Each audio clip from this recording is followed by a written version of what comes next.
has lost their body-worn footage. There's no body-worn footage. There's 20 police officers around me. We don't get any evidence of what they were saying. They falsely arrested me. They attacked me. I committed no crime. Yeah? I was having a breakfast and I went to report. The fact I'm prosecuted here and I face prison, they're attempting to send me to jail because they attacked me. I was there. I was paid to be there. I was working as a journalist. And if we allow the state or the British police state to decide who can do journalism, who can't, it's a dangerous road to go down. So. But tell me something, Tommy. You're obviously, I'm using that word very sparingly, you're obviously a proud Englishman. You are obviously fighting for what you believe in. Why do you believe the system is always arresting you unlawfully for doing what you believe is right? I believe they use me to set an example and send a message to other people. So if they beat me down, they send a message to other people to shut up. The problem they have is it hasn't worked, yeah? I'm walking in, I've got a smile on my face. I hope I win today. If I do, it sends a message that the police cannot get away with whatever they want. They should not be allowed to do what they've done to me that day. The fact they pepper sprayed me from point blank range whilst I was already handcuffed. If you read, the police have continuously lied. When you watch through the video, they say the crowd was hostile to me. Where? Yeah? They say people were shouting shame on you. At me, they were shouting at the police. They were shouting at the police. Everything that they say in their statements, the police officer says he pepper sprayed me because I was about to escape lawful custody. Bullshit. I was handcuffed with 30 police officers. If you listen to what I'm saying, I say, which way do you want me to go? Yeah, I'm not resisting anything. They attacked me. They attacked me under the orders of Mark Rowley and under the orders of Sadiq Khan. Mark Rowley has lost total confidence. The entire world, the Metropolitan Police Force, are a laughingstock to the entire world. Yeah, the entire world. Suella Braverman lost her job for saying about two-tier policing.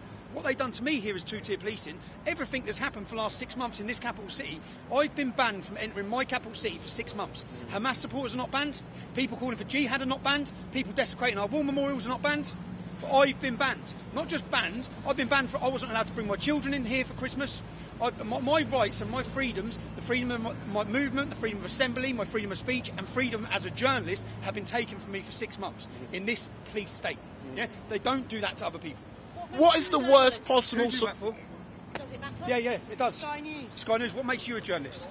The figure, 25 years of no. What you've done is you used the figures from Hamas. The statements that you give about what's happening in Palestine are the facts that you take from Hamas. I asked you a question. Hamas. Are you a journalist? I've made 8 feature-length films. How many have you made?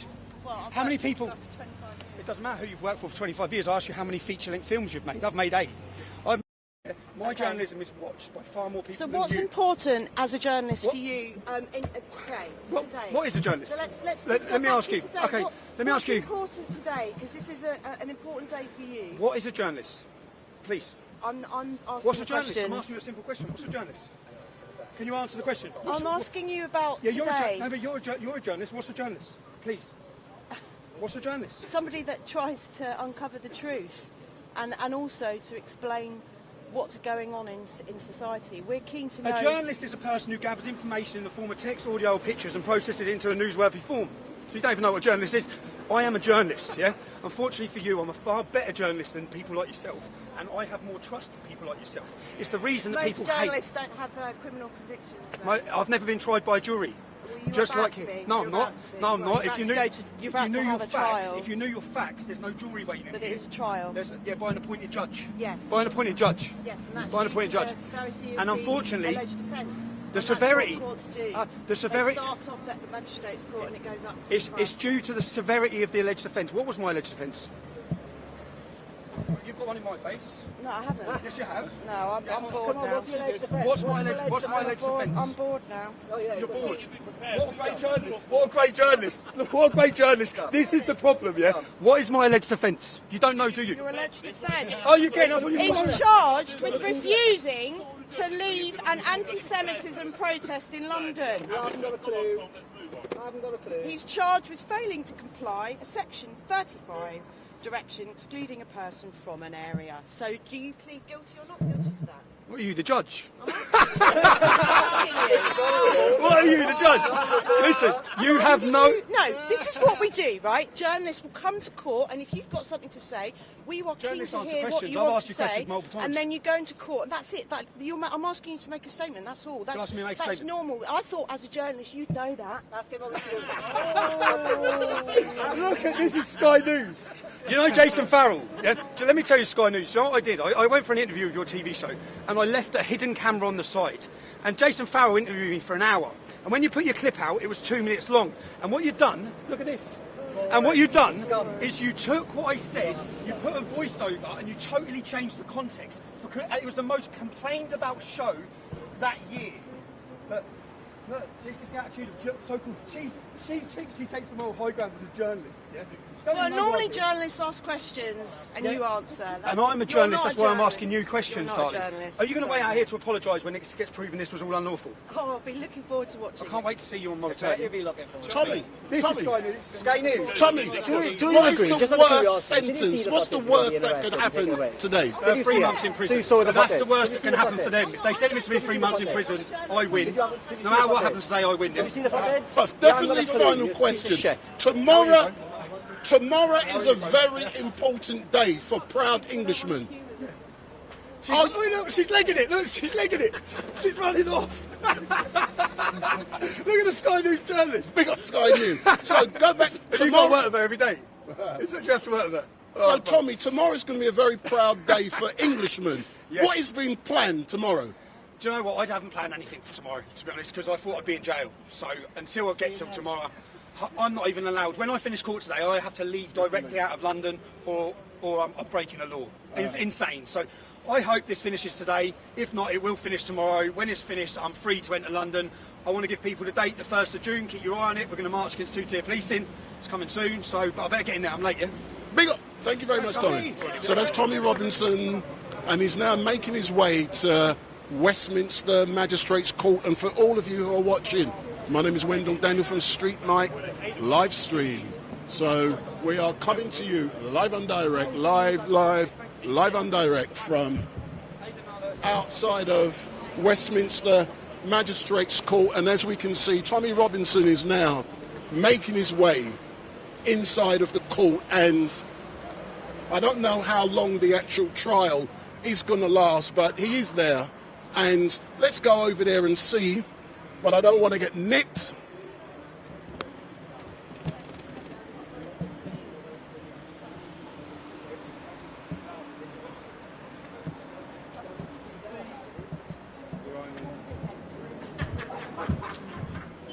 Have you seen footage? You're meant to be a journalist. It's really embarrassing. Oh, yeah. Look, this is your journalist. Don't touch me. Film in, darling. We'll film in. Don't make stuff up. Oh, you make stuff up for a living. Don't do it in real life.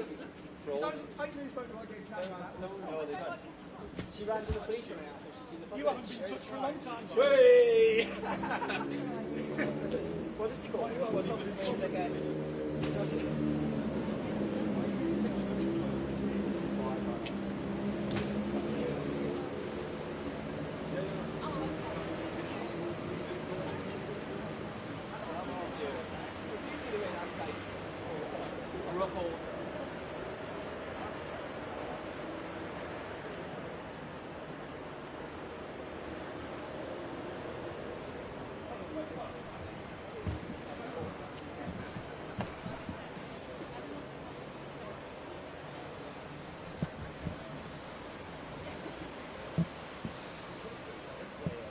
So as soon as it finishes, just upload.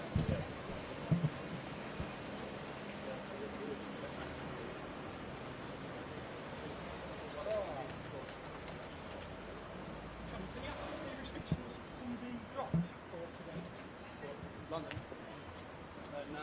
AO applications. So it's part of my bail. I hope this is not before the Queen Judge should give me those bails. Wait till you see. You look at that kid, yeah, man. Kicking off about not being allowed to do Palestinian. Sorry, what's your name?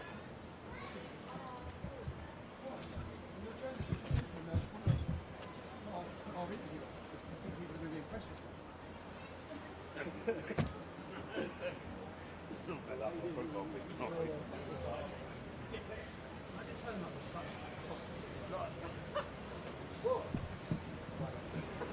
They got no agenda, mate. She's impartial. She's got no opinion, apparently.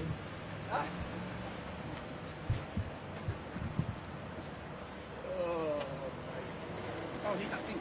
Where's that thing? Can you put it in? No, I've got a contract in there. Yeah, you put it in a... Would you like to read my agenda? I'll probably with you.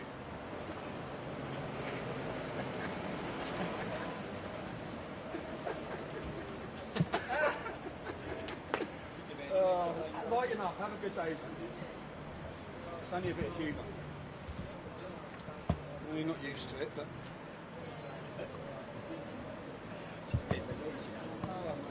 What's that? Oh, the interview's brilliant. Oh, she's got a microphone in my face. Like yeah. I put mine.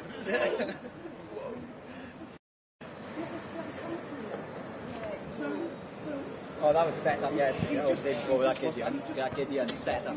Set up. Oh, you're just coming from the synagogue? Yeah, of course it was. Of course it was. Okay, mate.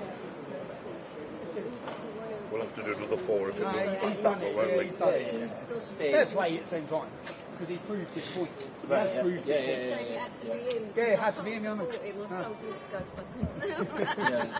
But he was complaining about what you were complaining about. Yeah. So we should be able to go where we want, but you can't. According to him. So that's Tommy just about to head into court. Look at your face. Look at your face. I know, yeah. I love it. Send me that one. So that's Tommy.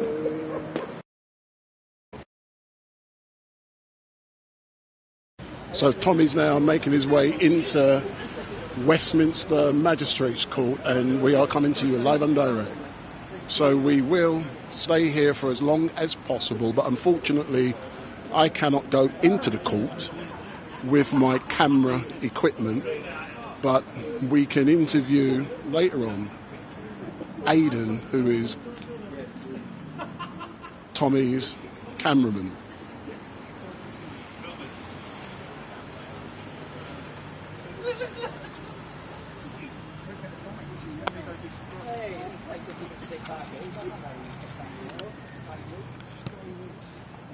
Wait, she's worked for 25 years this way. So, Tommy, you're just about to go in. What last words do you have to say before you face a magistrate? Never trust Sky News.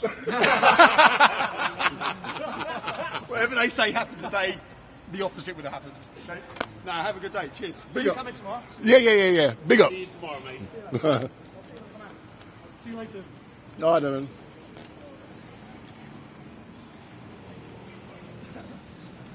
So that's Tommy just making his way into the Magistrates Court here in Westminster, and I will be in contact with persons, not telling you whom, and I will know what will be happening. So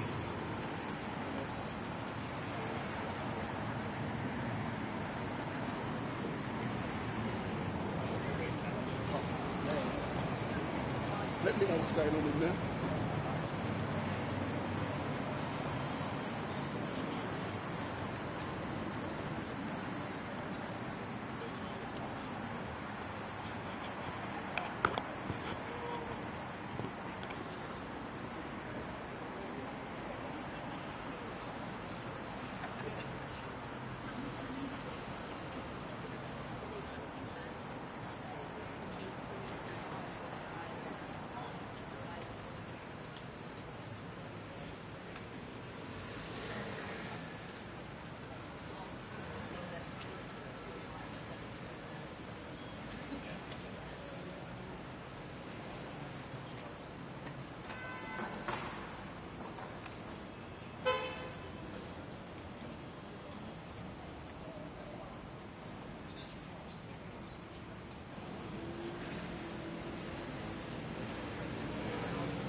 So Tommy is now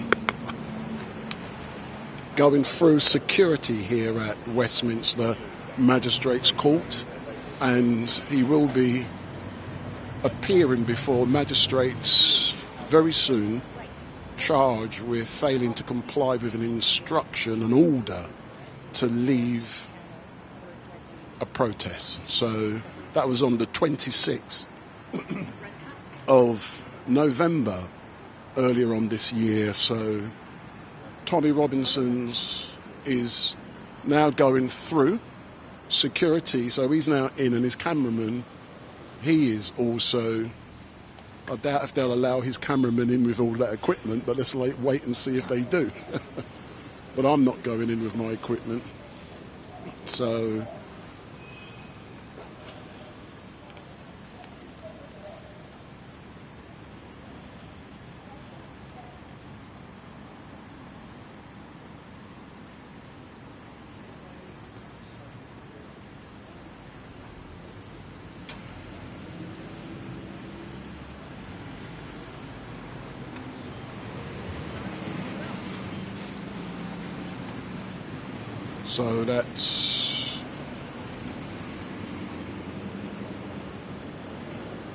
that's Tommy Robinson's cameraman, Aidan. He's gone in.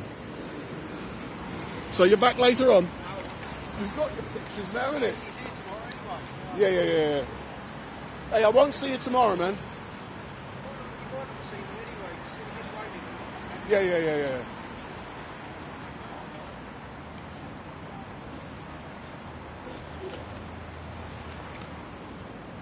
So let me go in front of the camera.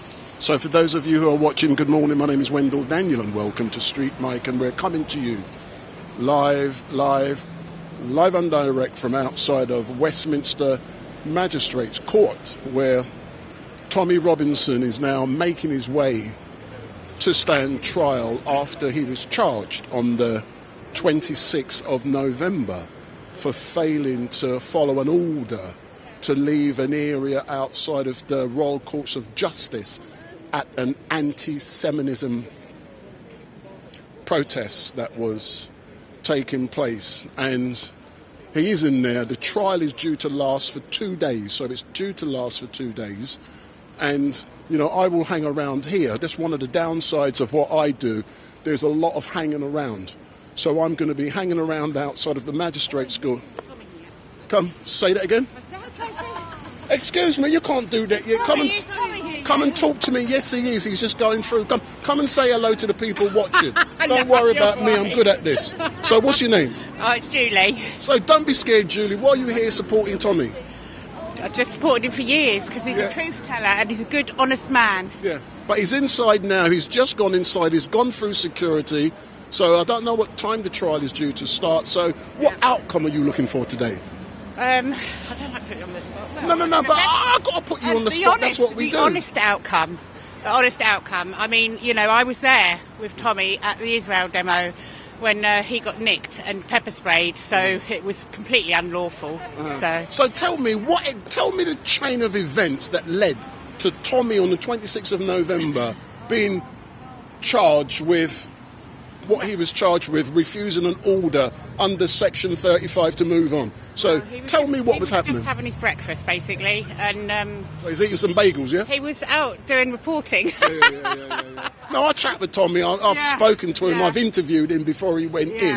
I was the only one to whom he spoke to, but I hope to interview you when you come out. So Derek. Yeah, Derek, come quick, Derek. So this is Tom.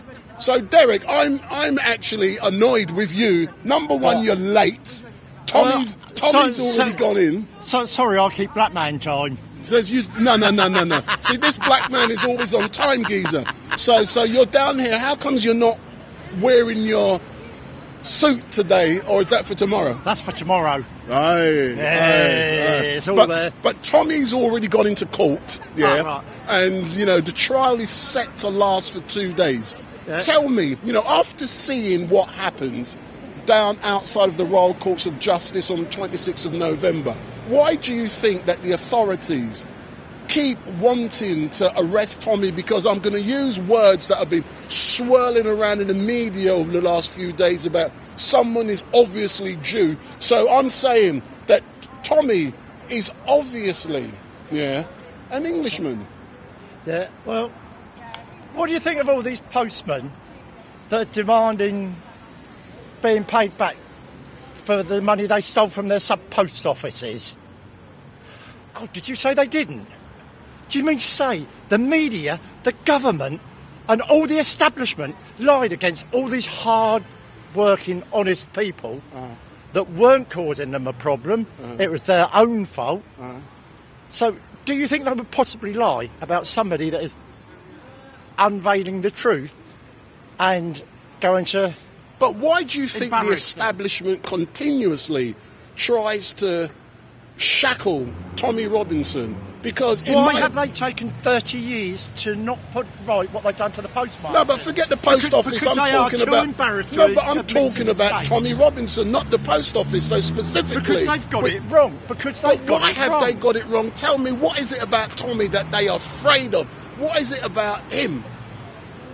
Well, anybody that doesn't want to stand here and stop the horrific rape of children that the government has allowed.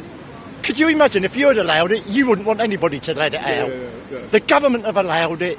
That's why they're trying to stop him. They are trying to cover their own tracks.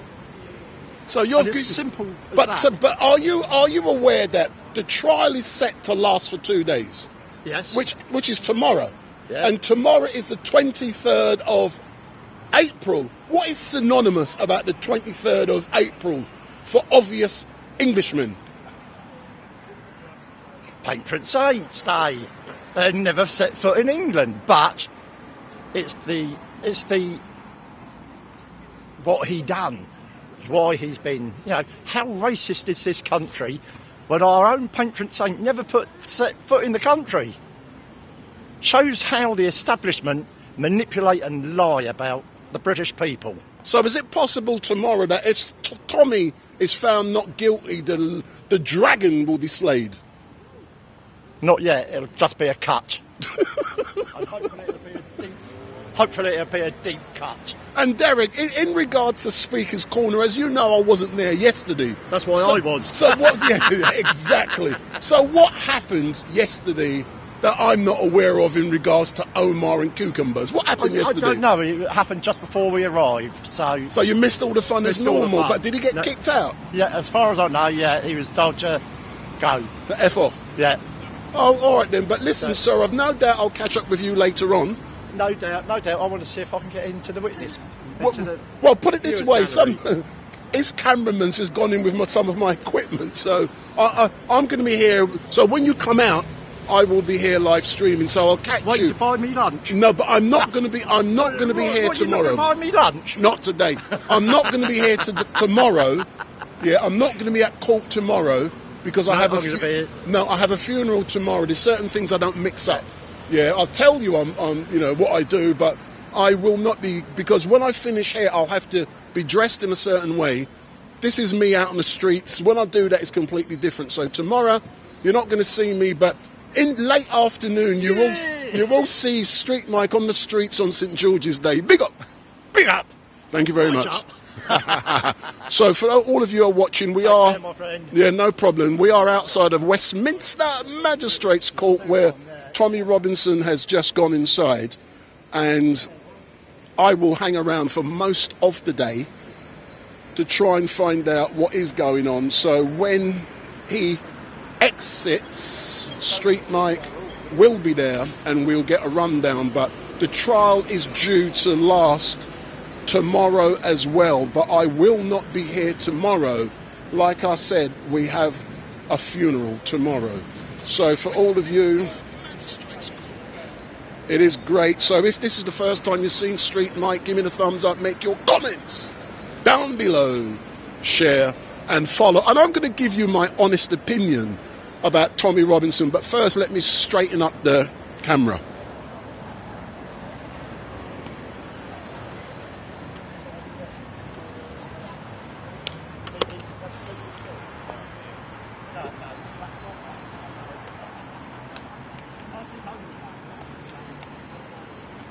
So I'm now going to get in front of the camera. So I'm now going to give you my honest opinion. And thank you very much for watching me. And I'm being quite honest here. As a black man, I'm not scared of, everyone in London knows Wendell Denner from StreetMic, so I don't give a shit who says what as a direct result of what I'm now going to say. I used to believe that Tommy Robinson was a racist, and that's a belief I had as a direct result of the consequences and as a direct result of the narrative I used to see in the media, on social media, in the press. After I conducted my own research on Tommy Robinson, I changed my views on Tommy Robinson. I do not believe he's a racist. That's a narrative that's been put out by the establishment. That is a narrative to vilify him. I believe he's a proud Englishman. And I'm being honest. There's a black man saying that. I've got no fear of having to say that to people. Everyone in the streets knows me. They recognise me. And I can say what the fuck I want. I do not believe that Tommy Robinson is a racist. I believe he is a proud Englishman and he stands up for what he believes in. And because he stands up in what he believes in, the establishment is terrified. When he turned up here today, he said, I'm the only man he's going to speak to, and he's going into court, potentially facing trial, and he says potentially he could come out of here tomorrow in a meat wagon, going to prison. So that is the consequences of what could happen tomorrow. So, it's down to the people in here, the establishment, the judges, and unusually I'm giving my opinion on this corrupt system. I don't normally give an opinion, but now I am.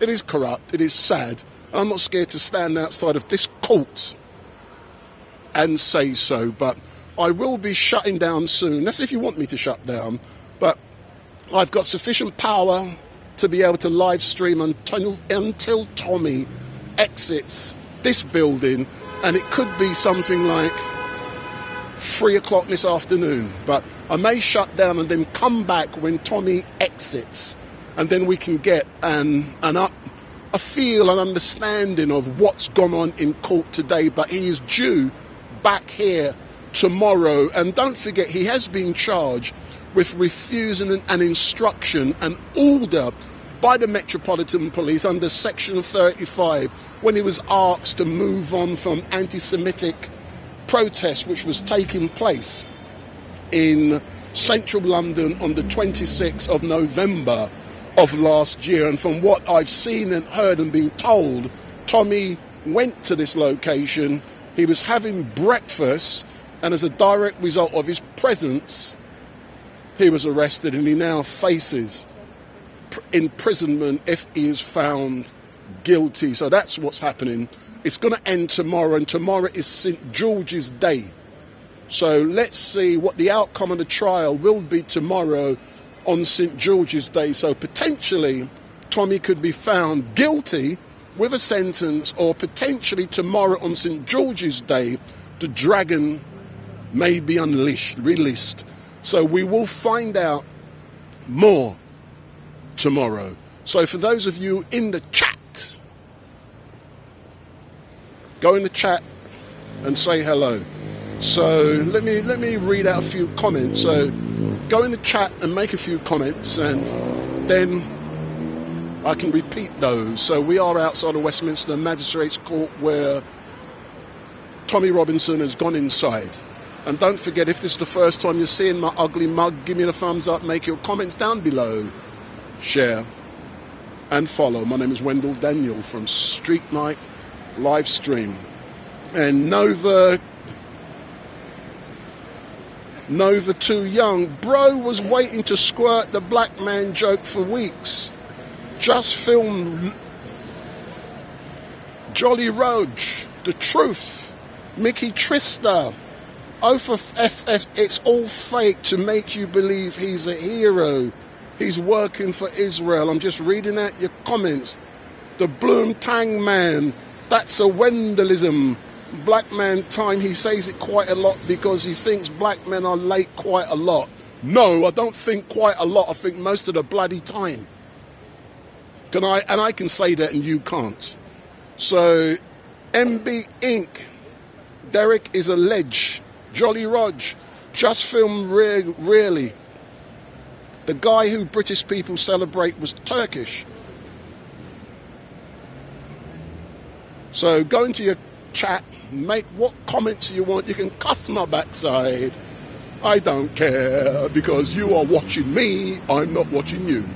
So we are outside of Westminster Magistrates Court, and trials normally start around the 10 a.m. time, and Tommy is inside. Who knows what is going on, but when Tommy exits with his entourage, you know, the first person who's going to be coming to interview is StreetMic LiveStream. So when he comes out yet again, we will be engaging. So if any of you are watching, you're nearby in London, come down to the Magistrates Court and say hello to me.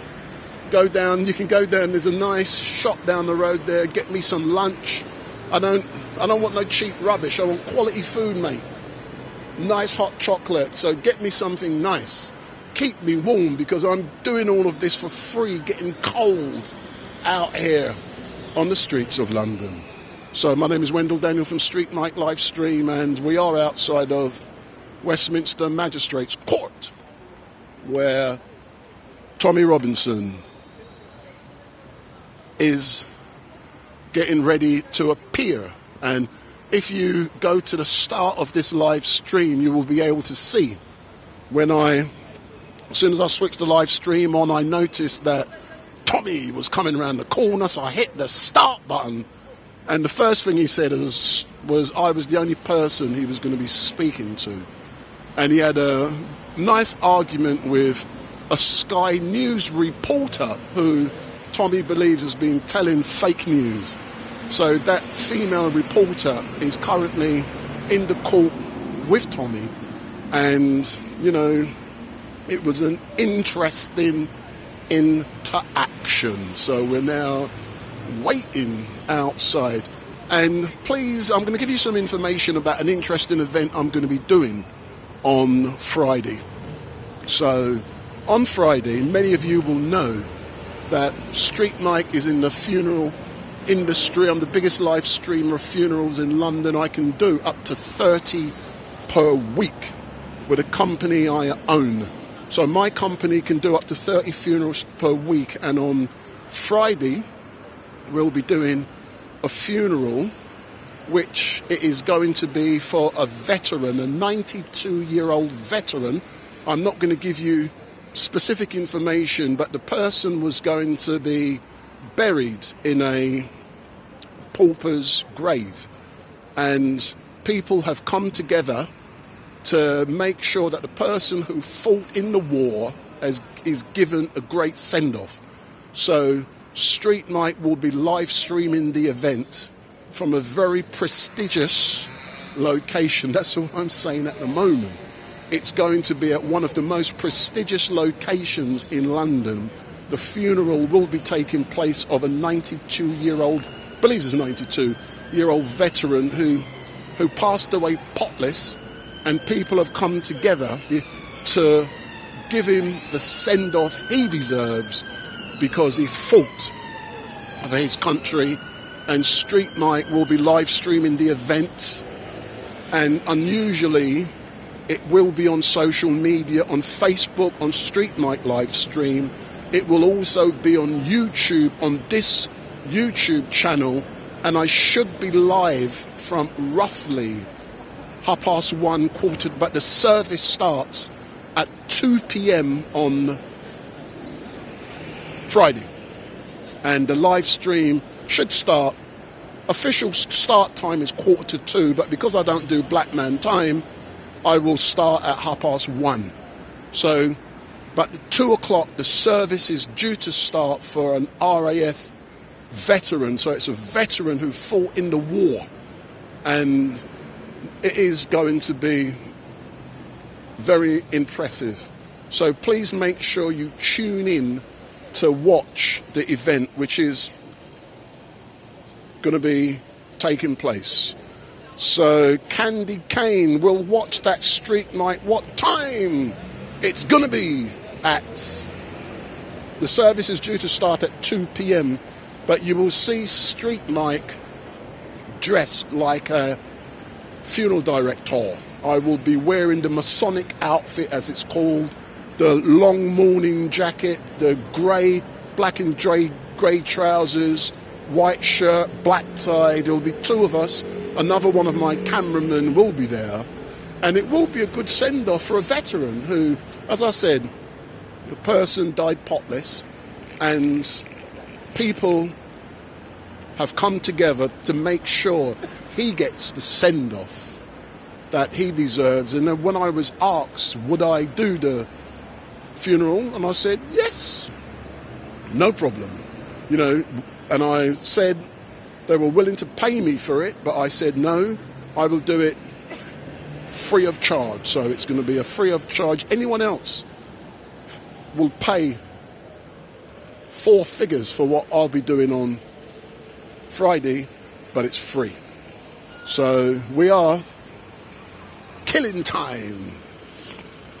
So that's what's going on for all of you, yet again, who are loving Speaker's Corner. I was not there yesterday, and I believe that Omar was kicked out of Speaker's Corner yesterday. Don't know what for, that's what I've been told. But I wasn't there because I had a family event to attend. And next Sunday, I will not be at Speaker's Corner for the 2nd week running.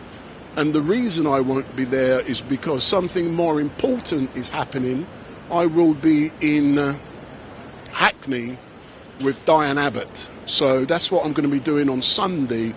I'm going to be down at Hackney with Diane Abbott, with all of her supporters who are looking for Diane to be reinstated. So I will not be at Speaker's Corner on Sunday. I will be in Hackney with Diane Abbott, Queen Diane Abbott. That's what I'm going to be doing on Sunday. So if you don't like the fact I'm not there, tough, unsubscribe. It doesn't bother me. I do what is important. And supporting Diane Abbott, standing shoulder to shoulder with Diane Abbott on Sunday is what I will be doing. So all I can say is big up.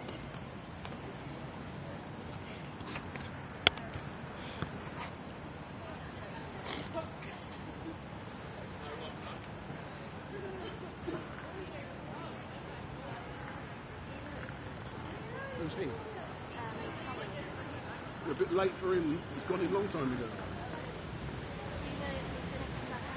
No idea. Ask the magistrate. No problem.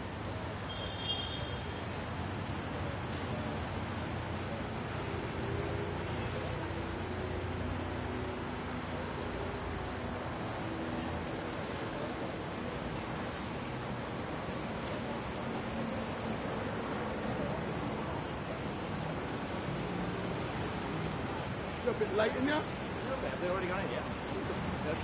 Start the track, No, I'm assuming so. That by the time they went in. Oh, you missed the interview. I've got it for you.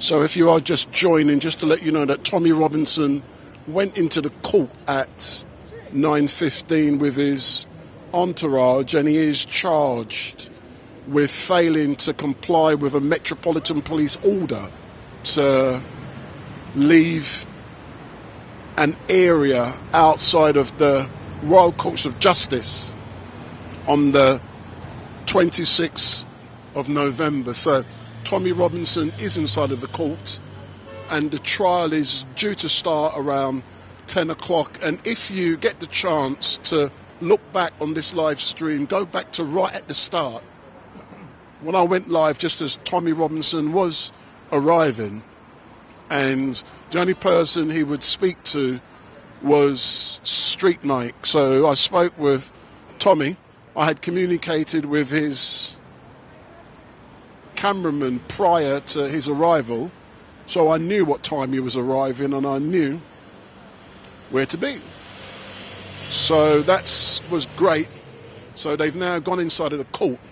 So I am going to hang around here for the rest of the day. One of the downsides of what I do, there's a lot of hanging around. And it's cold.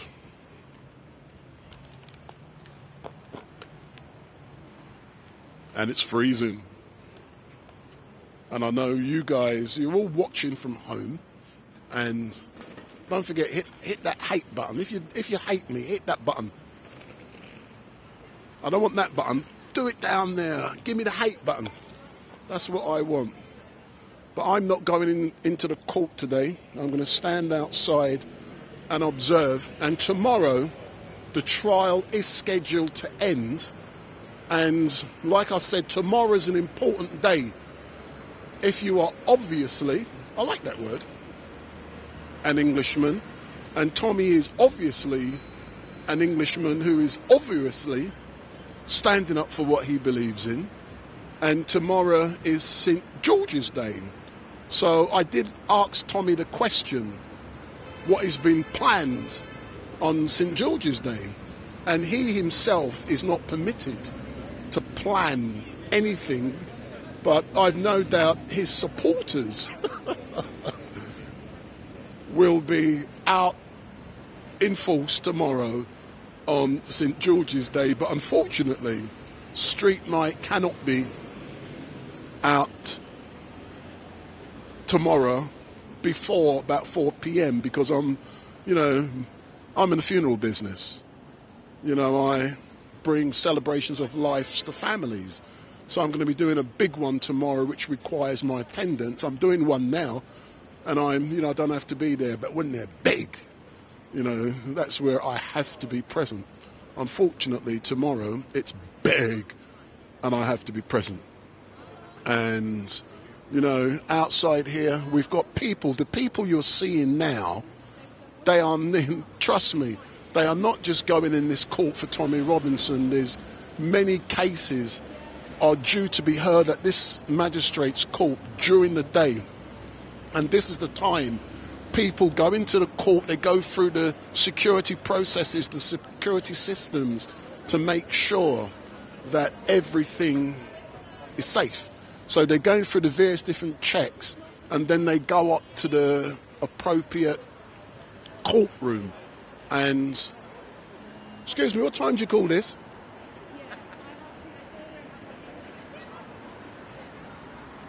So good morning, sir. What is your name? You know my name. My TC. So who are you here to support today? Well, technically I'm here to report, but obviously we're backing Tommy to ensure he wins. But for the rest of us, free press. You can't be arrested for having breakfast. But why do you believe that the establishment is after Tommy? He's obviously an Englishman who is obviously standing up for what he believes in. But why are they after him? It's simply to set an example. The rest of us, he's an easy scapegoat because he admits in the past he made mistakes, or he's got the temper, or he had.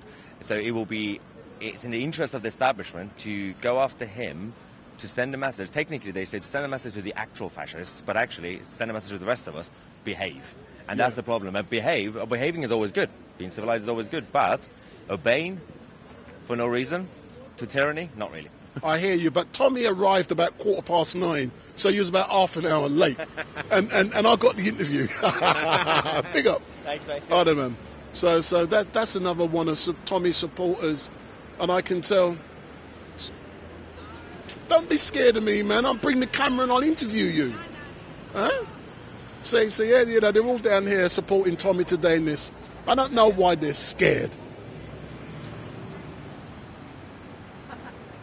Hold on, you can bribe me.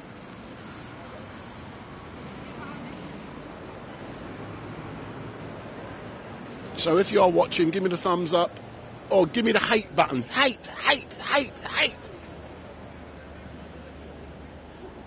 So let me say hello to a few of you. Excuse me, where's mine? How can you be handing chocolate out and not sharing? No, I'm only joking. I'm all right. I'll have half. So let me say hello to a few of you in the chat. So don't forget, my name is Wendell Daniel. It's now 9:57, and probably around 10 o'clock, the geezer with a beak comes in the court. There's some more Tommy Robinson rebels. Hey, come round and say hello. So this is another one of Tommy Robinson's boys. I don't know about boys. So how are you, sir? Yeah, I'm not too bad. I've come down from Lincolnshire for a few days, come down for tomorrow's celebrations, and I'm going to do a live stream tomorrow night for my show on Wake Up UK. So hold on. What is synonymous? What is unique about tomorrow that there will be celebrations? Well, listen, we've lost so much in this country, and things have gone so badly awry in this country. As a child abuse survivor and campaigner myself, you know, I've tried for many, many years to get remedy for a lot of children that have gone through child abuse. I've been in the House of the Parliaments, I've been in the Home Office, you name it, I've written to every MP, and they take no notice. We've got 2.2 million pensioners on the poverty, it's heat or eat. This country's in such a state, you know, we seem to be doing all the wrong things and concentrating on the wrong things, and it's just completely and utterly broken. So, yeah, I'm here to show my support for others. I go all over the country filming. I've just come back from Edinburgh for filming The Bonner Family. They didn't get adjusted with the Scottish Police Service. We know what the Metropolitan Police Service is like. We know what David Power's Police Service is like. We just live in such a corrupt society. I was always under the impression, that the criminal justice system here in Britain was the best in the world. Are you telling me they're dodgy? Yeah, absolutely. The magistrates' courts aren't fit for purpose. They're all just revenue collectors. They're not judges. They're just absolute revenue collectors. And unless you go before your peers and elect to be via jury, you've got no chance, because the system is adversely corrupt. The Constitution doesn't mean anything anymore. It's all. If you go into a magistrates' court, it's like we're going back in time to maritime law. They're all made in wood. You've got the dock. Ships go into a dock, you've got your barristers, you've got your captain that sits up high, which is your judge. You can't go past the bar. They're all classed as females and women and she's. But what is wrong with going into such a prestigious building, and don't forget I'm being devil's advocate, with the beak, he's got the beak on his head, a beautiful building, dressed nicely, speaking beautiful language. What is wrong with that? Because he doesn't represent the real people. They're not of our ilk. They're a completely different class of people. They're not, they don't represent the common man or the common woman. But why should they represent the common man? Because for the simple reason they are probably born into a different class to what we're born. You know, they don't know what a council estate is. They don't know what it's like to stand at a bus stop late at night. They don't know what it's like to walk on the streets at night. You know? Yeah, but you're only jealous that you don't own your own estate. That's what you're jealous. Listen, we all live. I'm devil's advocate. I know you are devil's advocate. You're playing devil's advocate today. But no, honestly, to be honest with you, I've seen a lot of things go on in this country, and I've been all over the country filming things all over like yourself.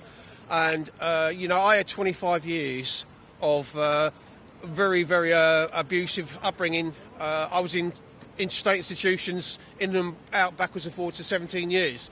So, people that had the duty of care for me and took my rights away from me as a child and give me that right makes me grow up with a bit of a chip on my shoulder. I've got at 6 years of age, I went into one of these courts, right?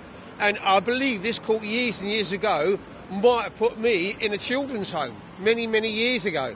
Right, at 6 years of age. A judge looking down at a boy of 6 years of age and turning around and saying to a boy, would you like to go to the seaside? And then putting him into an abusive children's home. What's that child? You taking that innocence away from that child straight away. You're taking every duty of care away from that boy. What protection have you given that child? None at all. Point taken, but listen, I don't want you to lose your space in the queue, but I've no doubt I will engage with you on your exit. But the great thing, when Tommy arrived, I had the opportunity to interview him. You missed it. And he had a great debate with a Sky News female reporter. Say no more. Say no more. Mate, always nice to see you, mate. Big up.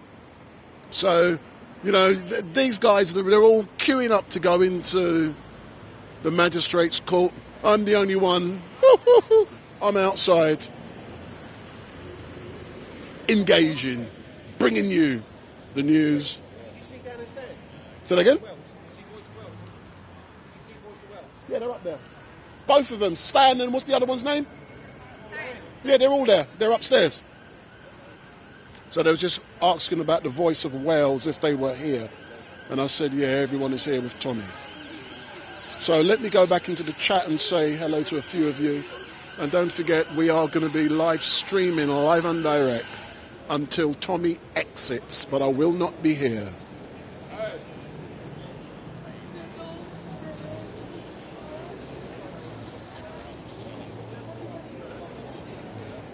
So let me say hello to a few of you in the chat. So Mickey B,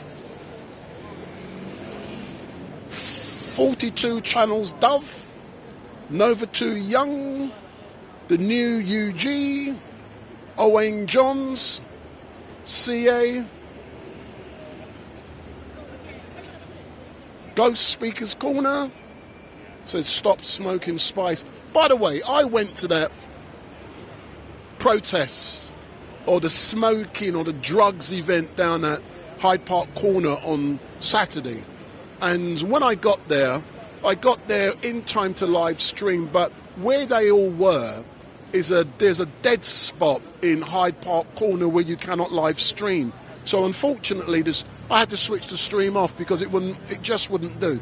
There's just a dead spot in Hyde Park Corner, the exact location where they decided to hold the smoking and weeding and all of that kind of thing. I wasn't able to live stream. So, Tom, good afternoon. Alexander, The Lodger, Vim Brum, Just Film. So, big up. So, there ain't much going to be going on, but go back to the start of the live stream. You will see when Tommy arrived, literally within a minute or two of switching on the live stream, that's when Tommy arrived, and I had an engagement with Tommy. He said I was the only person he was going to speak to because he knew I was here. Let's agree on that. He knew I was here. He knew where I was standing, and he didn't know what was going to be asking him, but he's in there now with Voice of Wales and all of his other supporters, and tomorrow it is going to be a big day, St. George's Day. And, you know, I'm here doing what I do best, that's reporting you, giving it live and direct, giving it real. And, you know, I'm happy to be here because I've said it before, I'll say it again, I used to, past tense, believe that Tommy Robinson was a right-wing racist. That was due to the fact of the narrative that I used to see in the media.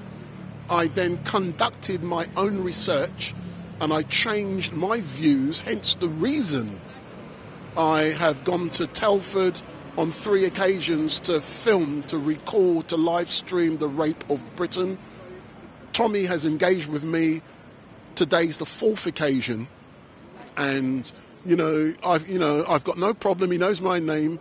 I've got no problem in engaging with Tommy. I believe he's a proud Englishman, and I do. You know, some people can cuss my backside. You know, I've got no problem with you cussing me. Go in the chat, cuss me. I'm happy for you to do so. You can do that. I've got no problem with that. You know, I can defend myself. You know, I'm erudite and articulate enough to be able to do what I need to do, mate. I'm not scared at all. So I do believe that Tommy Robinson is a proud Englishman who stands up for what he believes in. What is wrong with someone doing so? And as a black man, and I'm being honest, I find it quite funny. A couple of years ago, I was down at Trafalgar Square, and it was St. George's Day, and people were scared to celebrate St. George's Day. What kind of rascal, I'm going to use the language, rascal bullshit is that? If you're proud, show you're proud of your country. I wasn't born here. I was born in Barbados, and we know there's issues about reparations. You know, look at the Drax, D-R-A-X. Yeah, Tory MP, his family, yeah, many years ago, they were the first people in Barbados, yeah, who colonised that place and used slaves to build their wealth. you know, and I'm going to cuss their asses. I've got no problem with doing that. You get what I'm saying? But, you know, sometimes it's important to recognise when someone is fighting for their country. You know, Tommy is fighting for what he believes in, and he's an embarrassment to the establishment, and as a direct result of him being an embarrassment to the establishment, you know, they do what they can to destroy his life and his reputation. And even with the arrest that took place on the 26th of November outside of the Royal Courts of Justice, that is exactly why he's here today. You know, you can see him being arrested whilst having breakfast. You can see he was sprayed with pepper spray in his eyes. It took a battalion of riot police to arrest one person because he was at a location. And they come up with some bullshit that he was asked to move on, and he refused to do so. You know, one of the defences put out by the police, and I'm being quite honest, I've got no problem in saying that they bring in this thing called a Section 35 order, where it covers an entire area, and once they say move on, you have to move on. If you don't, they'll screw you over. And when they know certain people are in a location, they're bringing this Section 35 order. And if an old Bill come up to me now and said, Wendell, please move from where you are here outside of the court, I have a duty and obligation to do so. I've not got no problem in doing so. There's a line here, and, you know, I'm not over the line, but if they tell me to move, I have to move. I will comply with that. Hence the reason you never see StreetMic getting nicked. Because I play the game. It's a game, man. You got to play it. And I know the old Bill. You know, I get on with the old Bill. I've got no problems. I've got old Bill who's friends. We go for lunch. I've got no problem in saying that. You know, but if they ask me to move, I move. Some people call me whatever. I've got no problem, but it's playing the game. And when you play the game, you know what goes on. So that's all I'm saying. But all these guys, they're all queuing up. You can hear all the bells, but Tommy should now be in court. I don't know what court it is, but I'm assuming around 12, 1 o'clock there'll be lunch. So about 12, 1 o'clock they'll be having lunch. And they'll come out, and I've no doubt I'll get some more information that I'll be able to pass on to you guys. But don't forget, give me the thumbs up, make your comments down below, share and follow. And you know, if you like me, let me know. If you dislike my black backside, go in the chat and say why you dislike me. I don't care. If you don't like me, don't watch. You know what I mean? But I'm bringing it to you live and direct. I'm bringing it real. So just reminding you, I'm just killing time because there's nothing is happening down here. So don't forget, on Friday, make sure you tune in to StreetMic LiveStream, because I will be doing a funeral service for our celebration of life for a veteran, an RAF veteran who sadly passed away, and the person was going to be given a pauper's funeral. But persons have come together and to make sure that the veteran gets an amazing send-off, and they will get an amazing send-off. So make sure you tune in to StreetMic LiveStream on Friday. The celebration of life is due to start at 2 p.m. I've got access to the church at 12:30 to set up my equipment. There will be 2 of us, and this will be on StreetMic LiveStream on YouTube, StreetMic LiveStream on Facebook, and also StreetMic Podcast on Facebook. But please, please, when you go in, if you do watch, and I do want you to watch, I'm inviting you to watch, but the celebration of life is going to be held at one of the most prestigious locations in the country. That's all I'm saying.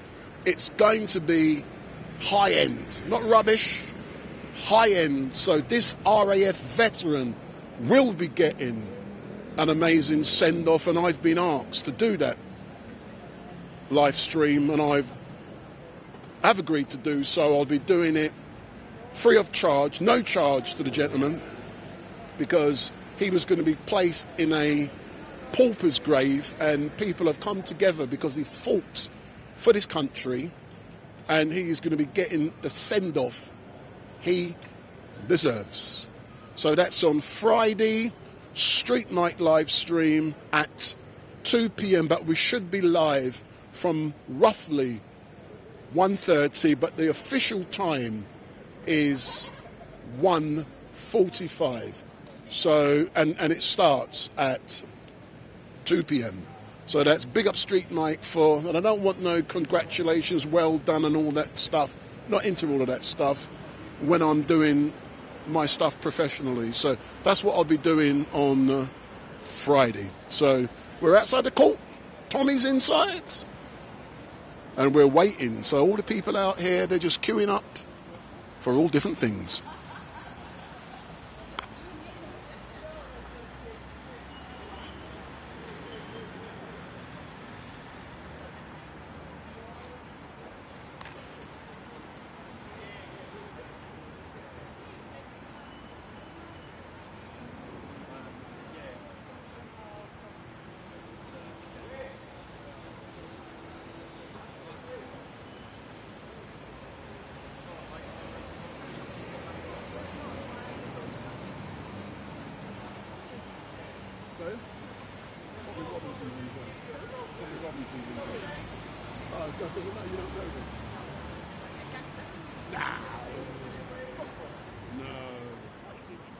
Never heard of Tommy Robinson. You must be the only person in this country who hasn't. Nothing bad. Huh? Have a look. Have a look. Oh.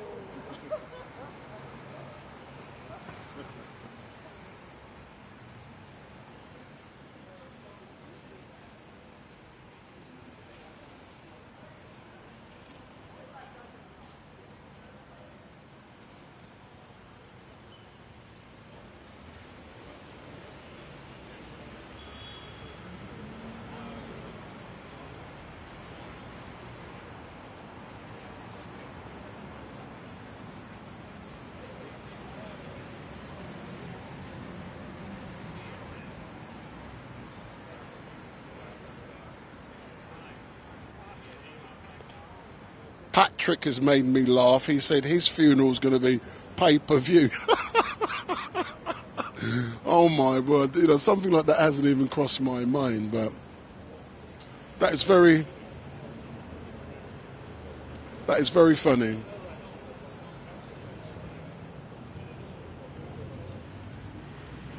So Shah Dorita Moore, love you big fella. I can tell you are a shit talker, in fact, formation. Big up.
So the case should have started at 10 o'clock.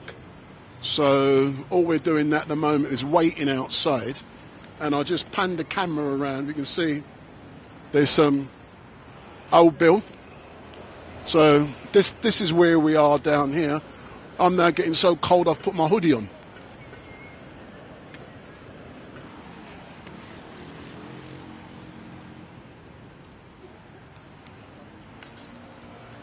So I'm freezing cold. I've got my hoodie on. So, hello, hello, that's me. So later on when Tommy comes out, I'm actually going to be asking him about his rubbish football team called Luton and whether they're going to get relegated this year. So I wonder if they're going to get relegated this year.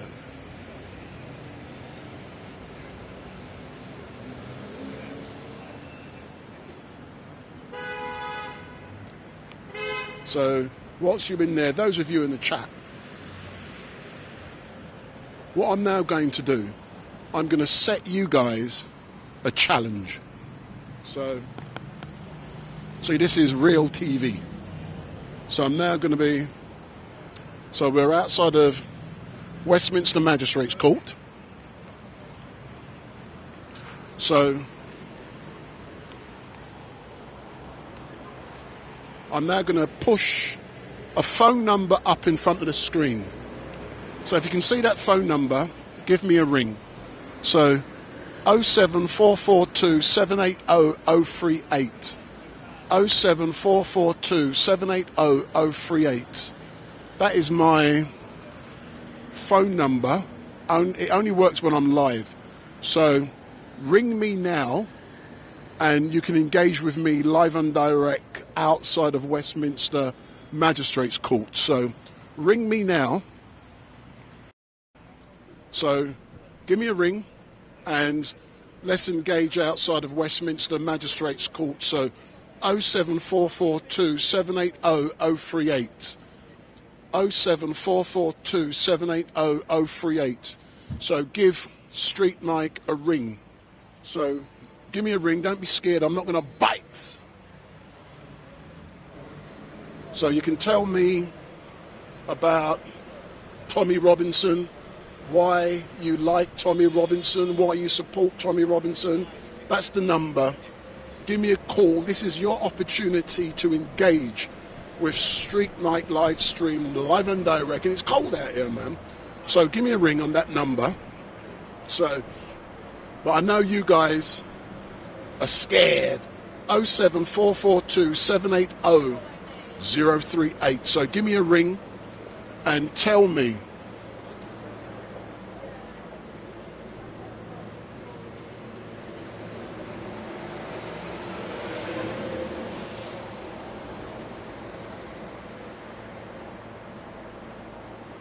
So I'm waiting for the call. Give me a ring, give me a ring, give me a ring. So I can't believe that there's so many people who they're scared. They talk big, but when it comes to it, they're scared to ring StreetMic. They can go in the chat and talk all kind of crap. But when I invite you to ring me, to talk crap to me, you're scared.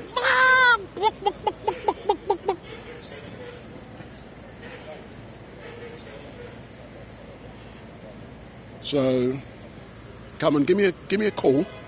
07442 780 038. Give me a call.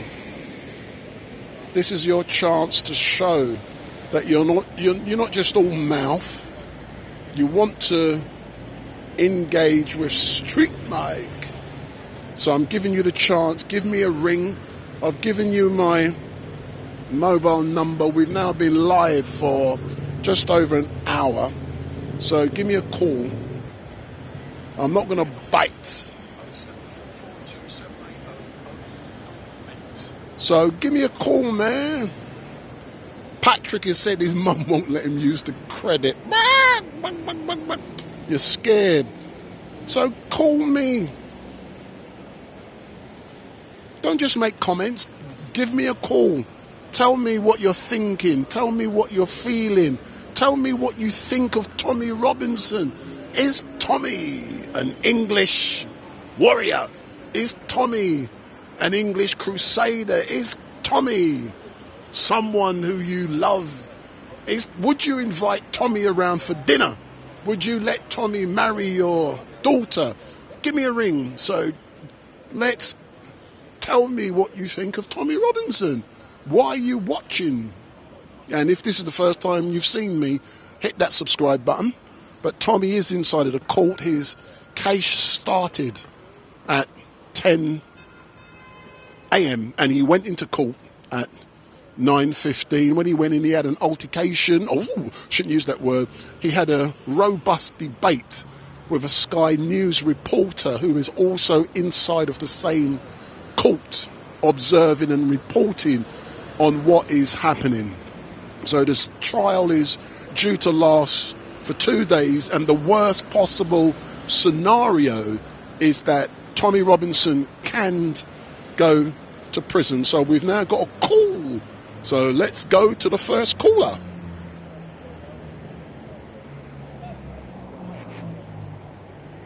They've now rung off, but I'm going to ring back.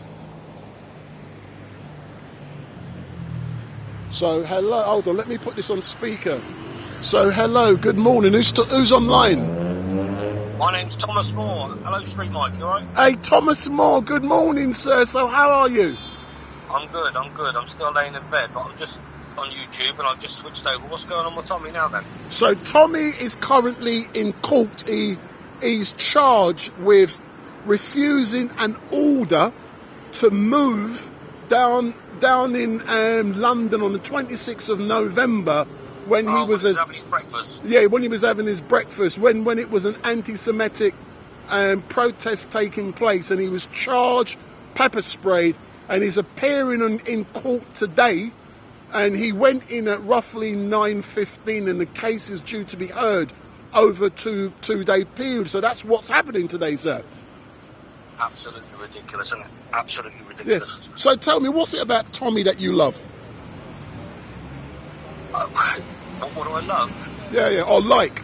He speaks the truth. He says what people don't want to say, but they know it. Yeah. No one's got the balls to speak out. And probably if it wasn't for people worried about losing their jobs, you'd have probably been have that street packed there today. No, that's right. And why do you personally believe that the establishment is scared of Tommy Robinson? John Lennon was killed. Anybody that speaks about the establishment gets attacked.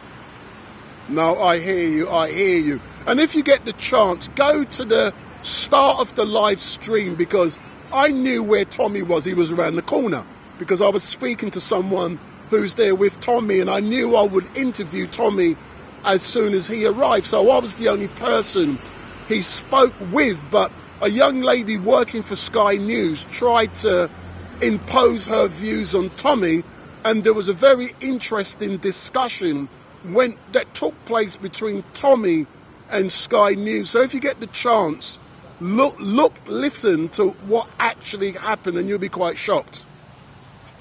Well, nothing shocks me, to be honest. Excellent stuff. But as you know, the trial is set to last for 2 days, and it's due to end tomorrow. And do you know what tomorrow is? 2 days before my birthday. Oh, is it? Oh, so St. George is the big day is 2 days before your birthday. St. George's Day. So yeah, tomorrow. So they've clued that up, right, haven't they? So potentially the dragon may get slayed tomorrow, and then some interesting things could be occurring in London tomorrow. Yeah, unbelievable. Everybody that speaks the truth 10 years later than Tommy, and they wear a suit and everything else, they're all fine. They're all okay. They can go on the GB News and all that. But Tommy said it 10 years ago, and everything was right. Everything he said was right. Yeah, that's correct. That's correct. And as you know, I've been down to Telford on 3 previous occasions, and everything he said, it's now been recognised by the government and by various inquiries that it was true. Yeah. Shocking. Anyway, thanks a lot for engaging with me, and go back to bed and keep watching. I'm in bed, but I'm watching you. And keep watching. Not much is happening now. I'm just killing time. Hence the reason I'm inviting people to ring me. But, I will be here until Tommy exits. But I won't be. Unfortunately, I've got a funeral tomorrow to live stream I won't be here tomorrow, but, you know, I will engage with Tommy when he comes out, whatever time that's going to be today. Give my best. Okay, man. Big up. Thanks a lot. Big up. So we've had at least one person ring in, so why don't you, if you are interested in StreetMic LiveStream, Tommy Robinson is in the court behind us, and why don't you ring me and tell me about Tommy? Tell me what it is about him that you like. Tell me, why does the authorities want to arrest him, destroy him? Ring StreetMic, and that's my phone number. That's the number you can ring. So 42 channels, Dave, why don't you ring? Why are you scared? Why is it that people online are scared to pick a phone up, man? Pick the phone up and ring me. Don't be scared. Big up. Even the old Bill next to me, I can see they're enjoying it out here. They're cold, but they're doing their job. And, you know, they're not afraid to be out here in the streets. All you've got to do is get on a tube, go down to Edgware Road, walk less than 5 minutes walk from Edgware Road tube station, and that is where Westminster Magistrates Court is. That is where Wendell Daniel from StreetMic is. And if you have a look, there's even more old Bill coming across the road. They're coming across the road. They're changing. They've just had lunch. Where's mine, officers? Where's my lunch? You didn't give me money for it. I didn't give you money. You wanted a bribe. Oh my God! Get in front of the camera. It's Tommy Robinson's right-hand man. Hello. Who's speaking? Hold on. I'm a big fan of yours. You're a big fan of mine. Who are you? I'm me. You're you. I'm me. Who's you? I follow you. I think you're amazing. I really love Oh your my style. God. Oh my You're God. on the ball. You're on the ball and you bring it to us. And to be honest, I'm a big fan of yours. You're a big Trust fan? me. Oh man. I'm a big fan. And so is my mum. So it's your mum. So is my mum. So the two of us from Fulham that big you up all the time and we follow you. Big up. We love your content and you're doing it and you're outside in the cold. I hope someone is buying you a cup of coffee right now. Hey, listen, I'm freezing. And can you see the gentleman talking to the police now? His name is Danny Roscoe. He's dodgy. He's a dodgy black man. Look at him. And he's late. He's doing... I can't see that yet. No, you will do. It's about 30 seconds behind, but he does black man time and he's late. Yeah. But did you see Tommy when he arrived earlier on? Yeah, but I just missed the bit where he laid into the Sky Lady. Oh, you missed the bit? What I'll do is after when you're done, I'm going to rewind on that and check it all out. But yeah, Tommy's looking so dapper and so crisp. He's ready. He doesn't even need lawyers. He's on the ball, man. He's on the ball. Excellent. Thanks a lot, yeah? Yeah, thank you. Excellent. Keep Big up. doing it. Big up. So, Mr. Roscoe, stand in front of the camera, sir. Stand in front of the camera. Hold on. Let me get the Westminster in the background. You know what it's like to get the... Come forward, man. So hold the camera. Hold that. Oh, you're all over the place. So, you know what? So, Danny... Go on. Hey, Danny, don't worry about him. So, Danny Roscoe... Morning, sir. So, how are you? So, what time did you call this? I called this 10:30. It's about 20 minutes after I said I'd be here. So, Danny, I'm quite disgusted with you because Tommy Robinson, was you watching when he arrived? No. He arrived, at 9:15. So you're well late, mate. I am, but do you know what it is? I've got to blame the train services because, you know, the expenses, it's double the price to get here half an hour before I got here. Yeah, but you are rich, so what difference does it make? I'm a poor man. I'm a lorry driver, and, you know, we don't make much money. You're a poor man, so tell me something, Danny, yeah? Tommy Robinson is in court, and I've already had the opportunity to engage with him, yeah? Yeah. Why do you believe, that Tommy is so loved by the establishment?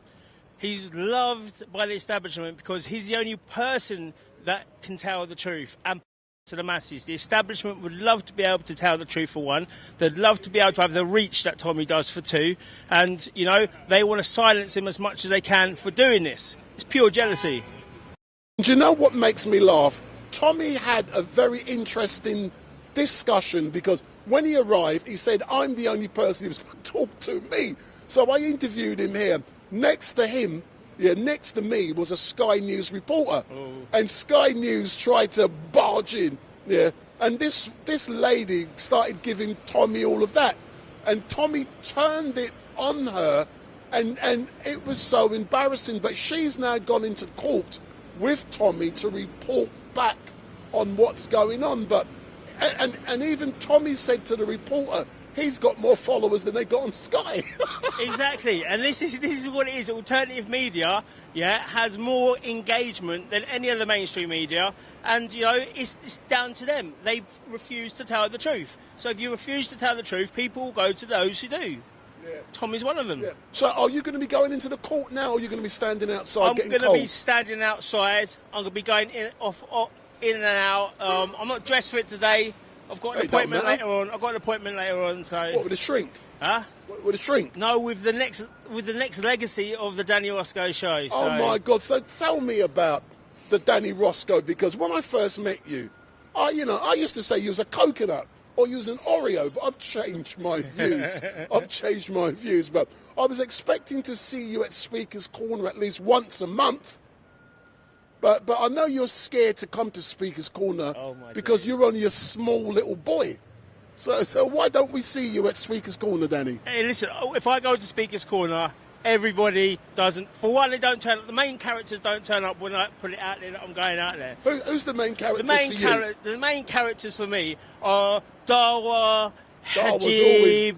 No, but when I put it out there that I'm coming down there, conveniently, these people don't turn up. Conveniently. You know, and all the rubble rousers up at Speaker's Corner. But I was working nights, so I couldn't make that commitment. But now I'm working days. Now I don't work the weekends. So now Speaker's Corner will start getting on fire after the middle of July, because I've got to be on my best behaviour. So let's get this straight. Danny Roscoe is saying that he is now going to be going Speaker's Corner on a regular basis, yes or no? Yes, it'll be on a regular. What's regular in your books? Regular. What's regular? As much as I can. I'm not going to put it down. As much as I can, because I want to get as much engagement up. The park has turned into something that needs a bit of organisation, and the only people that can organise it are the people who speak the truth. The people who will go up against the Dawa people, who will go up against everyone else. And I know the Christians are doing it, okay? But what they're getting from the Islamists, they're getting abuse, they're getting threats, they're getting, they're getting assaulted. I'm seeing all this. But last time I saw you, Danny, at Speaker's Corner, I'm there being respectful with the big man. Who was I filming? Do you remember? You was filming the guy from the Real McCoy. What's his name? The brother Leo Mohammed from the Nation of Islam. The Nation of Islam. And I'm there doing my thing, and you was there rabble-rousing, man.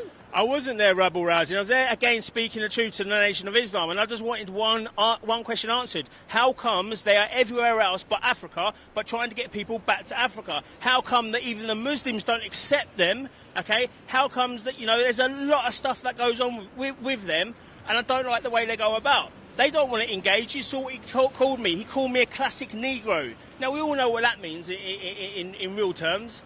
So he doesn't want any engagement with me. I was standing there for White Lives Matter. I was proud to be standing there with my White Lives Matter top, and that offended him for some reason. Do you know something, Danny? I love you, bro. And I look forward to engaging with you from July. But my good friend, brother Leo Mohammed, he once said to me, last year before, that at Speaker's Corner, a lot of weeds have grown. A lot of weeds. And he needs to come down and chop them weeds down, man. But, very rarely did I used to see him. But I look forward to engaging with you, sir, at Speaker's Corner. But tell me about your show and what's been planned. This is all. I can't be saying anything until give me a little taster, man. We're going out to the masses, and we're going to be. But Danny, learn how to stimulate. Just imagine. I can't do no stimulation because I'm under strict rules. But Danny, of not to stimulate at the moment. Just imagine my viewers, yeah. They just want a little taste, a little tease. All right, man. a little teaser. So I'll be showing you the truth from the start to the big end of the immigration crisis that's going on and everyone in between it. So what is the truth? The truth is, do you know what it is, right? At this moment in time, I said, we have got to stop everyone coming in, okay? And it was only a friend, Mr. Willett. I was on the stream with him, and he says, Danny, you've got to stop the people from Africa as well, because they're getting gaslit the same way. And when I'm looking at it now, and I'm looking more, even if we stop it from Europe, they're still going to come from Africa. So we've got to see what's going on into Africa. We need to see who's pulling what strings and making all these people coming across and gaslighting them to saying it's a better place here. If we stop immigration, how are we going to help this country to grow? Because the people here don't want to work. How did we do it last time? I don't know. We called on the colonies. We called on the people who have a connection to the UK and said, if you want to come over, you can come over and help. That's the first one. But what I would do now... But it's still immigration. It's still immigration, but it's people. But it's people with our culture. It's people that are aligned to what we are aligned to. It's not people coming from a third world barbaric country saying, we're going to be doing... Which country's a third world barbaric? What kind of rascal is that? Any country who has the discipline of Islam as their main religion. That to me is a third world barbaric. It is because, and I tell you, so you're discriminating on the grounds of religion. I am not discriminating. I'm telling the truth here, and the truth is Christ. And if anyone else who wants to come and use their false prophets and try and overcome our religious sanctities here in the UK, then we've got a problem. And that is how it is, because for 1,000 years, we've been fighting over religion. We've been fighting over Christianity. And now when we don't do that, we're fighting with the Islamists. And they're trying to take over. They're not just trying to live within us, they're trying to take over completely. And we can't do that. And if we don't have that conversation of what is the problem, then we're never going to get a solution. But I can see, Danny, you're on fire today. I can see you're on fire. And I've no doubt that you're going to go and buy me a coffee because I'm freezing cold. My bollocks are. I'm freezing, man. I told you I'm a poor man, but I'll see what I can do. You ain't poor. I'll see what I can do for the big... But what can I say one thing about this? It involves you, StreetMic, yeah? It involves everything that we've done. Here today, okay, Tommy is on trial for being a reporter. And many people are saying, oh, it's Tommy, he deserves it. But what about you? What about when they tell StreetMic, you can't go somewhere? They've already told... I don't get harassed by the police. I love the police. We have the best police in this country. Until they don't want you to report what you want to report. Until you get on the front line. I know how to do it respectfully. I know how to show decorum. I know how to use the English language. Did Gideon Fulton? Did he show respect? Yes, he did. Did he get stopped? Yes, he did. And is he the reason that Tommy Robinson is in here today? Yes, he did. This is what happens. Karma comes around, and whoever they want to silence, they will. But Gideon, let's talk about that case, because I spoke with Tommy, and I sort of used that case when I said Tommy is obviously, that word, an Englishman who's fighting for what he believes in. When he fights for what he believes in, he ends up in court. When other people fight for what they believe in, they get apologies from the Prime Minister, from the head of police, and they get written letters. So... And I tell you why, it's because they are reducing the Englishmen from this country. No matter how you can do it, they are breeding it out. They are saying that, you cannot, if you are a traditional Englishman, you are going to be under fire in some way, shape or form. And this whole situation proves it, okay? Tommy Robinson didn't do anything wrong apart from going there to report. Gideon said he wasn't welcome. The crowd said he is welcome. What's Tommy to do? Okay, cool. He left. He got chemically assaulted. Okay? This is what we're dealing with. Imagine he did it to Gideon. Imagine they gassed him. the uplash. And this is what we need to do for the British people. We need to have that type of fire in our belly so we can say, do you know what? No, you cannot come and do that to us. We are going to refuse to allow that to happen. But do you think tomorrow is a very important day in the English calendar? Yes or no? Yes. Are you going to be on the streets tomorrow? Of course. Aye. So can you give us a little feel, understanding, information about what might be happening in London tomorrow? Well, at the start, we was having a stage there. We had permits for a staging. We had lights. We had music. We had face paintings. We had a carnival atmosphere going on. And where was this?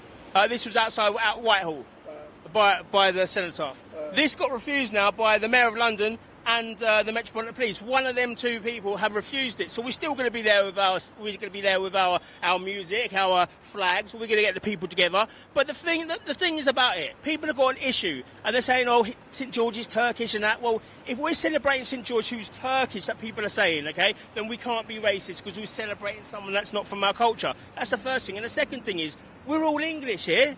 Okay, we're all living in England. Why are we not celebrating the land that we live in? Why is it such a thing? Why has it been so polarised? It doesn't matter who you are. This is England, and this is what we're celebrating. So we're going to celebrate it. Come, hell or high water, we will be there. But I'm going to ask you a dodgy question because I like to be devil's advocate. Yeah. Oh, he's coming around the front now. It's going to be serious. And I'm coming around the front. Yeah. I've got to sort my microphone out. And I know people love you on board, yeah? So this is my ugly black face, yeah? So, Danny, do you believe that this great country should be paying reparations? Look at his face. Look at his face. I'm a proud Englishman. I wasn't born here. I was born in Barbados. And I've spoken earlier on about the importance of the Drax family who... They brought slavery to Barbados. They made millions. And the Drax, I don't know if you know, he's a biggest landowner in this country. He's also a Tory MP. And my country, Barbados, where I was born, I don't live there anymore. They're taking it back. Should this country be paying reparations for the things that they did in the past? Yes or no? No. Why not? It's quite simple. Let's start with the slavery is a bad thing, okay? It was 500 years ago. It's got nothing to do with people here today now, okay? People are saying, well, it's not actually money. It's going to be so we can advance our people, the black people, because they've been oppressed for so long. But this is what I'm saying. What did the English and what did the United Kingdom bring to Barbados, to Jamaica, to all the colonies, to many parts of Africa, to India? They brought destruction. They raped our country. We brought sanitisation. We brought railways. We brought modern day cultures. So if you want a reparation, and I don't know how they're going to be doing this, then that's fine. But first, give back everything and do not use anything that is British made, owned, or whatever. There was another word, but I forgot it. But Danny, as normal, me and you can chat some stuff, yeah. And there's people online. Can I invite the people online to ask you questions? Of course you can. So for all of you online, I know you're on the YouTube chat, and I know you love Danny. And don't forget, if this is the first time you've seen StreetMic, give me the thumbs up, make your comments down below, share and follow. And we are currently outside of Westminster Magistrates Court, where Tommy Robinson is inside. His trial started this morning at 10 a.m. So he's currently on trial for an incident which occurred on the 26th of November, where he allegedly refused to move on after being ordered to do so by the Metropolitan Police, and he's been charged under Section 35 of some bullshit law. But coming back, Danny, yeah, so don't forget, if this is the first time you've seen StreetMic, give me the thumbs up, make your comments down below, share and follow, and hit that like button. If you don't like me, hit the like button anyway. So if you dislike me, hit the like. If you like, hit the love button. So I've got Danny Roscoe in front of me, and ask Danny Roscoe questions. So you can do so via the YouTube chat. So So the first question 42 channels, Dave has said, StreetMic. Big up, Dave. Can you ask Danny if he's aware he is black? Well, I like to say that I'm half caste, so only 50%. But of course, Dave, of course. But this is the thing, okay? Just because I'm black, I don't need to be going around with black things and saying that England is abusing me and all this type of thing. I can embrace England as it is. I can embrace England like any other white person has done and will do if I choose to. And that's what I choose to do. I live my life in England and I obey as many of the real rules that we can to make sure that we're living in harmony with each other. Sometimes I love asking people to ask questions because it shows something opposite when they ask silly questions. Yeah. So another question is, ask Danny, and this is Ginger Tony. Ask Danny, does he support Ginger Lives Matter? Do you know what? I am a huge supporter of Ginger Lives Matter. It is said that the Gingers are the first people of the country, and you know they are being oppressed from many places. Especially they're being oppressed from places like blonde hair dye companies. But yes, Gingers Lives Matter every single day. Big up the GLA. So Tony Trump has made a comment. Who gives a FOOK? Danny's black. He's a true patriot. Big up, Tommy Chomper. And that's what this is again. We're making divisive politics as black people have to be this way, white people have to be this way. You know, there's many white people out there. All right, and we're looking for the guy from my area over at on the Isle of Sheppey, M.R. You know, there's people who accept whatever culture they can, but the problem is, we're being directed into only having this one type of culture and not being able to embrace any others. That's where the problem is in the UK, and we need to kind of stop it. And St George's Day is a great day of doing it, when everyone can get together under the banner of St George's flag. So Milkman is going to answer a question about football. So Milkman of human kindness, ask Danny who's going to win the Premier. I don't know. It ain't Luton. I don't know. I don't watch it. I boycotted it since, you know, they decided to bring politics into sports. They decided to take the Marxist knee and they made Black Lives Matter the epicenter of football. Since then, I've really not watched it, and I wouldn't even know who's top of the league. Who's top of the league? Anyone know? Don't ask me. Can I be honest? I cannot stand football. I do not watch football. I believe anyone who watches the Premier League, they're clones. They're ripped off, and I've got better things to do with my life, Danny. You understand what I'm saying? But all I can say so far is thank you very much for engaging with me. Are you going to sneak into the court? Not sneaking. Are you going to go in and then have a look for 10, 15 minutes, then come back out and report what you're seeing and hearing? I might do. I don't know if they're gonna, you are allowed to. I don't know if they're gonna bring me in there because it's started already. It doesn't matter. Yeah, their public galleries are right. The public galleries is weird. No, but go and because people are still going in. All right. I'll have a look to see what's going on. But give me my microphone. So tell the people what you're going to try and do.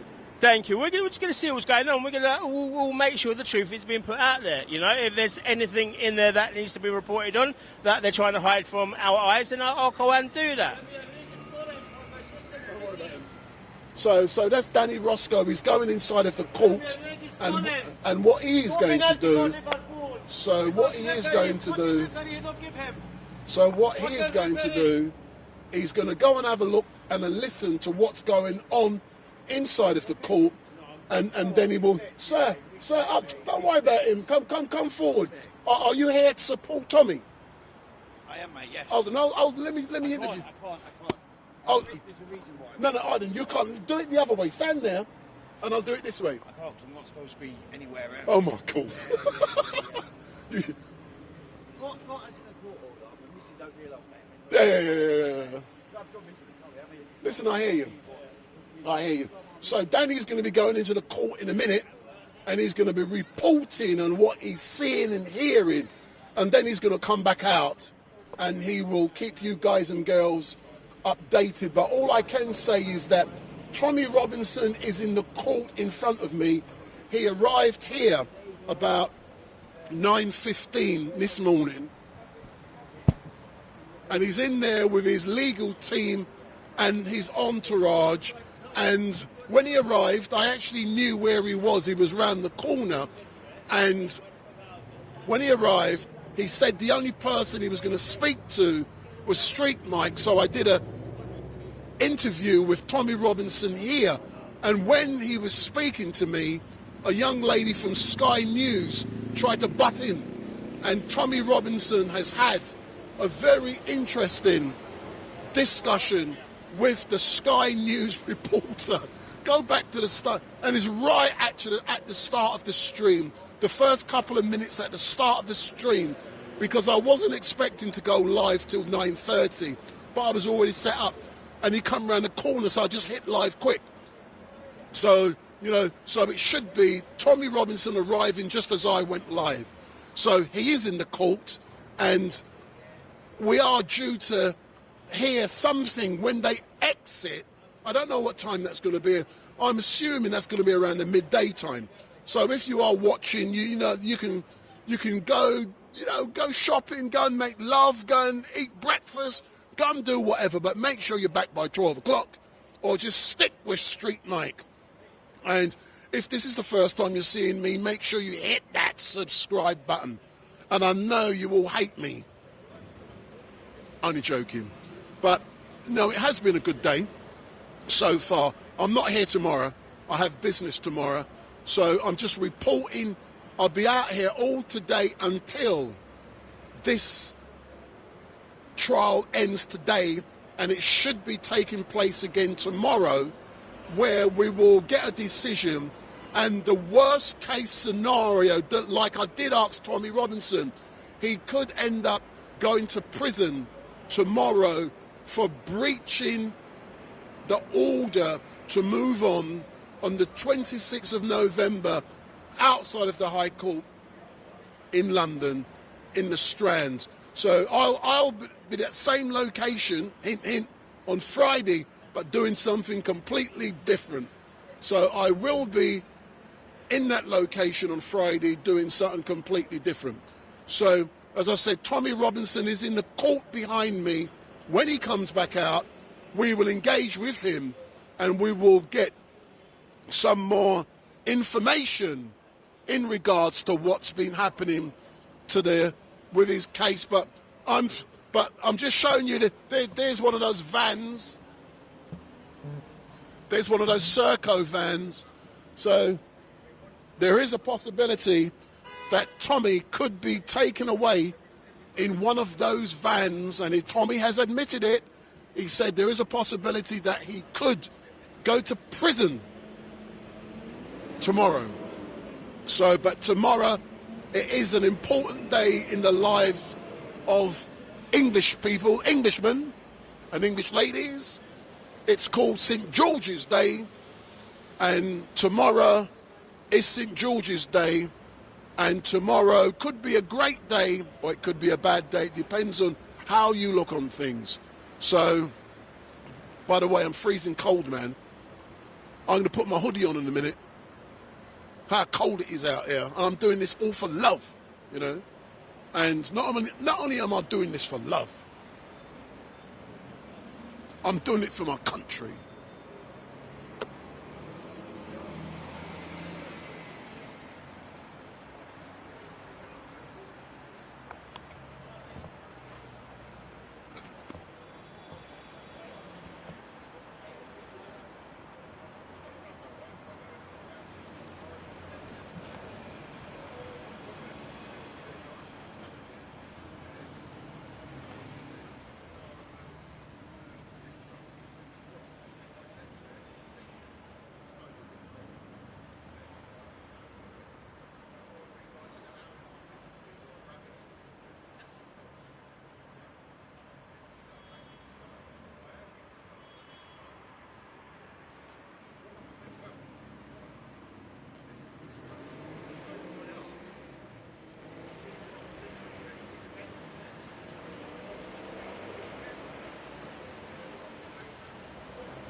Oh, that was quick. So, they said he's some kind of an activist, right-wing activist. Is that like Penn in Germany and France? That Penn man is that type of thing? Can I interview him? Oh no, God, I look terrible. I can't go to television. Oh, no. You look beautiful. Go on. What do you want to say? I think it was fun. Hold on. Give me 2 seconds. Hey, come round. I don't know anything about this man though, the activist. Come forward. Come forward a bit. Beautiful. So if you hold that. Hold this? Hold that. Let me just sort this out. So if you can introduce yourself, my darling. Okay. What's your name? Gail.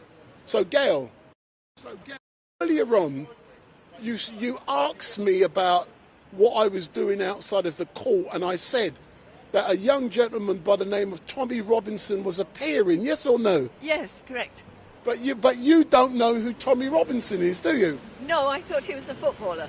No, but Tommy Robinson is well known. Okay. And he's been vilified in the national press for being he was the founder of the English Defence League, the EDL.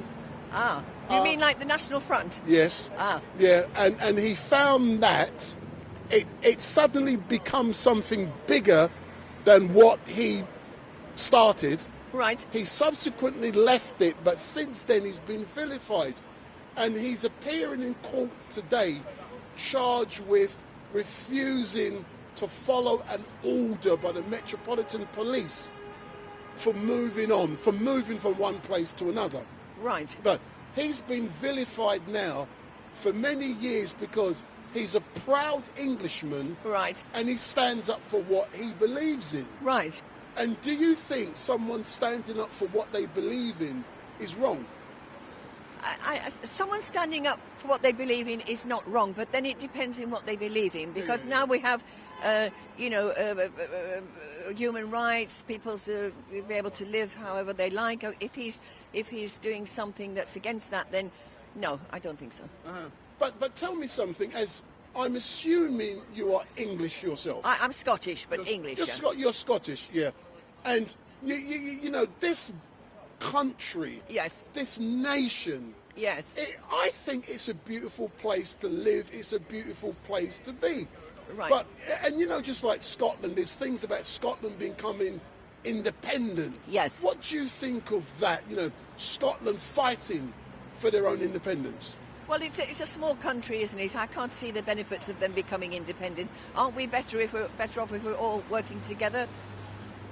I'm assuming yes, we are. But I can understand the Scottish nationalists. Yes. For example, they want their own independent nation. Right. They want to be separate. So there are people fighting for what they believe in.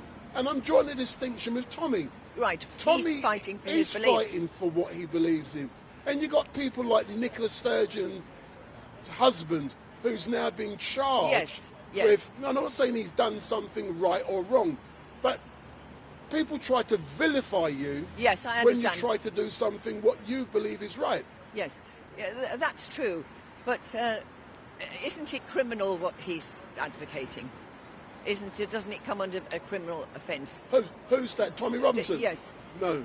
Okay. No. Okay. He's just fighting. For example, he believes that a certain culture has been raping children, and he's produced a documentary film to support his beliefs. Oh, right. I didn't know anything about that. Yeah, that's correct. But as a direct result of what he's been doing for the last 5, 6, 10 years, it's now been proven by the government and other reports that what he's been saying is correct. Ah. That in places like Rochdale, Oldham and other places... yes, I see. I know what you mean. And it was Tommy who started all of that. Well, I agree with that. That should definitely be publicised. That side of it, fantastic. Yeah. But you're glad you met me now, haven't you? I'm very glad I met you. Thank you for explaining it, because I had absolutely no idea. And I believe when I saw you earlier on, you were on your way to go to the dentist. Yes, I was. So what did you have done? Well, just a checkup. Just a checkup. And how did that go? Very well. I'm very happy. But I keep hearing about there's a problem trying to get a dentist appointment. Yes, that's true. But mine was an emergency because I found a little something in my mouth, but it turned out to be nothing. So they were able to see me today. Excellent stuff. But all I can say is thank you very much for engaging with me. Oh, and was it worthwhile? Yes, I'm very informative. Thank you very much. Excellent stuff. But thank you very much, my dear. Thank you. And enjoy the rest of your day. See, that was easy, wasn't it? Lovely. Thank you so much. Thank you. Thanks a lot, man. Bye. Thanks a lot. Cheers. See, that was easy. With the camera off, these beliefs that anybody has, this is my view. We see personal numbers. There's no need for between each other and the camera. If we go, if the bees go over the camera, why are we here? We neither use nor ornament.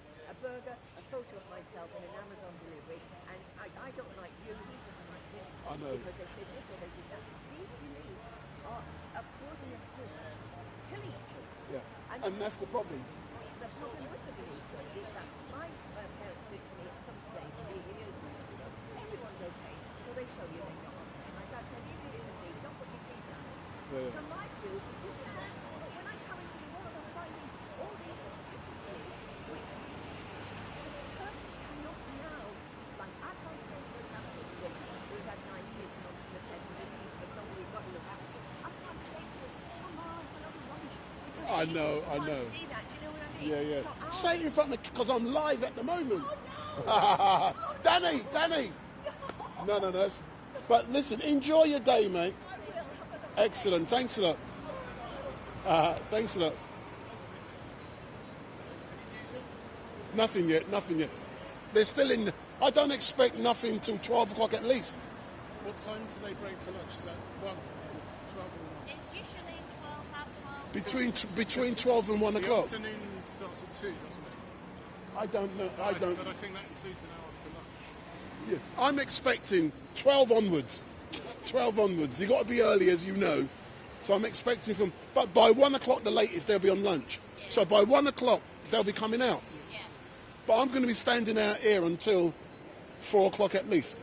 Yeah. But I'm not here tomorrow. I'm busy tomorrow. Got other jobs to do tomorrow. Huh? Got other jobs to do tomorrow. Yeah. Danny, come. Let me just do this man now. So we're now going to engage with Danny Roscoe again. And Danny just went, I believe him. Did you go into the court? I thought you went in there. No, what's happening? Where did you go? Still there. You was there all the time? I thought you went in. I thought you went in. Hey, go and get some coffees or teas, man. You got a... You want my card? I was gonna give you my business card. You got a business card? Do you know what though? Are you live? Yeah, I'm live. Do you know what though? Come here. I'm always Well, live. when I first see you at the rallies we can't talk about, yeah. To now, what you're doing, you done so well, man. Honestly, man. Like you're hitting levels and levels every single year. No.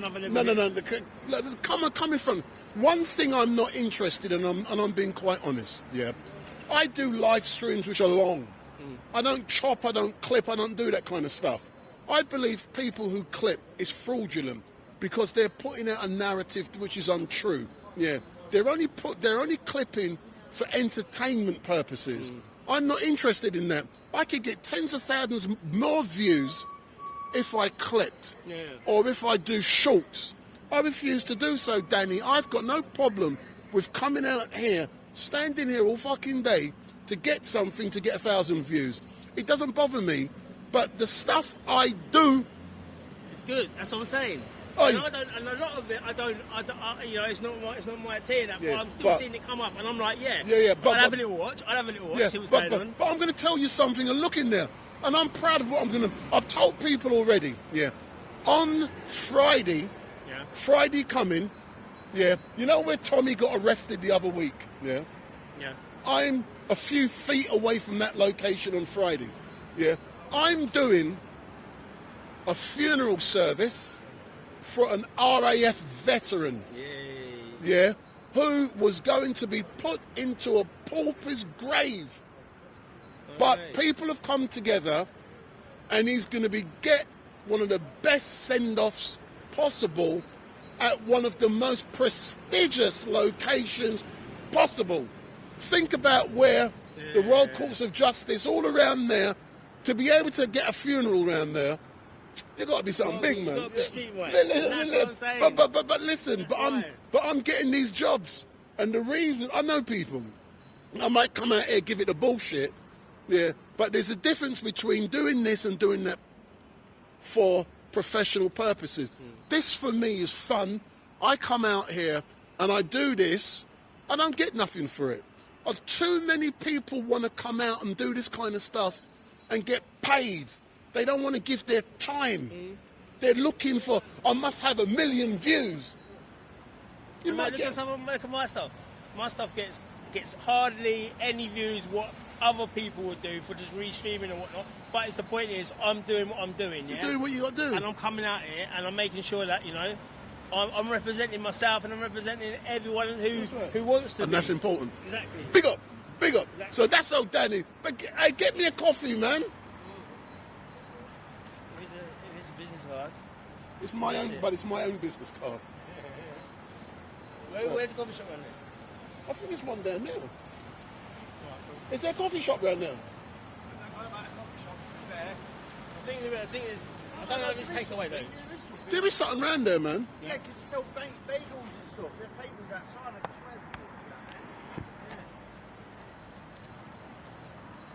I swear to you. I know. I swear to God.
So there's not actually much or anything happening down here at the moment. So everyone is inside of the courts. So I can switch off the live stream and come back when they come out, or I can keep going. So I'm just going to choose to keep going.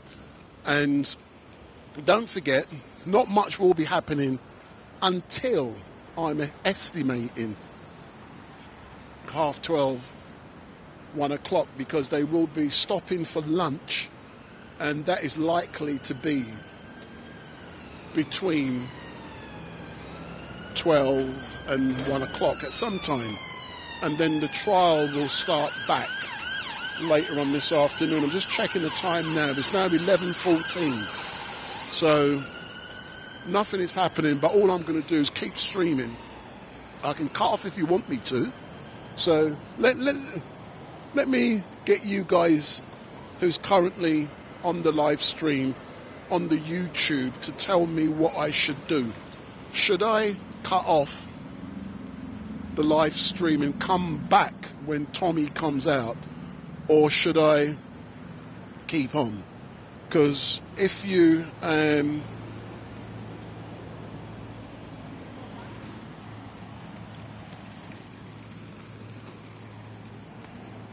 so there's nothing that's happening at the moment. So I'm now going to go into the chat, the YouTube chat, and you guys decide, do you want me to switch off and come back when something happens, or shall I just carry on live streaming? So what do you think I should do? So 6'2" Bandit D said, keep on streaming, it's no bother. The Blacklist, keep going. AP News, Stave Live is good trolling the trolls. Dibble, should I stay or should I go now? Jackie, keep going. Bagland Greg, have a cuppa. Hey, Danny Roscoe just got to get me. Patrick, keep rolling. Get a brew. Come back, StreetMic. Oh my God. Hey, do you know something? I am laughing.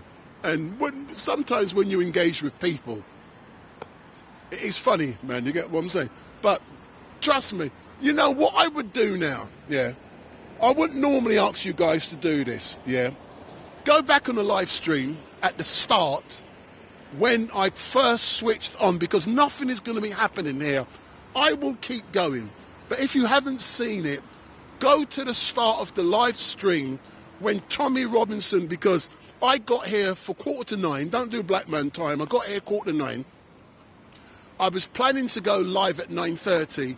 I communicated with Tommy's team, and I knew they were here. They were just around the corner. But I was told when they're coming, they're going to ring me, but they didn't. So I'm watching the photographers, and I can see the photographers flashing. And I thought, oh, Tommy's coming. So I hit the live stream just as Tommy come round the corner. So within 2 minutes of me hitting the live stream and going live, Tommy actually turned up here at the front, outside of the court, and I actually had the opportunity to interview Tommy Robinson. So if you haven't seen it, I interviewed him prior to him going into the court, and whilst doing that interview, he engaged with one of the Sky News reporters who come up with some crap to Tommy. So go back, normally I wouldn't say it, but go back and look at the start of the stream, then catch up with me, and you can see what Tommy had to say prior to him going into the court. But Danny Roscoe's just gone round the corner, and he's buying me some coffees, but I'm actually getting an extra hot chocolate because I'm fucking cold. Big up. So if you hate me, give me the thumbs up, make your comments down below, share and follow. If you like me, hit that subscribe button. So hit that button if you like me. And listen, do you like it? Look. See, posh, man. No rubbish for StreetMic, you know. Brrr.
gentlemen, ladies.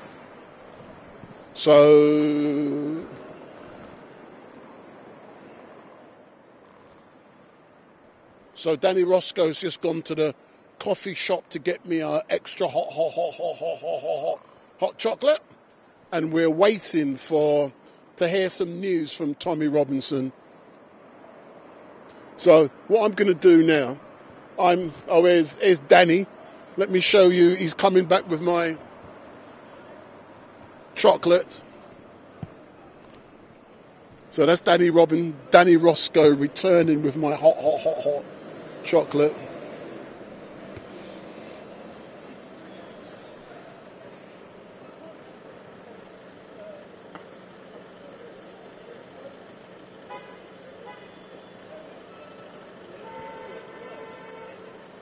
Hey! Bigger! Bigger.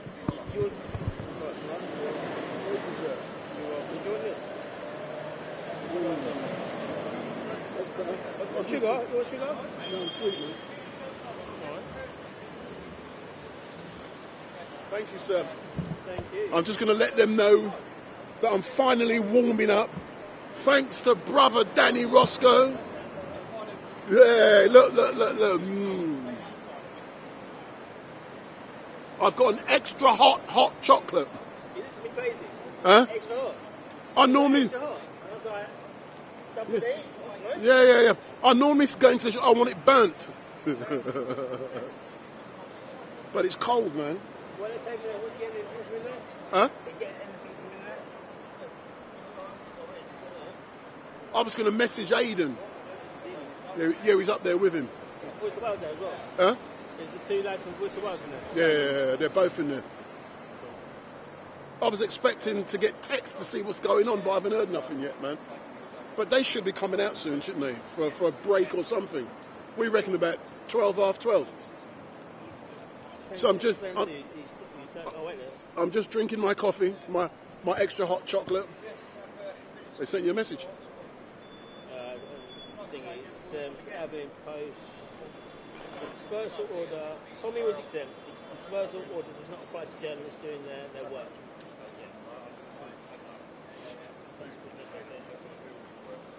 What's that, a running commentary from him? What's going on? Yeah. Who's it from? Urban Scoop.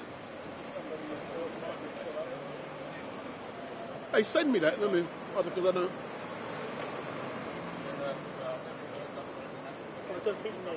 Huh? Have you got his Twitter? Well, you won't believe I don't follow all that stuff.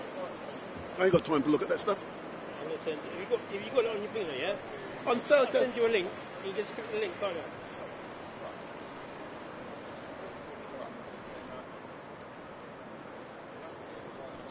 Yeah? All right. Doing the legal arguments. It might even finish today. It might even finish today. Oh, yeah. It's true what they say. And all they've got to do is say he's an active journalist. Therefore, he's exempt. If they want to say national union journalist, that's fine, but they've got so many terms and conditions that we have to do anyway.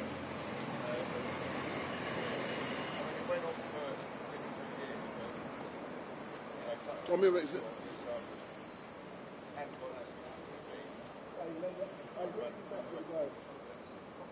Let me catch this. They're just walking around in circles, man. They got nothing better to do.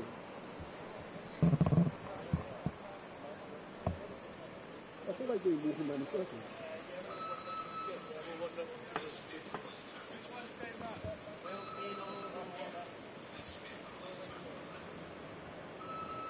I want to interview one of them. Morning, geezer! Morning, geezer! Huh? If only if they could be honest. I know plenty of them, and when they're not in their uniform, they tell you what they want.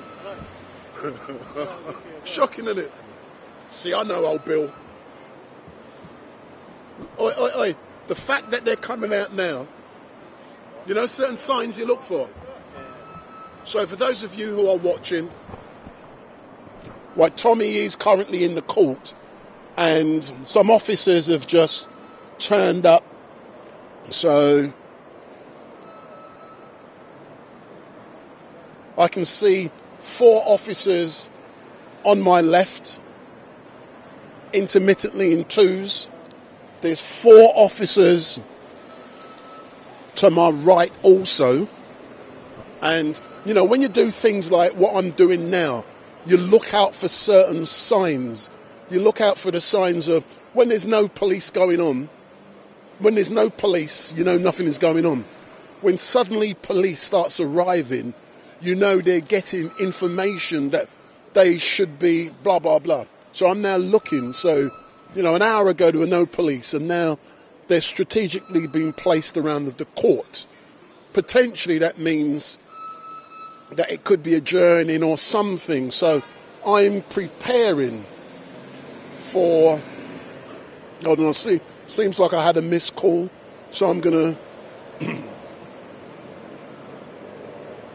So we could be preparing for someone to exit, but I don't actually know if that is true or not.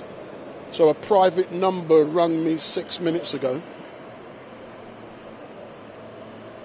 And another number rang me 20 minutes ago. So if you were one of the numbers that rang me and I didn't answer your call, my apologies for that.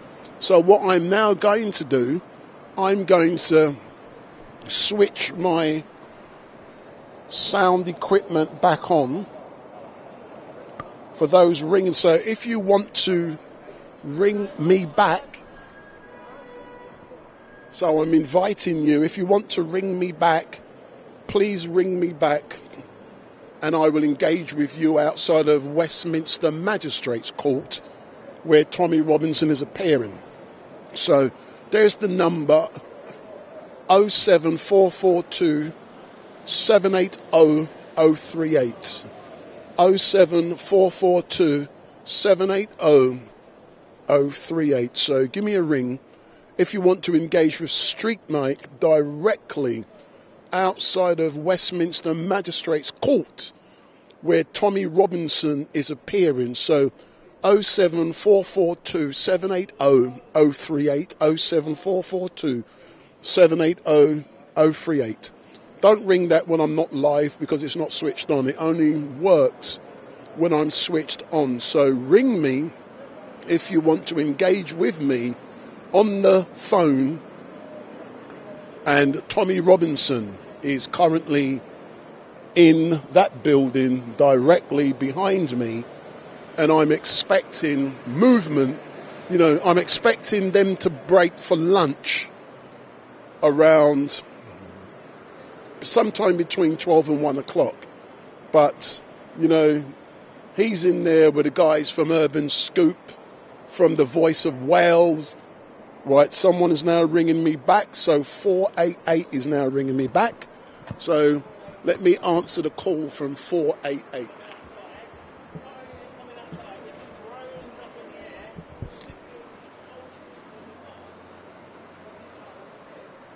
So, hello, good morning. Hello, StreetMic. The name's Steve Whiteman. To the right. I didn't actually get your live stream until I saw NEWSFLASH, and I saw you in the background. Go and say that again, boss. I can't hear you very well. Hold on. Let me turn it up. Hold on. I'm trying to turn it up. That's better. It's fully up now. Say that again. Right, bro. Name's Steve Whiteman. I'm ex-military. And first of all, I'd like to thank you for actually going to the RF guy's funeral. I've got the request later, but I think Tommy Robinson is actually being silenced because basically the mainstream media, the Catholic, does not want him to say what he feels, which about 90% of this country feels, that we are being pushed into the back of the food gate. Do you know something? It is quite sad, but why do you believe that you guys have been shut down from saying what you have to say? Because, you know, we're now living in a world where freedom of speech is no longer seems to be permitted. Totally agree, bro. Totally agree. When I saw those, basically, I think like you do, those arseholes desecrating our memorials. I felt as if I wanted to go down there and just punch one of them in the face. Being an ex-squaddy, that's exactly what I wanted to do. Unfortunately, you all be the lower gets arrested, and they can do whatever they want to do in this country, and we don't have no speak. Our freedom of speech has been totally taken away from us, and basically, I believe not very long in the future there's going to be a serious race war between the Christian faith, the Catholic faith, the Jewish faith, and the Islamics. There's going to be on the street soon. So I'm already seeing something similar in a small way at Speaker's Corner every Sunday because I'm there. I know. I've watched quite a few of those in Speaker's Corner. Now, Speaker's Corner was set up many, many years ago for anybody to go down there. I think it's the only place in London where you can stay in Speaker's Corner and you can say whatever you want, right? And all I can see is these Christians and whatever it is getting basically threatened, and basically the police are not doing absolutely anything. The Speaker's Corner is a tradition in the Great British. It's Speaker's Corner, Speaker's Corner. You can say what you want. Yeah, it's actually quite sad, but tell me something, First one's about Tommy. Tommy Robinson, I fucking love Tommy. I fucking love Tommy. He's the only one of the guys who's willing to put his money where his mouth is and speak out against the oppression of this nation. And that covers Scotland, Ireland, and England and Wales. I'm not just fucking English.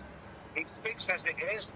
The mainstream media doesn't like it because he actually tells it the way he is. Yeah, that's right. And also, as I saw today, I watched your interview with that Sky reporter. You saw it, yeah? Yeah, you totally fucking blew her away, bro. You totally blew her away. She was speechless. She was speechless. Yeah, she was. And I saw Tommy going to the court showing his photographs of her face. And I was sitting there fucking laughing my head off.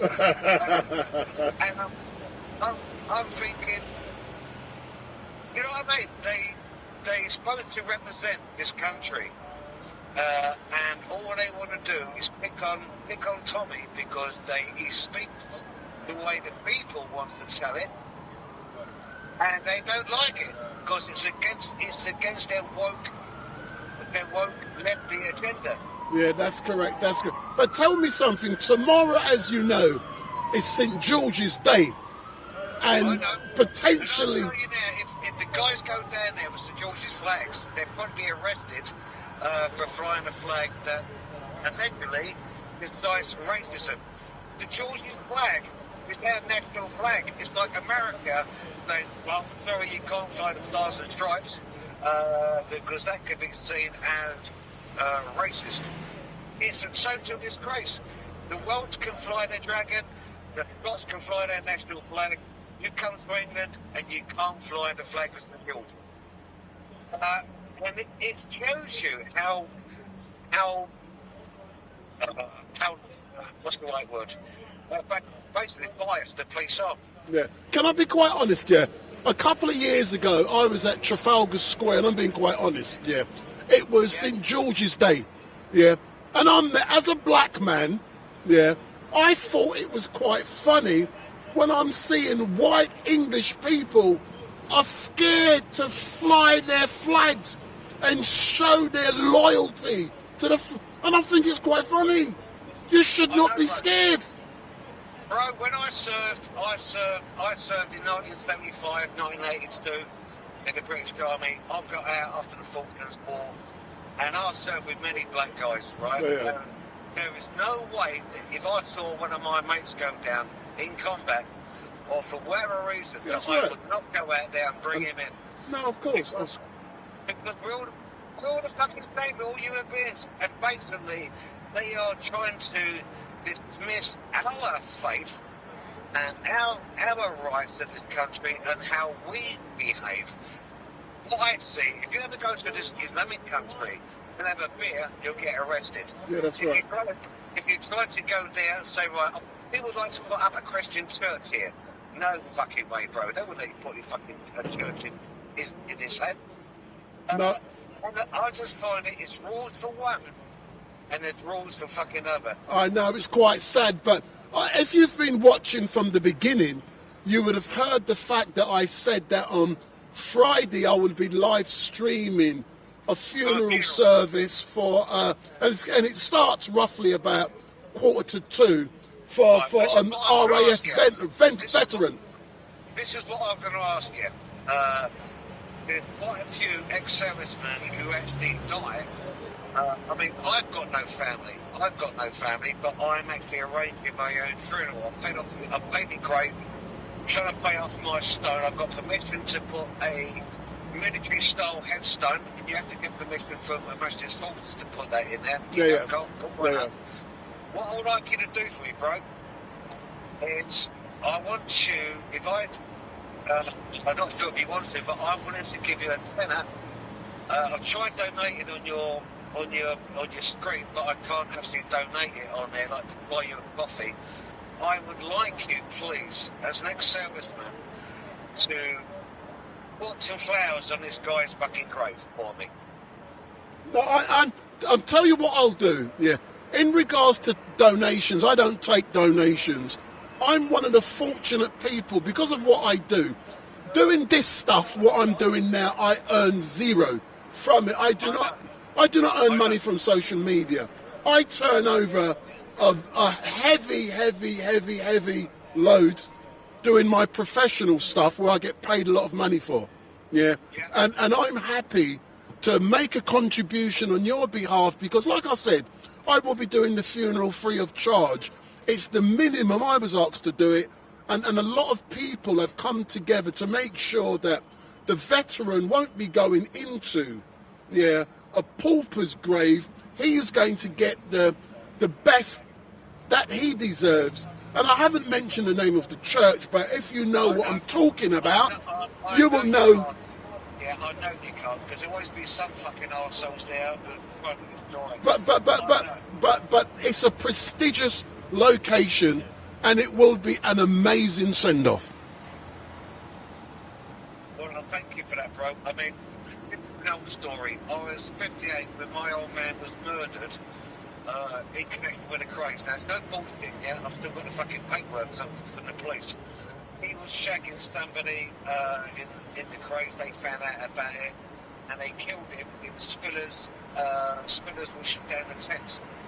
My old girl received about £3,400 then, and what I look back on, £3,000 or £4,000 in 1960 was a lot of money, and she stuffed my old man in a pauper's grave. When I found out when I was in the military, I went back to the graveyard that he was buried in, and I said, can I erect a stone for my dad? And they said, unfortunately, you would have to get every person that's buried in that pauper's grave permission to put a headstone on your... Yeah, that's right. Farm. Yeah. And it was 24. Yeah. So I'm really proud of you guys to not put this guy in a fucking pauper's grave. No, of course. He's RAF, I'm Army, but we are still a bunch of brothers. No, I hear you. But so all I can say is thank you very much. And, I plan to be out here all day today until Tommy should be coming out, I'm assuming within the next hour or so, but he will be here on trial all day. But I'm not going to be here tomorrow because I got things to do tomorrow. Right, well, I saw the coppers coming up in about 9 or 6 of them. What you said on the screen, yes, that's how we used to do it when we had women going for Northern Ireland. You had to come up you had to file them, and basically you surround the area, prepare for anything. So I am watching you. Unfortunately, I've only put it on pause in case it goes over your microphone. Yeah. So you understand, and the thing about it, when you do what I'm doing, you get here early and you carry out your reconnaissance. When you do you learn things, you learn how they operate, you see things. I can't turn up to an event which is in the middle of it because I don't know what's going on. So being here, I'm seeing what's going on. Yeah, well, that's the first part. That's the first thing in the military. You do reconnaissance first. You do reconnaissance first. You see how the ground. You see how the ground lies.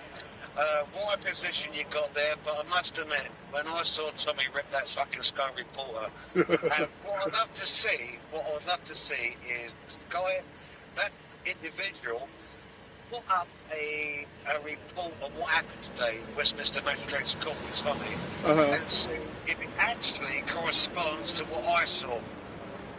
And it wouldn't do. It would be, if they put it up at all, you get what I'm saying, but wait and see. But all I can say is thank you very much for ringing in, sir. There's a few more people now turning up because it's getting that time. But I was expecting hundreds to be here, but it's only a handful. Right, well, you can call me old fart, right? Because I'm 66 years of age now. I've got prostate cancer. I've got a bloody brain tumour that's not life-threatening. I've got osteoarthritis. And basically, with Hounslow Council, I'm sleeping on the floor because Hounslow Council have not addressed my damp and moulding bit. But you can call me old fart because I've got the T-shirt. I got it off of, what was it? Fucking hell. Amazon. It's got old fart, been there, seen it, done it, and eaten it. I hear you. Excellent. But thanks a lot, man, and we'll catch up soon, yeah? Right, yeah. Honestly, please. Stick some flowers on that boy's grave for me, or if you're in sentence, I'm not sure if he's going to get cremated or buried. I'm getting buried. But if you can put some flowers up there, if you want to, give me a call back. You got my number, and I will send you some money. Don't want nothing to do about money, man. I got enough. Trust me. I'm not boasting, but I got enough. All right, bro. If you do that for me, you're helping the next squaddy, helping another ex-squaddy. If I can't be there in person, then I would love for you to understand that I'm trying to pay my respects to that guy who is 82. He obviously served in World War II. 92. Well, obviously he served in the Allied forces in West Germany. And I would be most grateful for you. I would always be in your debt. Excellent stuff. Thanks a lot. I'm now seeing a Serco van arriving, and who knows who it's for, but I'm now going to focus on that. But thank you very much for calling. You take care, Mike. It's great to watch you. I'm actually subscribed to your channel. Some of it as it is, fuck off and all the rest of it. Yeah, fuck off. Leave me alone. Goodbye. You speak body language. I didn't know. Thanks a lot. Bye. Bye. Take care, bro. Bye. Bye. Bye. Bye.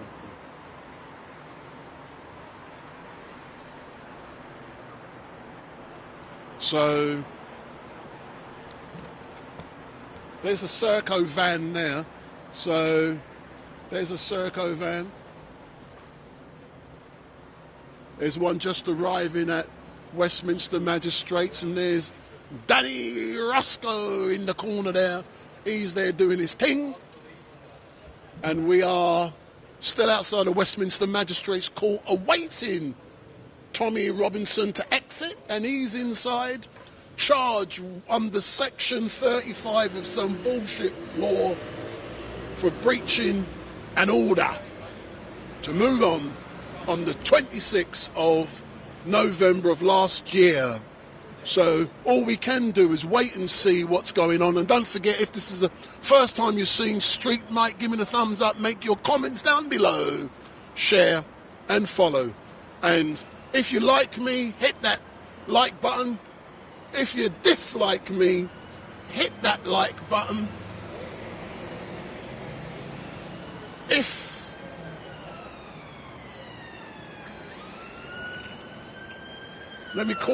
Let me read you something. And this is a Tommy Robinson admin post on X, and it tells you exactly what's going on out there. It says, Tommy was exempt. The dispersal order does not apply to journalists doing their work in the place they are working. Section 36 of the Antisocial Behaviour Order, Crime and Policing Act 2014 carves out an exemption in 3A which states a constable may not give a direction under section 35 that prevents the person to whom it is given attending at a place which the person is required to attend for the purposes of the person's employment or a contract of service to which the person is party. You want to know what that means in English? See, I study law. That basically means the section 35 dispersal order, yeah, once it's given, basically you have to get lost. However, it does not apply if you're a journalist working. So what the argument, which is probably going on inside of that building now, is Tommy Robinson a journalist? If he's a journalist, then the order become unlawful. You can't give a journalist an order to fuck off, basically. I'm a journalist, I'm in front of the court, I'm doing my job. They can't tell me to piss off, Wendell. They can, but I'll just move and I'll go and I'll come back. But that's basically what the argument is going on in there. Is Tommy exempt, yes or no? That's just the easy way to describe it, yeah. If it is found that Tommy is not a journalist, good morning, come and talk to StreetMic, come and talk, come, don't be scared of me. 1, 2, come forward, come forward. You can have 2 minutes. You can have 2 minutes. So what's your name, sir? Gary. Gary, where'd you know me from? I know you from the internet all over. You know me, so what do you know me from the internet doing? Speaker's Corner or... Because Tommy Robinson is in there. Tommy Robinson? Tommy Robinson, you know that geezer. Oh, right, okay. He's well known. Tony or Tommy? Tommy Robinson. Okay, no, enlighten me a little bit. Yeah. You know, Tommy Robinson, he's a patriot. He fights for what he believes in, and he believes in what he's doing is right, and he's fighting for the people of this country. That's what I think he's doing. Right, okay, yeah, no, that's good. So what are you doing down here, sir? Me, I've just gone down to the eye hospital, that's all. You've gone down to so they did a test, and so if the test's been successful, what did they do to you? The National Health Service, you can't fault them, they're all doing a good job. Oh, excellent stuff, but that's your minute, so get lost now, but I love you. Mike, you're a good man. Excellent, sir, thank you. Tell Tommy I said hello. Excellent stuff, sir. So that's someone, sir. So I'm now going to catch up with a dodgy Danny Roscoe. He's the dodgiest geezer. Danny! Come! I know you're dodgy, that's why I'm calling you. So here's oh, Danny. So, Danny. Too much hot chocolate. Too much hot. I'm drunk now with hot chocolate. So, are you getting all excited that Tommy might be coming out soon? Well, it'd be good for him being outside the court and then inside the court. That is quite true. But what feedback have you been getting from the court in regards to what's going on inside? Because I'm assuming if you ain't heard nothing, you don't know no one in there.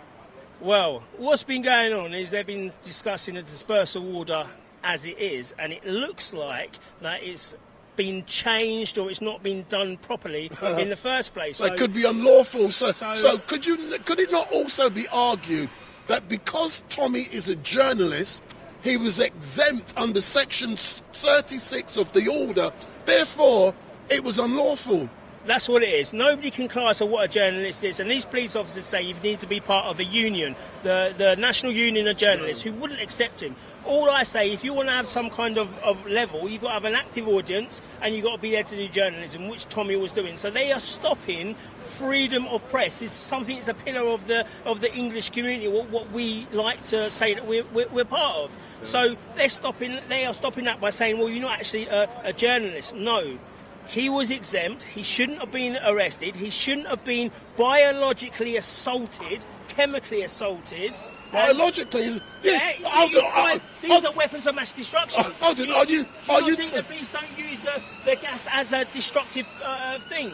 They don't use it as a weapon. So are you telling me, Danny, that the best police force in this world, the Metropolitan Police, carry on their persons a weapon of mass? Hold on. Of course it is. Hold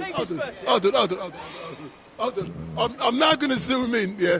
Are you telling me, yeah, that what that officer is carrying now is a weapon of mass destruction. Is that what you're telling me? 100%, because if there's 100 people now and he pepper sprays the air, there's going to be at least 50 of them people going to be affected by that one officer's actions. So 100%, however you want to look at it. Do you know something? When I go, hold on, what have I done now? When I go down to Speaker's Corner, yeah, hold on.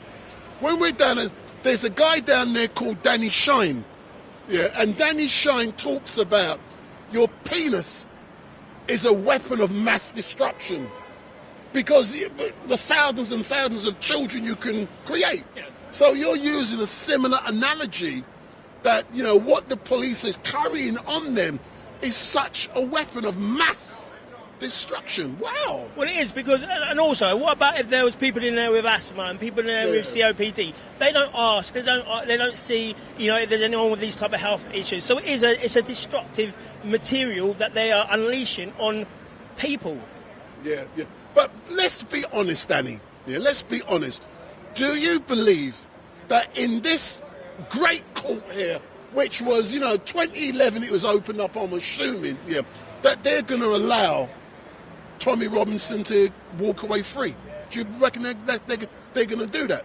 Well, they're going to try their best not to, but if the protocol is the arrest was unlawful at the start, there's not much that they can do, not even, you know, when they phone the establishment handlers. I don't think that the Attorney General will be able to get around this one. Yeah, they'll just go on to the next one. They'll just chalk this up as a loss and go on to the next one. And you know something, just like I said, you know, all these officers, you know, I'm carrying out my observation as they're now turning up around the court, and either people are going to be coming out soon, but you know when we get that feeling doing our reconnaissance, something is happening. I don't know if they're going to be coming out soon for lunch or what, but, you know, let's hope when Tommy comes out, he can give us an update in regards to what's been going on in the court.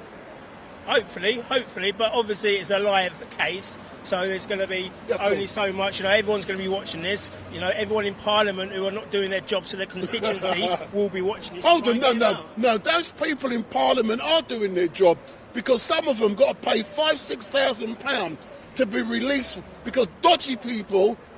Have you heard the case? What case? Oh my God. There's a Tory MP just had to stand down. Oh, Klein. Yeah. 4 o'clock in the morning. What kind of rascal? That's the level that we're at, you know, when the MPs are doing things like that. They do think that they're a class above everyone else, and we need to seriously consider what their role is in England. Do you know, if Tommy ever stood for Parliament, I know he probably couldn't, but if he did, do you think he would get elected? 100%. I think he would. I think he would get elected because people know now what he's about. People are coming across to the corruption that's been, you know, onto him, given to him. He's a racist. He's this, he's that. People now are looking at it and saying, well, no, you know, we can see differently. So I think the fight that he's got, people would be like, we're voting for him. Whether or not they actually support him 100%, they know he'll be doing stuff good for the country. Yeah. And what would be a good constituency? Rochdale? I don't know. Let's stay to his own community in London. Luton constituency. You know, I think Rochdale, now George Galloway is up there, is going to be very crazy. So anyway, I thought you'd see the funny side of that one. But listen, carry on the good work and we'll engage very soon. So that's Danny Roscoe. Everyone knows him. And we're currently waiting for Tommy to exit from behind this building where he entered at 9:15 this morning, charged with breaching some foolishness that was imposed on him by the Metropolitan Police. And usually I'm giving my opinion, and I'm not being an impartial journalist, but I believe that dispersal order, unlawful, mate. Shouldn't have happened. That's my opinion.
Hey, you been in there?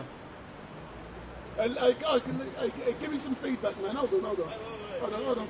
Can I get a lighter? Hold on, give me 2 seconds, yeah?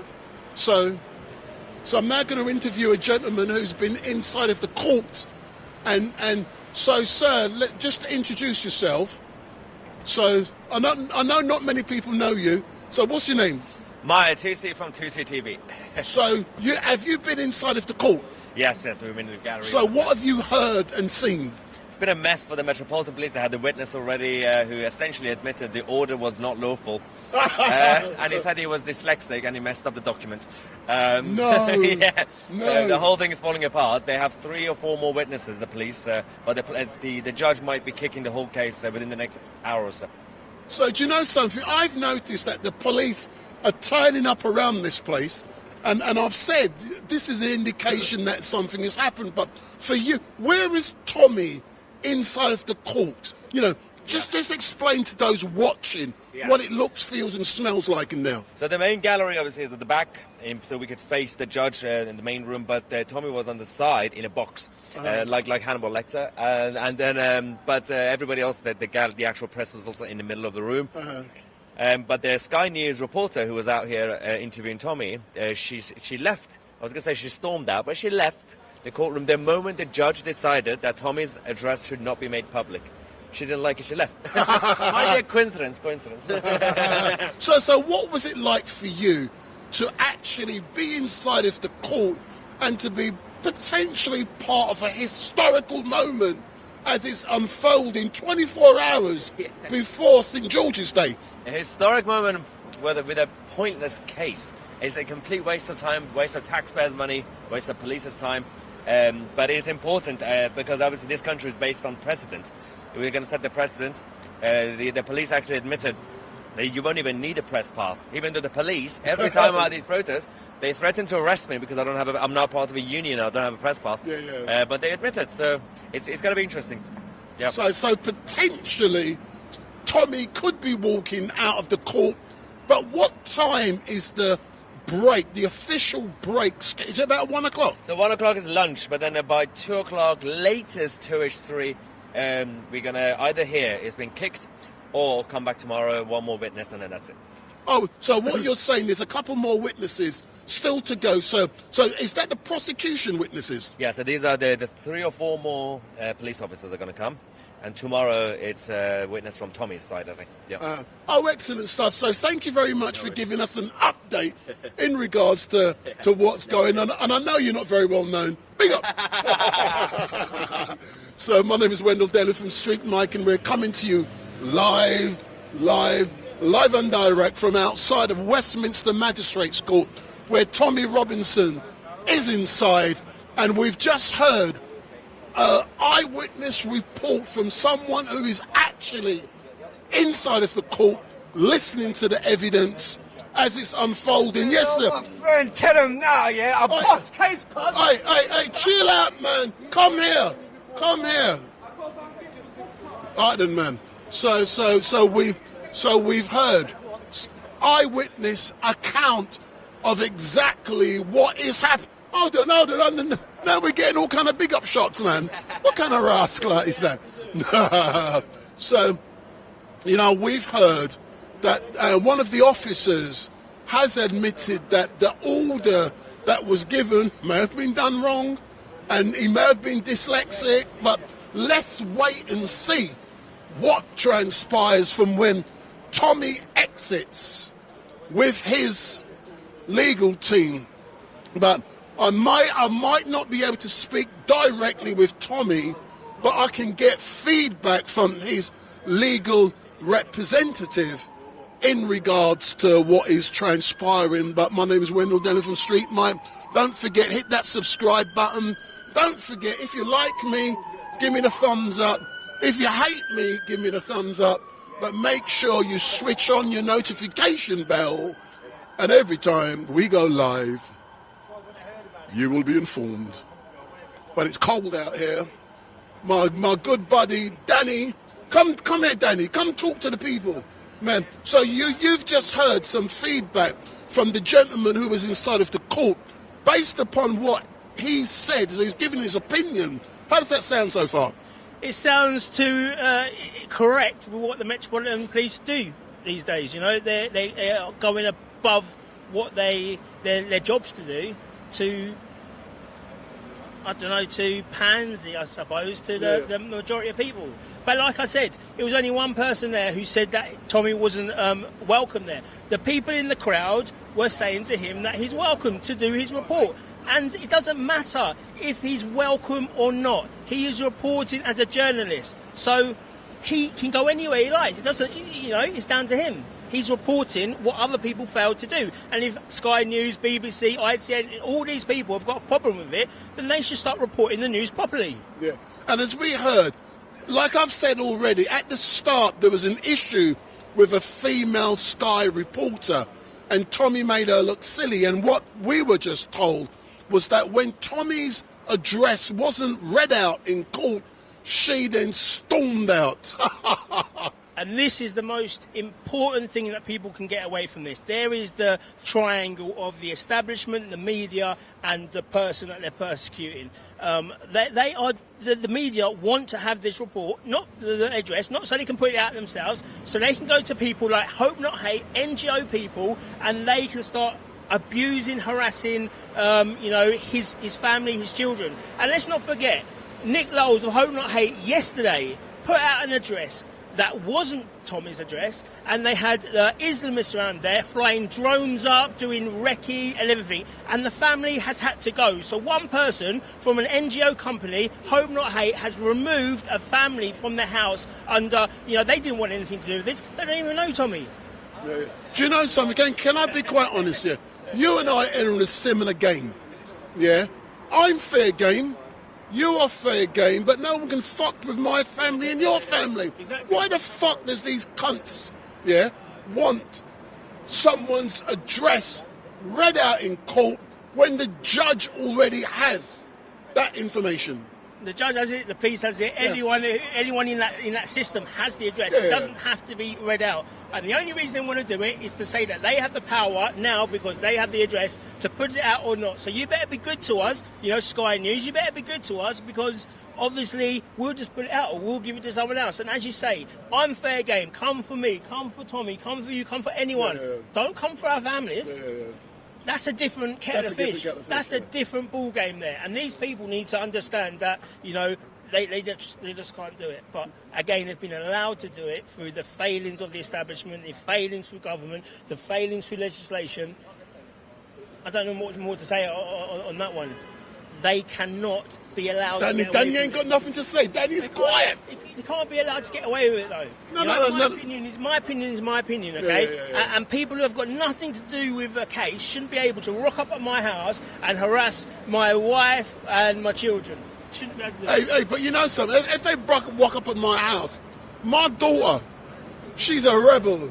She'll lick man down. My daughter smash your face in. So will my son. So let them come. That's the thing, though. Yeah. If Tommy's family did anything, then where would they be? Of course. The same place. Of course. And they'll be facing persecution as well, and that'll put an extra stress onto Tommy, because now his family is going to be in jail or. Yeah, so. Point taken. All right, then, so let's catch up. Let's find out what is going on later on. But like we've heard, there should be a break around 1 o'clock for lunch. What we've been told is that the prosecution have their witnesses. There's probably 1 or 2 witnesses still to give evidence in the court. When that 1 or 2 witnesses, then it may be a break.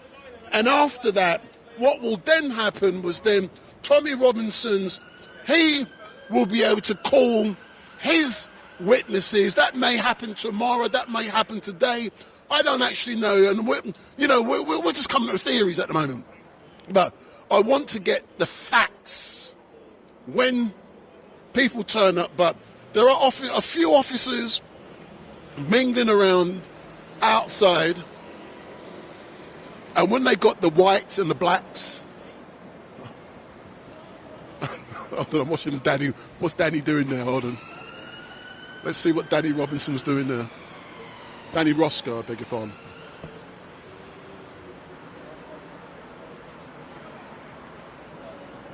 So I'm just trying to see what Danny Roscoe's doing. He's just asking some questions. So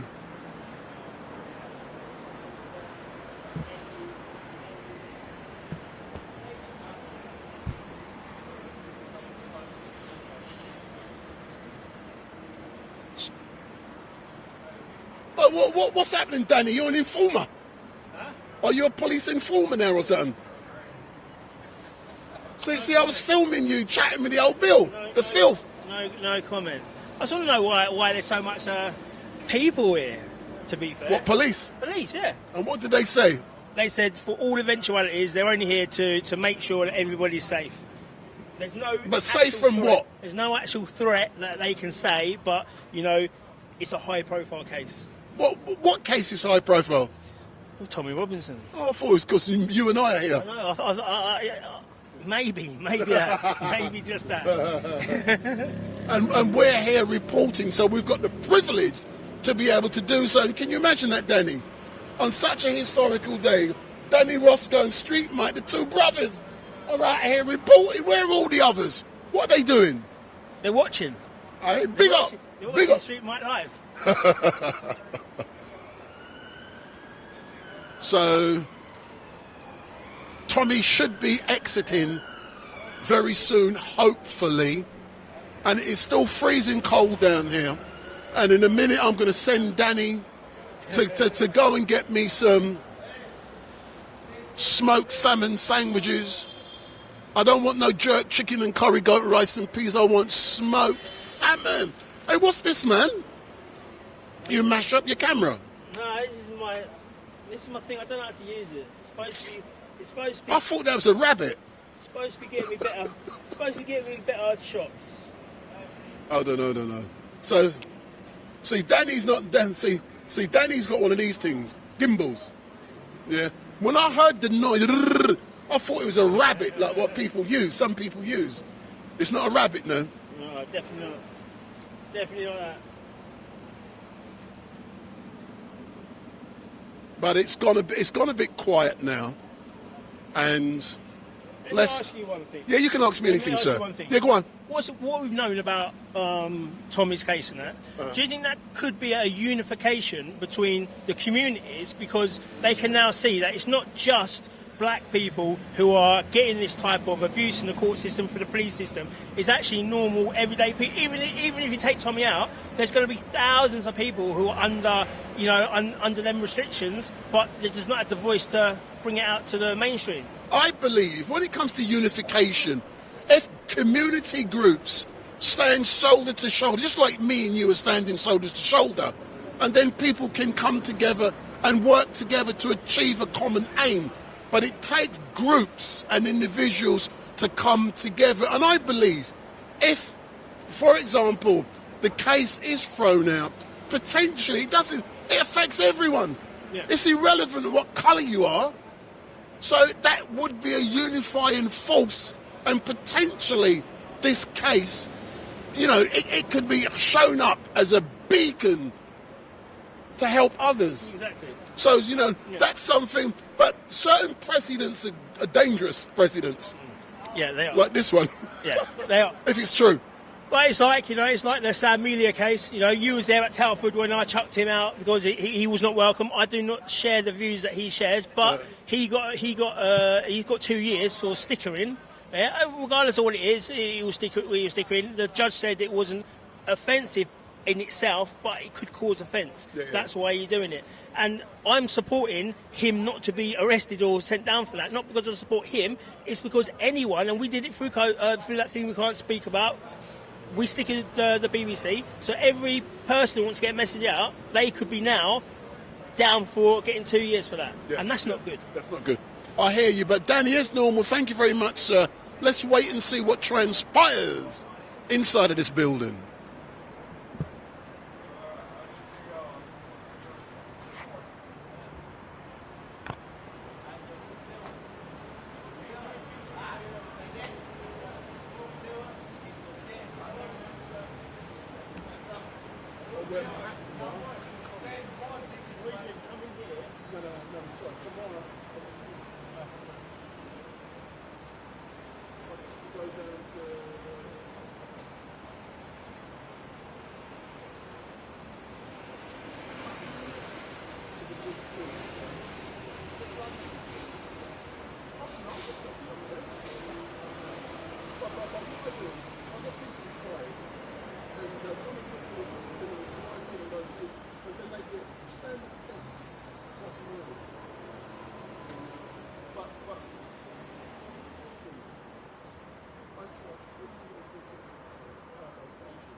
Did you see when I interviewed Robinson?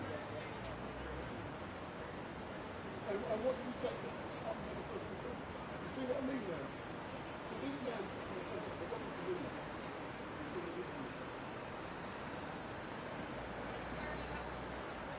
and it's your post saying, I'm going to tell people to do the tutorial, and I was like, right, I'll see you at the protest, I'm going to come down and go, where is the but you know what it's like? You know Aidan is telling me. Aidan uses the same equipment as me. Aidan is brilliant.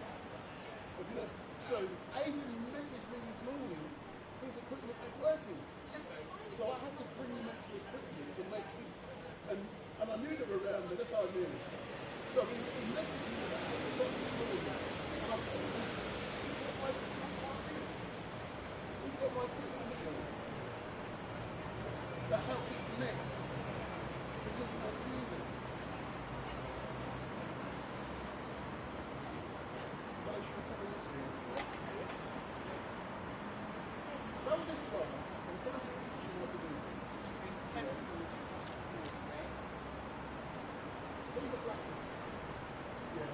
Instead, one important about how you conduct yourself when you come and do things, especially with everything. Because potentially, I don't believe in right normal, but some of these people are. That's doing it. And if you don't conduct yourself,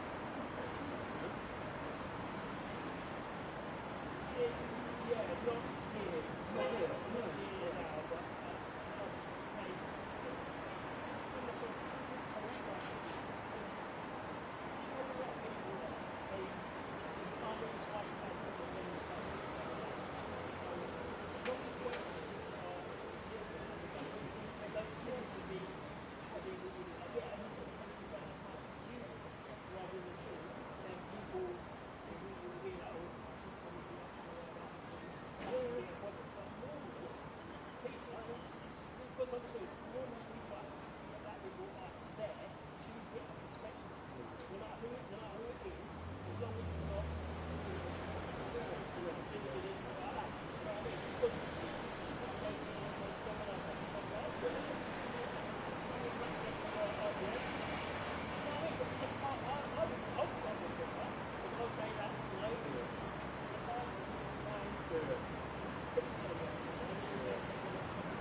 Within the next half an hour, it's going to be good.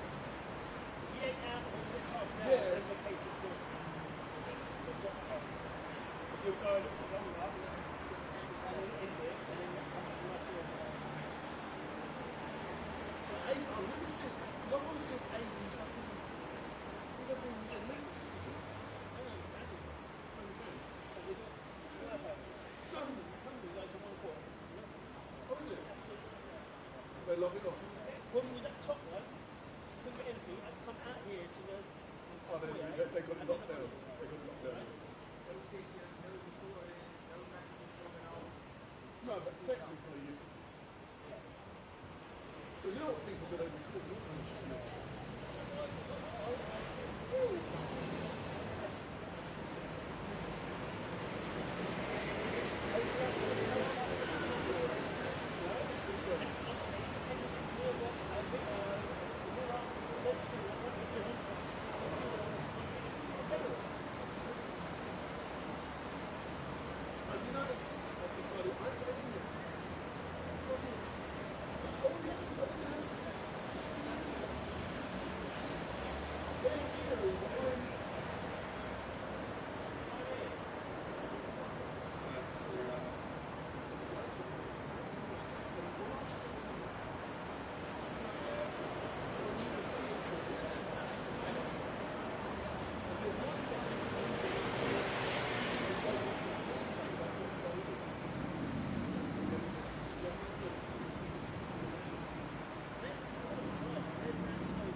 But the police will go after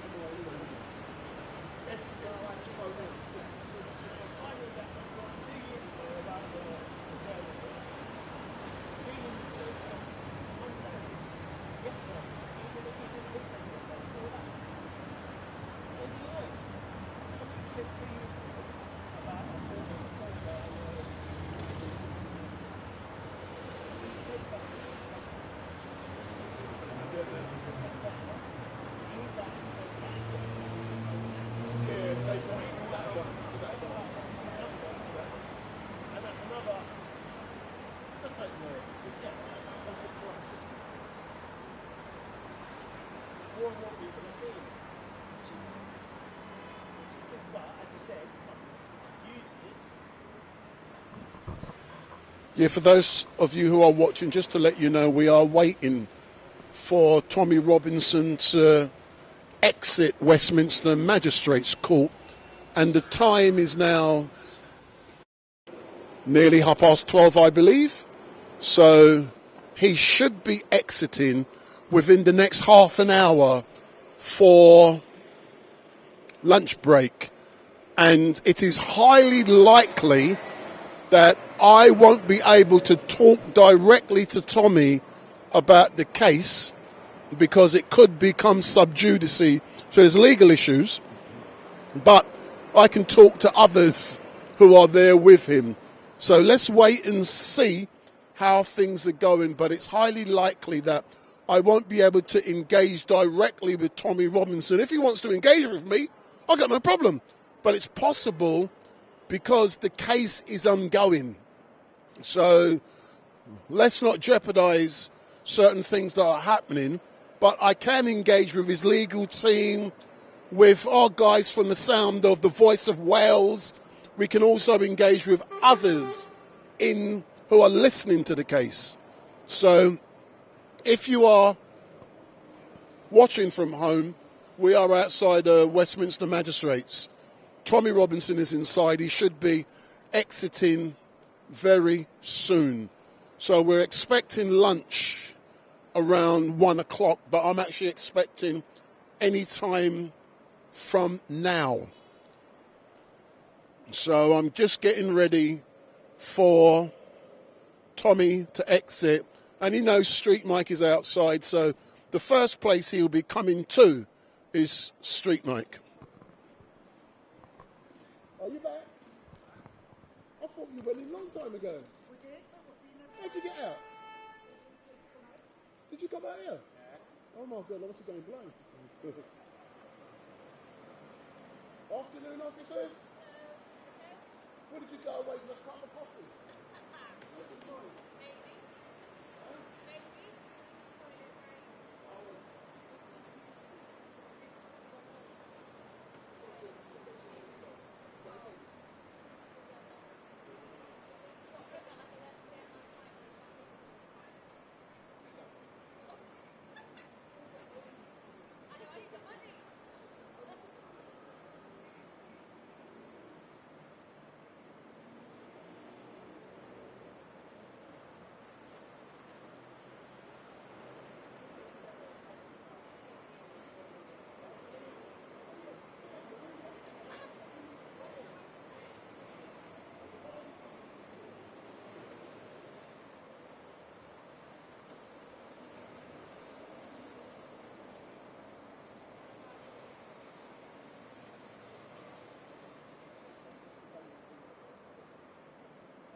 That's what I was thinking.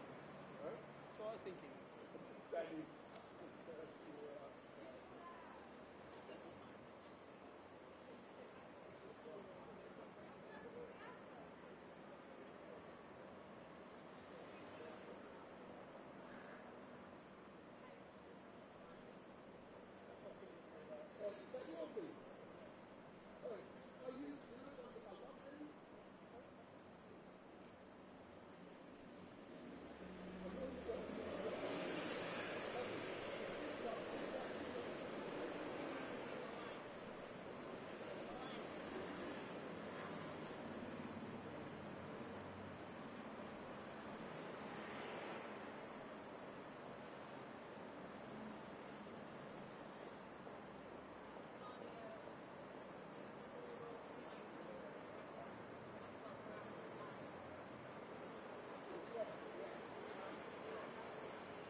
So for those of you who are watching, I'm now going to turn off the live stream for a few seconds because I'll have to change my battery. So the live stream's going to go off for a few seconds because I have to change the battery.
So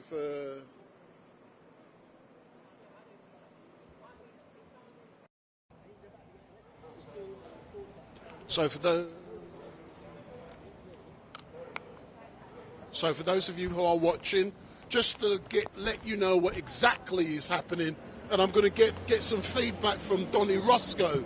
So at this moment in time, we've got Tommy Robinson, who's currently inside of the court, and he has been charged with breaching an order under Section 35 of some foolish law, and this happened on the 26th of November of 2023 during a protest which was taking place outside of the Royal Courts of Justice. And what has been alleged was that Tommy Robinson was asked to move on, and he didn't do so. He was actually having his breakfast.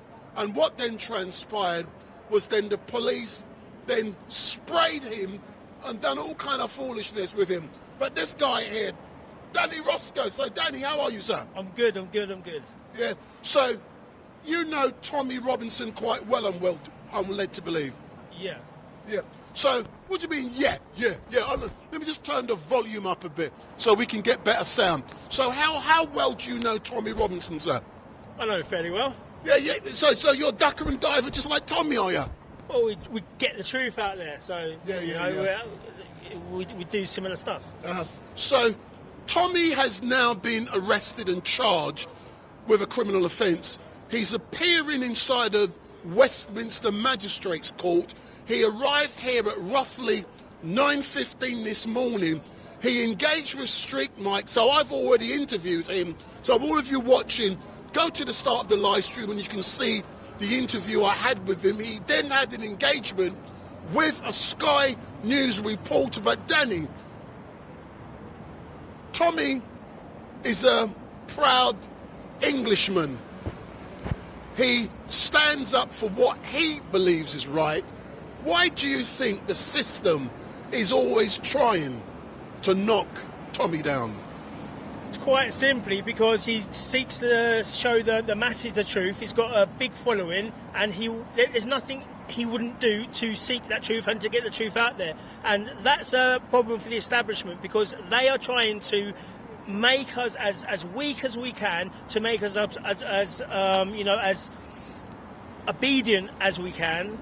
And he's the one that's saying no. What you're being told is a lie, and this is a truth because you can see it with your eyes and you can hear it with your ears. And I believe what the case spins on today is that the police are alleging, that they gave him an order, there was a dispersal order, and he didn't comply. But what his defence is going to be arguing, that under the same law under Section 36, yeah, there's an exemption when you're a journalist. So when you are a journalist, that rule does not apply. So the argument is Tommy Robinson a journalist?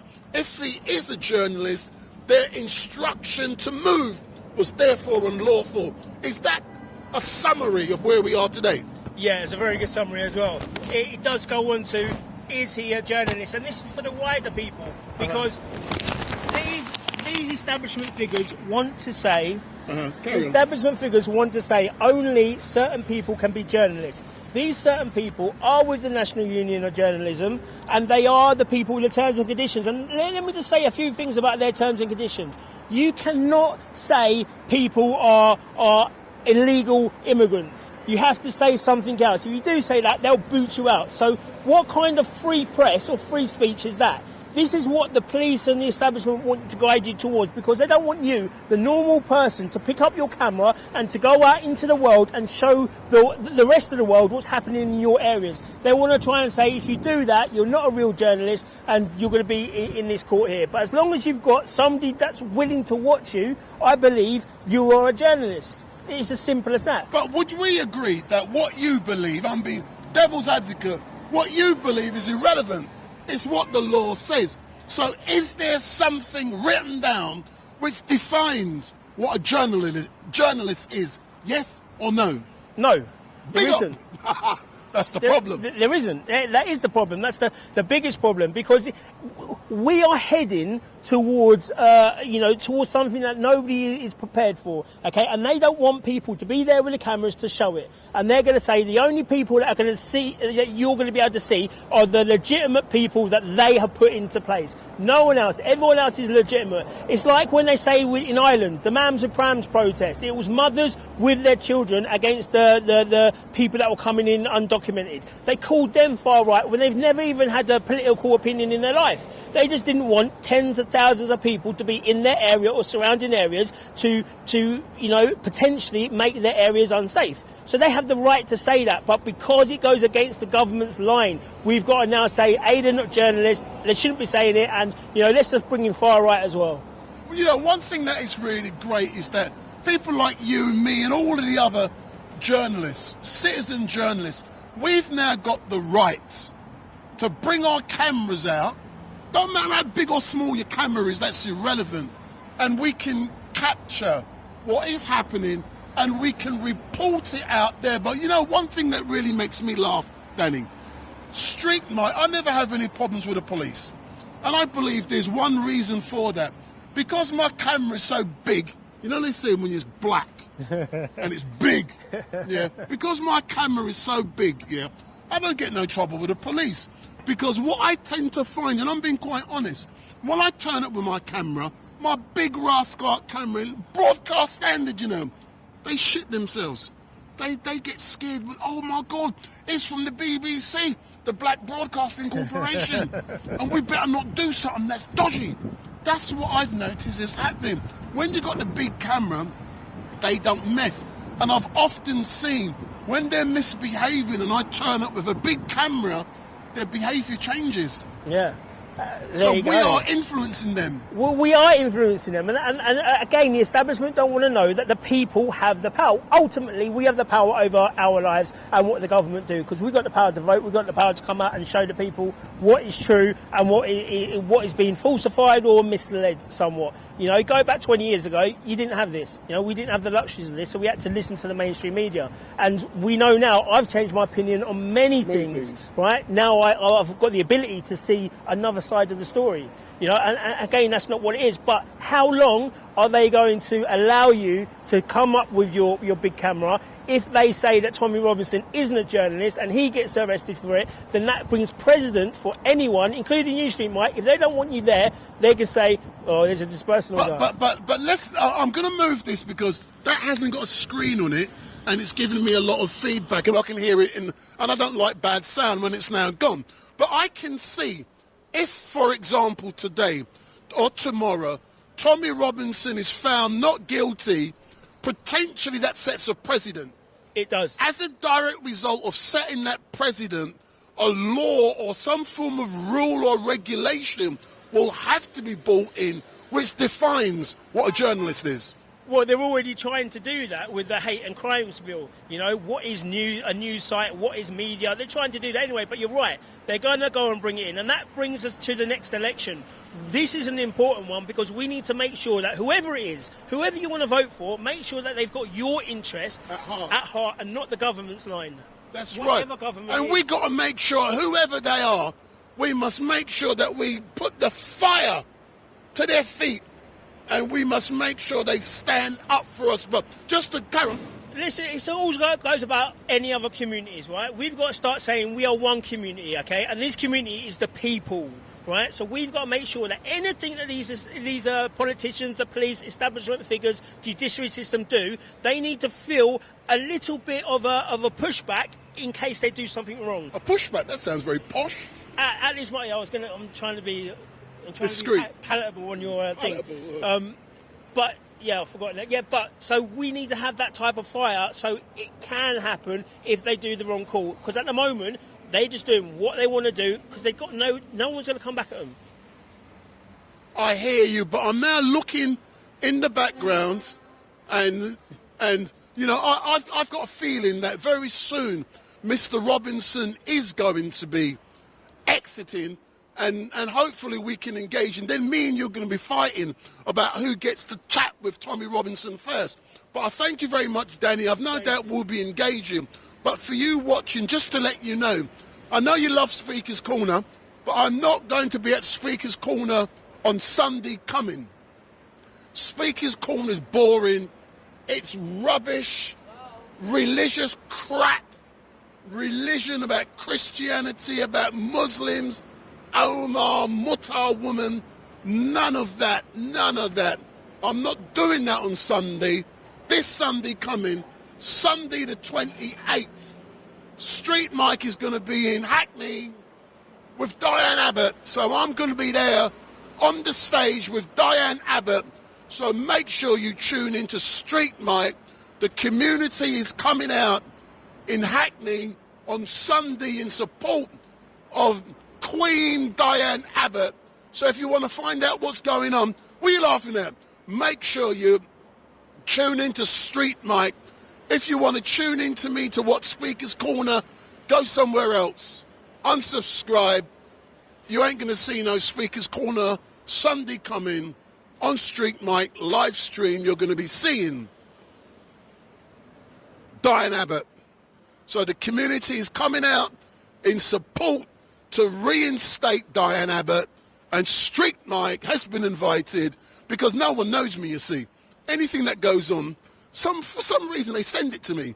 Please come. So we'll be going down there. And on Friday, if you're just joining us on Friday at 1:45, on Friday, I'm looking behind me to make sure Tommy Robinson's not coming out. So StreetMic is going to be doing a funeral for a veteran who was 92 years old. We're doing a funeral for a veteran.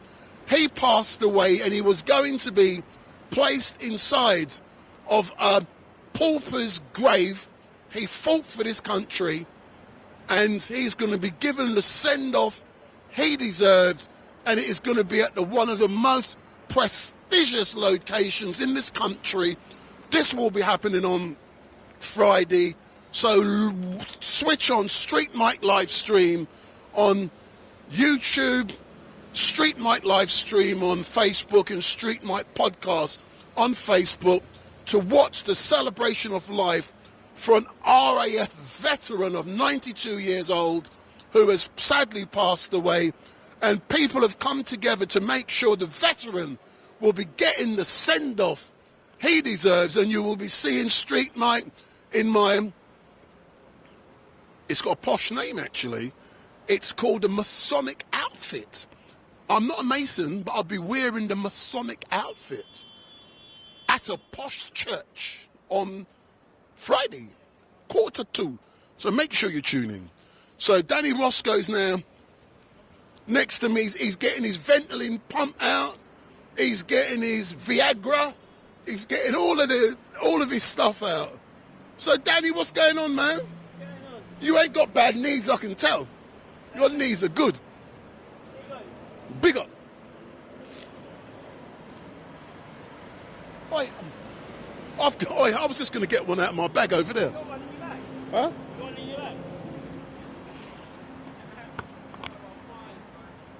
Oh, you see how much they fucking charge for these things? They're fakes. No, I got them in my bag over there. No, when I was listening, because I listened up in here, the blowback. So when you come out, you can swing. Yeah.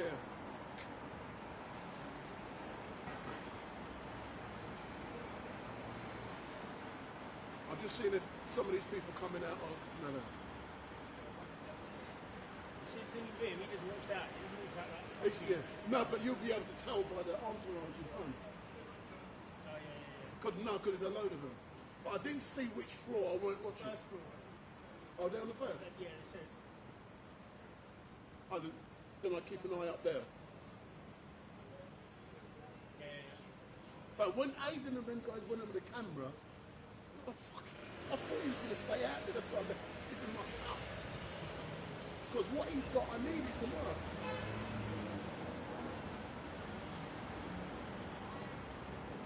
See you later, ladies. Oh, then when are we going out for lunch? See you later. Yes, I will.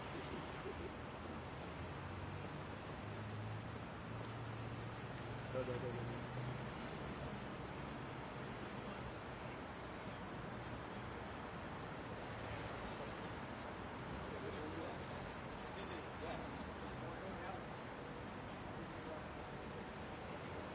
bet you wouldn't say no to handcuffs. I bet you wouldn't say no to handcuffs.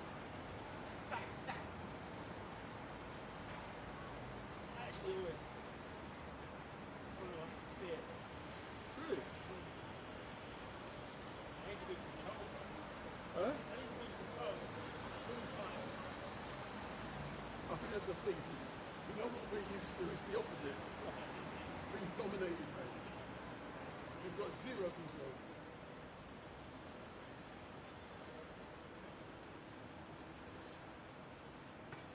Hey, but you know what they do? They're watching you.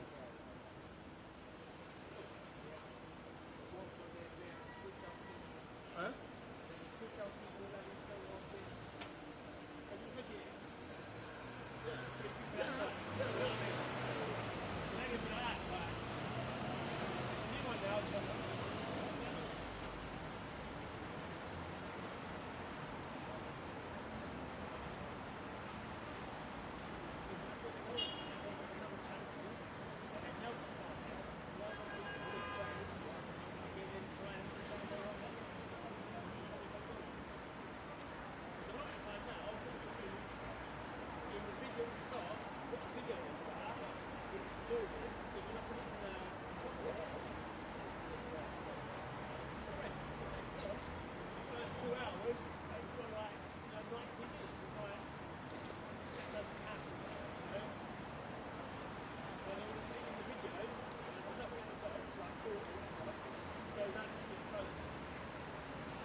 Like 400 new subs so far. Like, you know, basically, when I do a BLM event, then you lose it. Those 400 today, you lose it next week. Oh, you've been in there? Yeah. How about a quick interview? Are they coming out soon? No, I think they are. Cameraman. Are they coming out? Coming out soon, I think, yeah. What's happened so far? Well, I was only in for half of it, but it's been a bit of a shambles. Oh, can I do an interview by just holding the mic there? You don't have to show you, just to get up there. I'm jumping. No, but I want some information from you, man. Who are you in there with, Aidan? No, I'm freelancing for Rebel. Oh. So, for those of you who are watching, I've just been told, which we've been told already, we know it's been a shambles so far with what the old Bill has allegedly done. in regards to the Section 35, Section 36 order. And the issue at the moment is whether Tommy Robinson is a journalist, which means under Section 36A, he's actually exempt from being instructed to move on. And that's what we're waiting for. In a few moments, we're led to believe, because it is going to be a lunch break very soon. So we are led to believe that Tommy Robinson, it's now 12:56, and I'm saying, but I can see movement upstairs, so I'm hoping, hey, yo, there's movement. So I'm led to believe that people will be coming out very soon, and we'll be able to find out. Danny, they're coming out. And I'm led to believe that we should be finding out very soon what has been transpiring inside of the court. So people are beginning to exit from Westminster Magistrates Court. So I'm expecting very soon that Tommy Robinson and his team will also be exiting, and I'll be looking for Tommy, but I don't think Tommy will be able to give me a download of what's going on inside of the court. But I am expecting Aidan, his cameraman, and also the guys from Urban News and all of the others to give me, or from the Voice of Wales, to give me a download of exactly what's been happening inside the court today.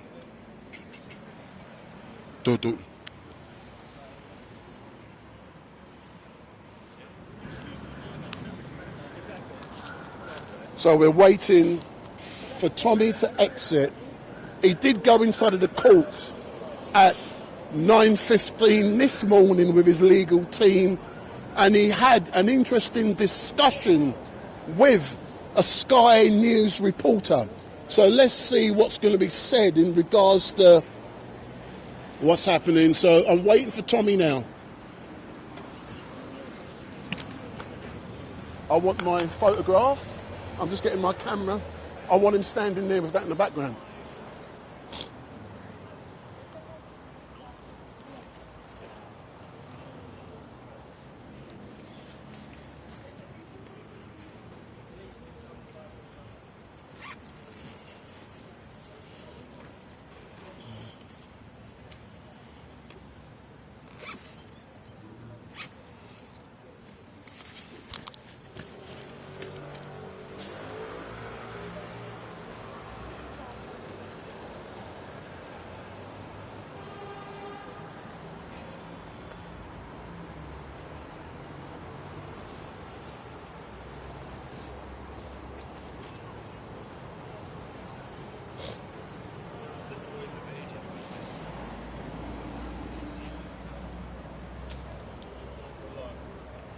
So we're just looking, and there's no movement up there yet, but I've no doubt in a few moments people will be exiting. So if you are watching, make sure you hit that subscribe button and tell the people you know, your family and your friends, to start watching. So we're looking up on the first floor where Tommy Robinson, I'm told. Which floor is he on, boss? The first? Yeah, so we're looking, we've been told, confirmed, he's on the first floor.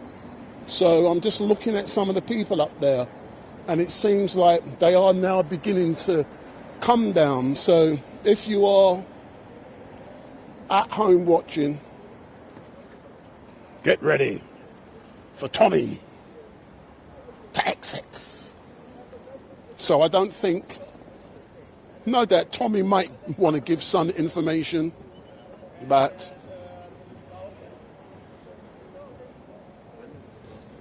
so Templar priest has said, come on Tommy, come on England.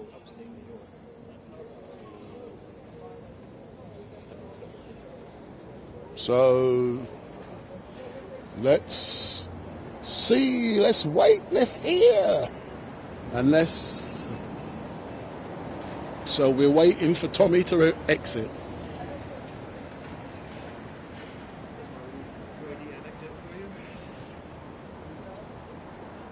So you can't start singing, oh, Tommy, Tommy, Tommy, Tommy, Tommy, Tommy Robinson.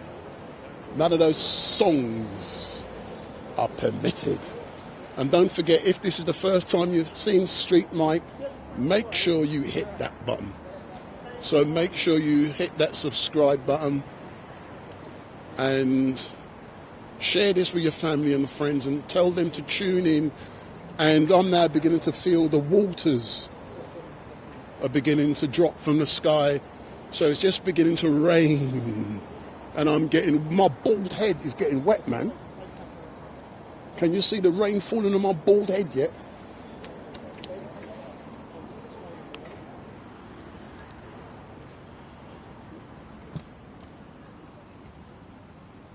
There's Danny Roscoe, he's there getting his camera ready. There it is, Westminster Magistrates Court. This isn't artificial intelligence where those backgrounds are being generated. This is real.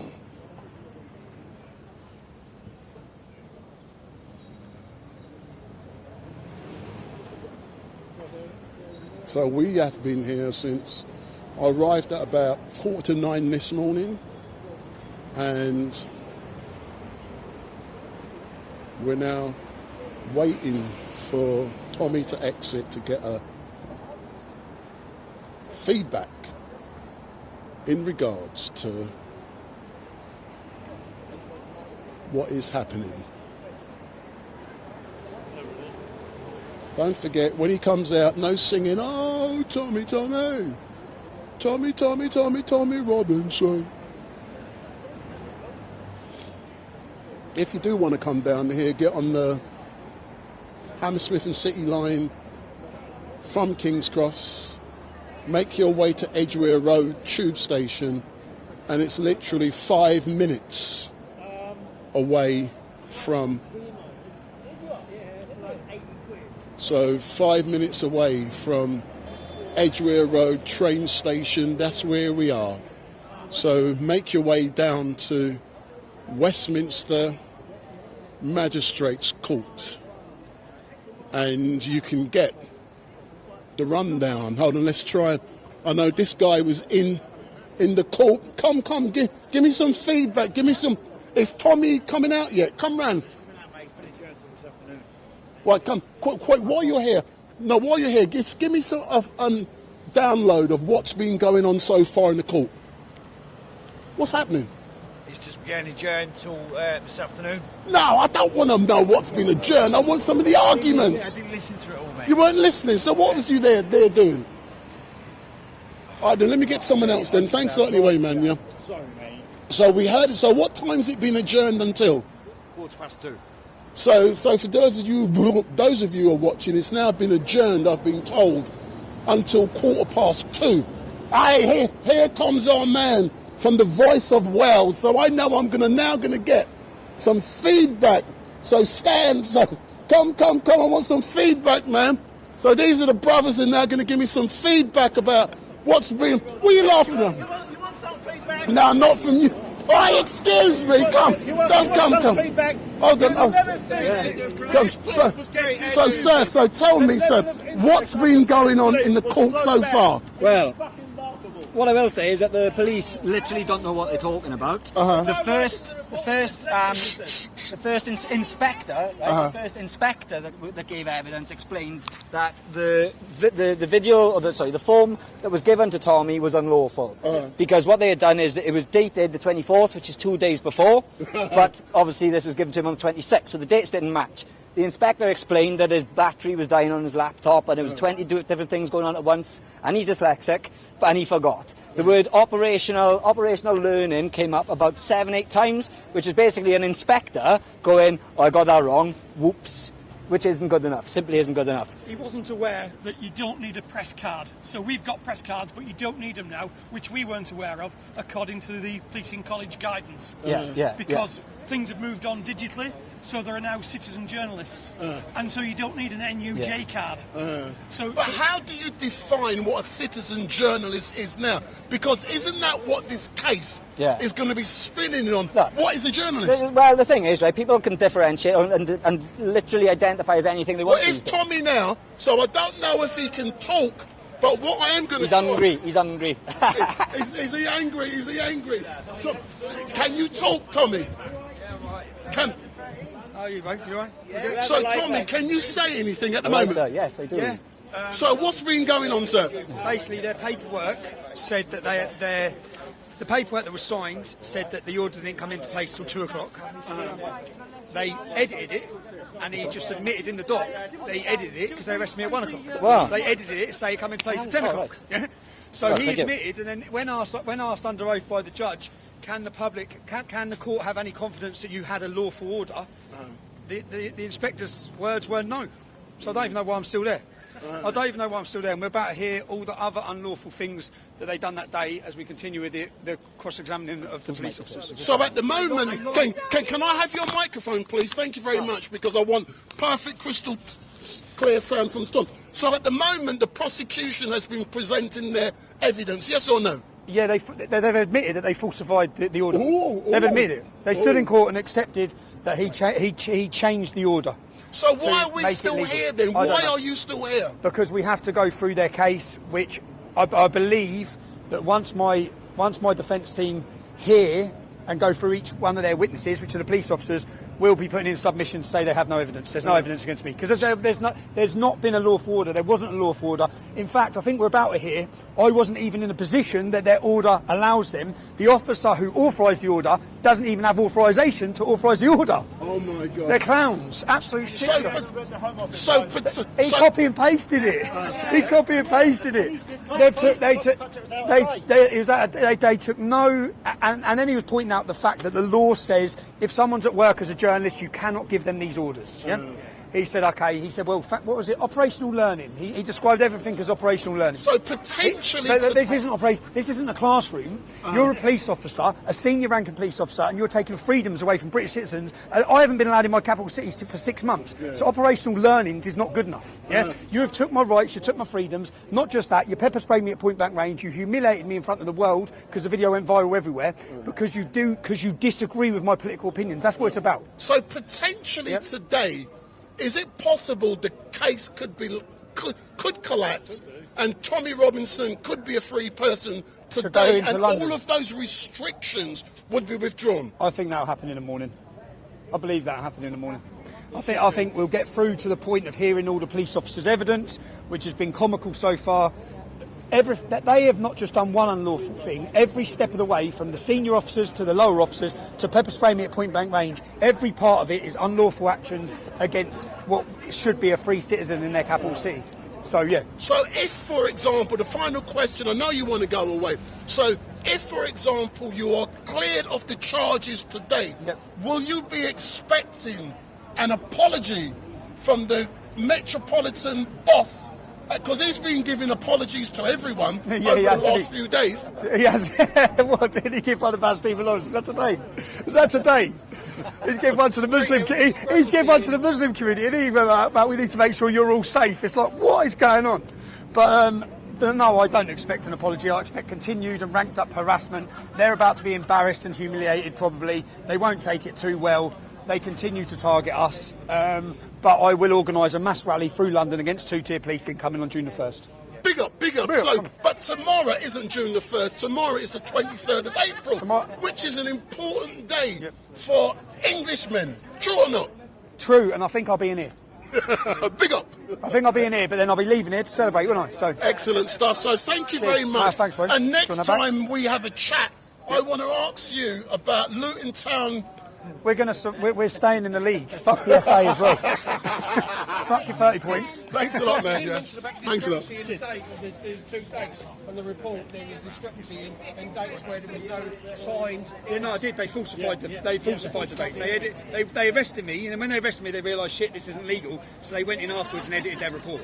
Oh, dodgy coppers! Yeah, but they admitted it. They admitted it. He just stood there and said, "Okay, yeah, I didn't do that." And final question, definitely. Earlier on, there was an issue with a Sky reporter. Where is she? She's legged it. She done a bank.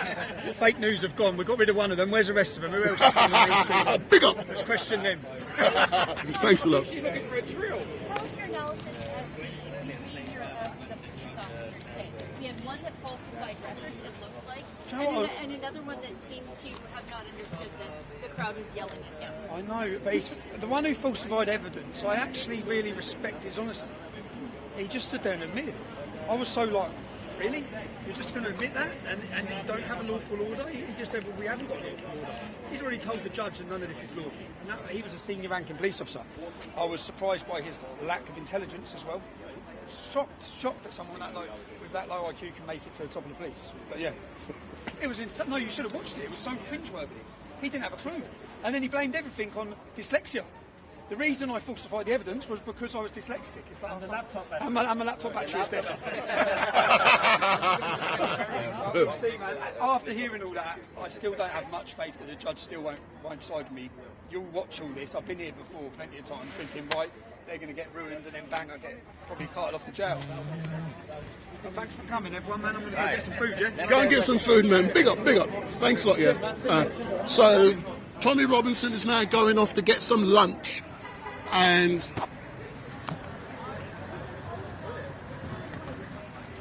Aidan! So that's Tommy Robinson. He's going off to get some lunch. So my name is Wendell Denner from StreetMic LiveStream. So what we are going to do, we're going to... Should I end this live stream now? It's up to you. And I'm not going to be following...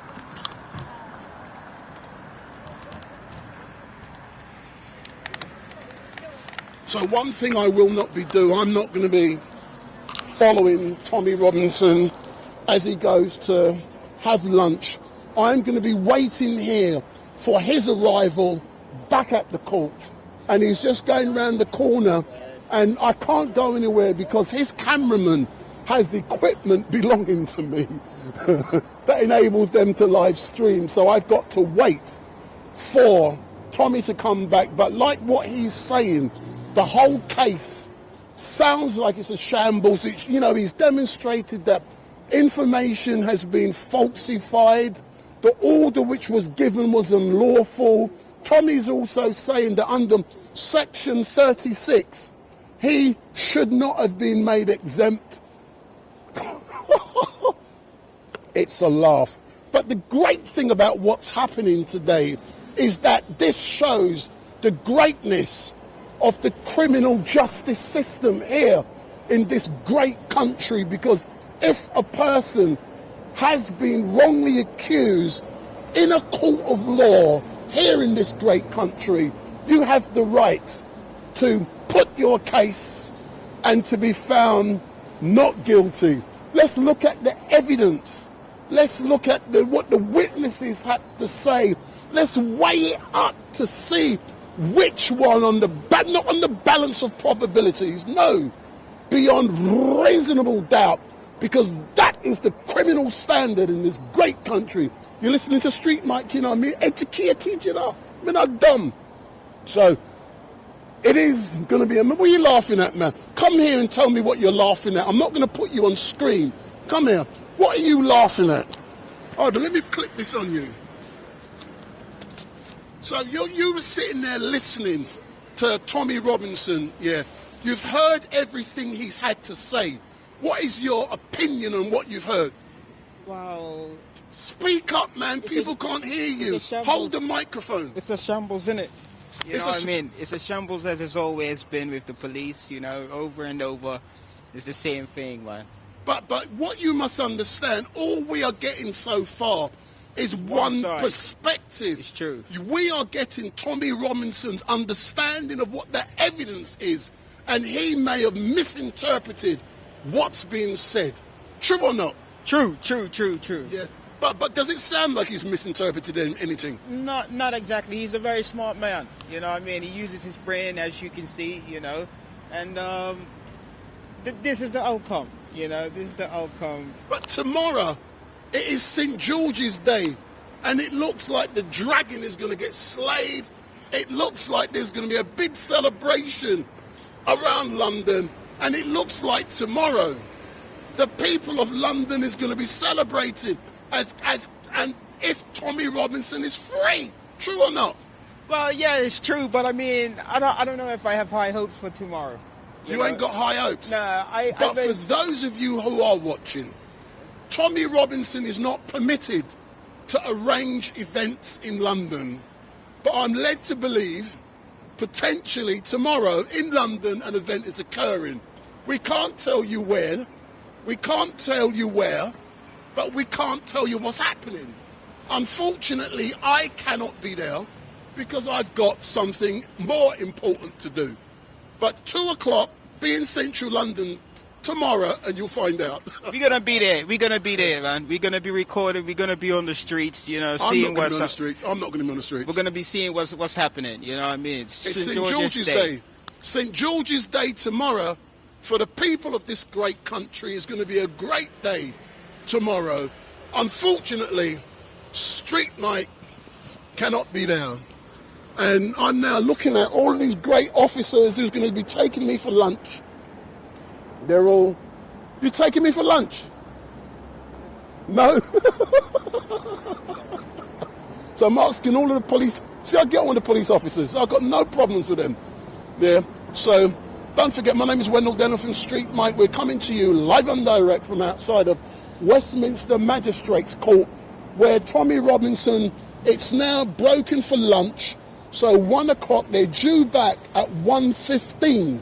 So I'm assuming around 2 o'clock time, Tommy Robinson and his entourage will be returning here to Westminster Magistrates Court for part 2. And during that time, what we're told is that the prosecution, they would have finished their evidence and it will be down to the defense. And what Tommy has said is that the main policeman has admitted that the evidence has been falsified. Is that called perjury? Is that called perjury when you falsify evidence? Is that not a disciplinary offence? If you falsify evidence, does that not bring questions about your integrity?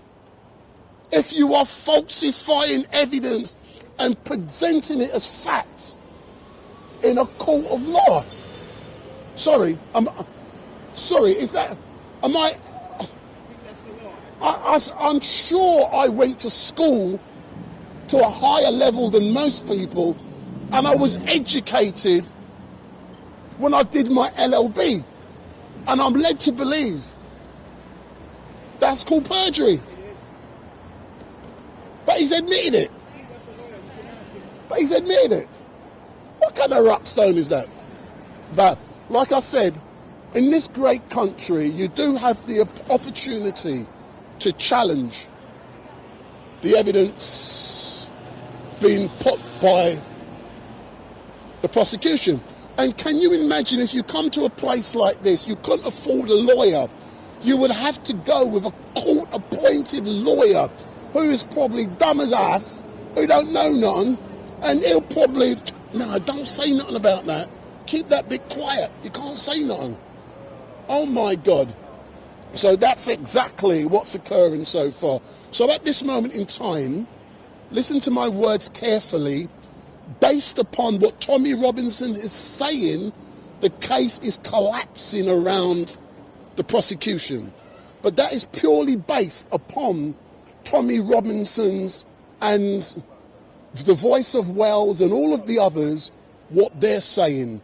Let's see what actually transpires, because sometimes a person's perception of the truth and reality is two different things if you do not understand the legal process and the criminal justice system. But I love the criminal justice system here in this great country, because on most occasions it is fair. On most occasions it is fair.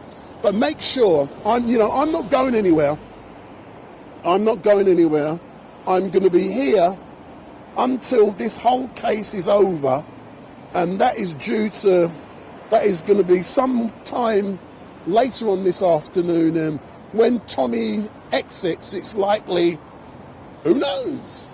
But make sure, don't forget, hit that subscribe button if you like StreetMic Livestream. Also, make sure you switch on your notification bell And every time we go live, you will be informed. So switch on that bell and hit that subscribe. And don't forget, if you like me, give me that. If you dislike me, don't give me that. Give me that, man. Give me that. But this is citizens, journalists at its best. But the issue being discussed, being debated, being argued that could set precedents today is whether Tommy Robinson is a journalist or not. How do you define what a journalist is?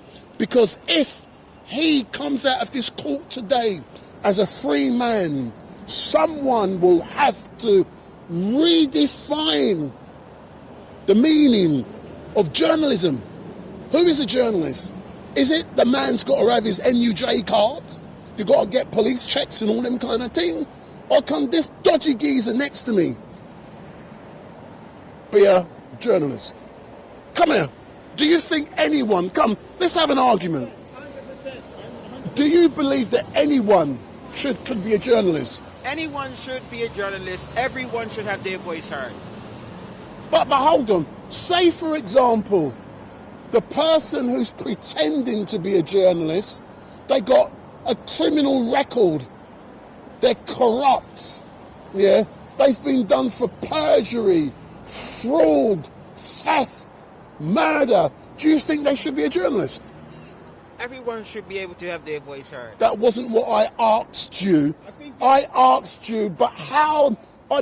Everyone should have their voice heard, yeah? But should a journalist not have some form of accreditation to show they are journalists? Yes or no? Yes. What are you struggling for? Yes. But where does that accreditation come from? Should it be accredited by an official union like the National Union of Journalism, or should it be accredited by the old bill, the filth? No. I'm asking you difficult questions, but they're honest questions. It's an honest question, man, but the police are standing right there, and I wouldn't want to start anything, right? But what I was saying... No, we're not starting nothing. They're listening, they're laughing, they're engaging, I'm tickling their toes, so they know what Street Mic is all about. But should your journalism be accredited by the old bill? No, by a union, yes, you know what I mean, of a group of journalists or something like that, I agree with, but by the police, no, man. They've had the chance to do what's right, and they've done what's wrong. So what you're saying to me, it shouldn't... So if the old bill says to you, I will sign this if you don't show no badness with us, is that what you're telling me? I'm not interested. Why? So you can't be corrupted, is that what you're telling me? Unfortunately for them, no. Yeah, but we are happy. We're back at 9. We're back at what time? 12? No, 2:15. That's what time they're back. And so there's the police. They're all going to have their lunch now. But Tommy Robinson will be back, and we will be back. But I'm not going nowhere. I'm just going to... No, it's going to rain, isn't it?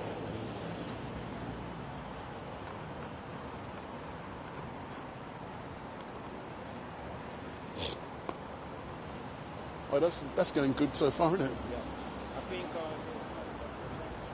Huh? You should make it aware to him that, like, that's your box. They kept looking at it. Nah, listen. But as I said, they're around there, but I'm going to wait till the end. I'm not going nowhere. But technically, I can shut off and wait till they come back. What time are they going to come back, you think? No, they're due back at 2:30. No, sorry, 2:15. Oh, they're just around there. You see where they are? No. All right, I'll get on with them. I'll keep my distance. Yeah. Same.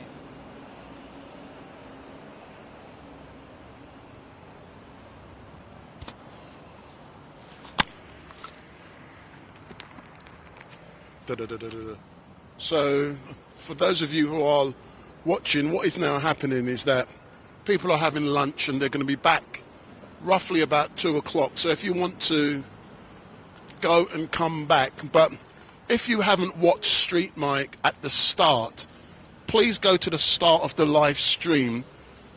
Right at the start, when I hit that when I hit the live button, that's when Tommy Robinson first appeared here at the court. And, you know, we had a discussion about him being here, and there was also an interaction with a Sky News reporter. So go and watch that. That's my advice. Go and watch that at the start of the live stream, and it will be educational. And I suggest you do that before people are due to arrive around 2 p.m. So the new UG has said, StreetMic, keep your distance from the law. They're a dangerous gang. Bigwig, he said, if you tell me where you stand with the politics in the UK, I will subscribe. I will tell you where I stand with the politics in the UK. So if you know me, StreetMic LiveStream, I try to be objective. I do not take sides, Conservatives, Labour, UKIP, or any of them rascal-like people. That's where I stand. I will also tell you where I stand with religion in this country. When I go to Speaker's Corner, I do not give a shit about if you're Christian, if you're Muslim, you're Rastafari, I don't care who you are. That is my politics. When I do this, normally I'm impartial. I don't give you opinion. But today, I'm giving an opinion. I believe what they've been doing to Tommy Robinson is out of order. And I believe, I used to believe that Tommy Robinson was a far-right racist. I changed my views, and there's 2 Metropolitan Police vans full of officers. You know, they're just going past. There's another one in front of me. This whole area but they're just the officers you can see. I've no doubt in the cafe where they've gone to down there, the coffee shop, there's probably lots of police in there who are plain clothes. This is the, I'm just going to spin the camera around to let you see. So that's a van there full of officers. That's a van there full of officers. That's another van there full of officers. And there's a van there full of officers. So they're just the 3 vans full of officers we can see. There's 2 just walking across the crossing. And there's another 2 to my left. So in the vicinity where I am now, there's about 30 police officers. You know, I've got no problem with them. They're not giving me no trouble. I'm not giving them any trouble. And, you know, yes, I agree, you have to be careful. You have to be respectful. I may not like them. They may not like me. But we show each other mutual respect. And that is my opinion on the politics here. So if you don't want to subscribe, don't care. The Equalizer said that they've went to the pub. D.D. Platoon, this man is superb. Callum C. has said Aisha was 6. Steve C. Mohammed split. Anyway, moving on. Elizabeth Johnson, there's a lot of filth there today. I tell you why there's a lot of police officers here today. Because think of it from a strategic point of view. Potentially, because this is a high-profile case, and if you have a look, I can tell you exactly where the old bill's going to go now. You look, they're going to go down now, and you watch, they'll be back in a few seconds. Now watch. Look, they're coming now, look. They do it every time, look, see, there's one van there, they go down there and they reverse. We know their tricks, and they're going to be piled up behind each other. Are you true or not? Can you see them? No, they're just coming. See, look, the other 2 vans are coming back. Yeah, but if you also have a look, there's actually 3 vans there Yeah, there's 3 marked police vans. Yeah. Oh, hold on, there's another 2. Look, there's another 2. Look, there's another 2. There's another 2. Look, there's 4. Look, there's another one there. Look, there's 5. So that's 5 vans. Oi, can I be quite honest? That is telling me something. Yeah, for those of you, look, there's another one there. That's 6 vans. What is that telling you? That is telling me that something big is going to be happening outside of this court very soon. and I'm purely giving you my opinion based upon, just like the police, I'm using the police's own language, using the intelligence that's in front of me. So the intelligence in front of me is telling me there's lots of police vans turning up and they're being strategically placed. But if you have a look around us, how many journalists are here? Look, the place is empty. The place is, move out of the way, move out of the way. The place is empty. I'm not showing the one here. And the reason I want you guys and girls watching StreetMic to learn, the best time to learn at these locations is to come early, carry out your reconnaissance, to see what happens, to see and to learn. And just behind the first police van, we can see, oh, is that blue van a police van?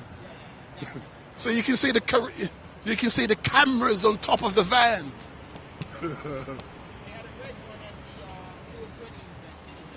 Yeah. So that blue vehicle there, that's a police van as well. So I've got no problems in showing you this stuff because, you know, I've got nothing to hide. You know, I'm above board and honest. They know me. I'm a black man with a big mouth. Oh, you like that one? So all of the journalists here have gone away. They've gone to lunch, and I'm still here live streaming. But what I'm doing, I'm educating you guys what to look for when you're out on the streets. So this is what you look for. Yeah. And this is your reconnaissance. So they're now putting officers in place because I'm of the opinion that there is going to be an acquittal. And because there's going to be an acquittal, I might be wrong.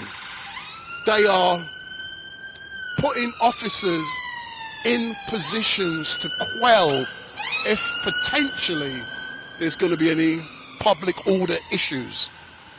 But the only thing I haven't seen is the blue bully boy vans. So we haven't seen the blue vans. What we have seen is the white Metropolitan Police vans.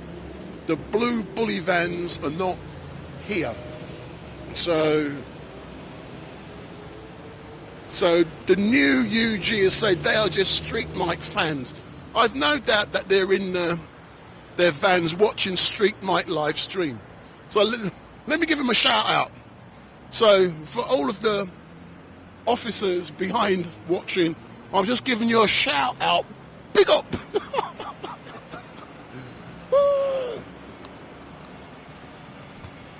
Oh, something is happening. You can see, can't you?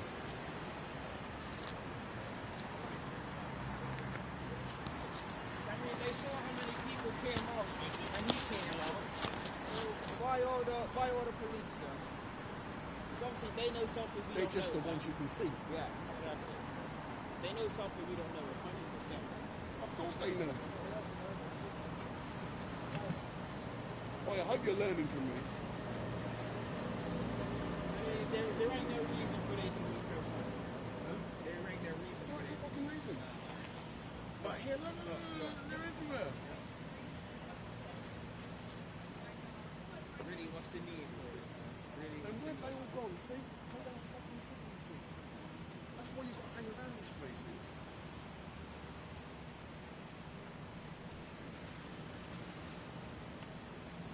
So, Jason Carter has made me laugh. He said, cops in your vans, flash your lights. I shouldn't be laughing. Look, there's so many cop vans around this court now.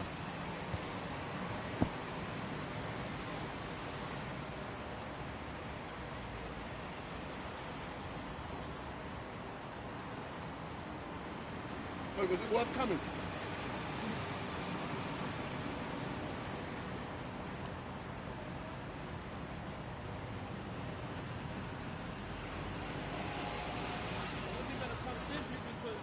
Huh? I said I wasn't going to come simply because that would have meant me coming down there like 4 days in a row straight. Been down there Saturday and Sunday. Oh, Saturday, yeah. No, but sometimes you have to go do what you got to do.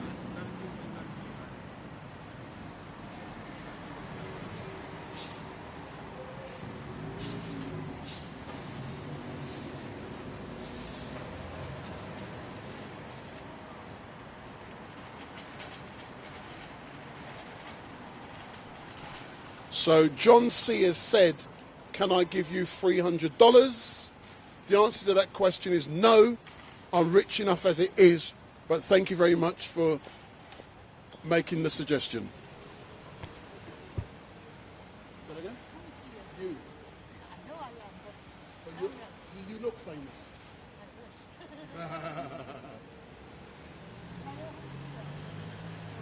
No one did.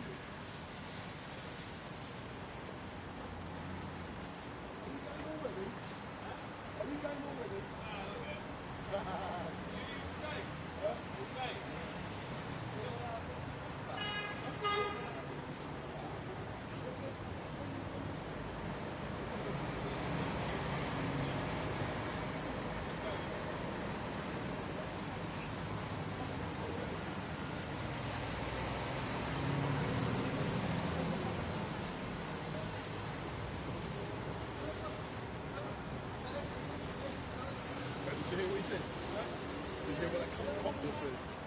He goes, so you're here all day? I goes, yeah. He goes, you can chat non-stop. So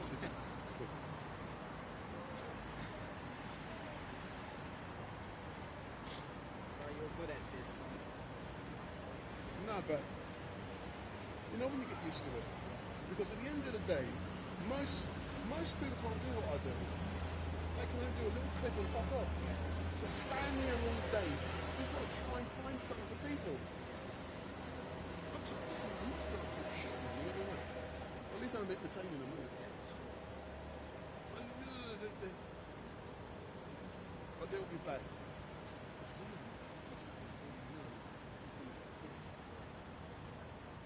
That's why there's so many things.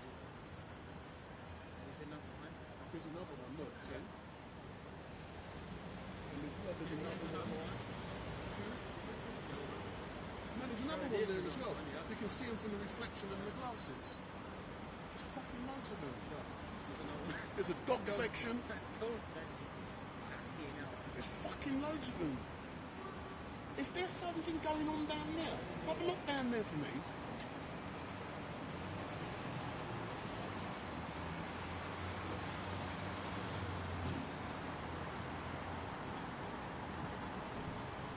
Something is definitely happening around here. There's just too many police vans.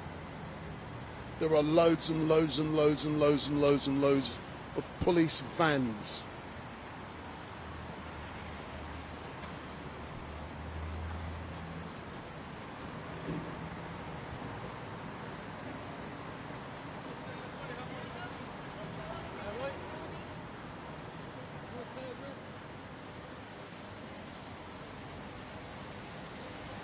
No? Huh? And then they go to another side street, innit? That's probably Oh, what it is. or they're just showing them that they're here. That's another dog. Is that the dog? No. Look, there's just too many of them.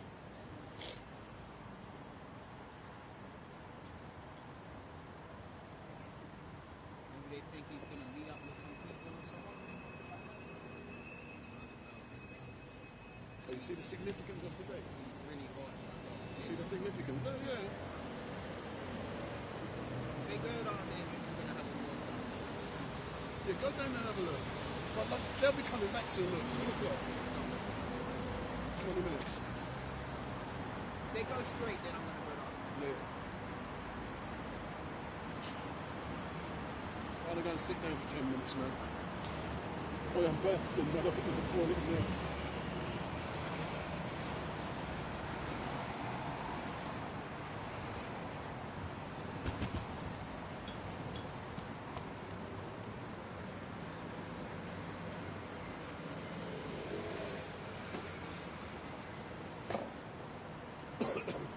Hey,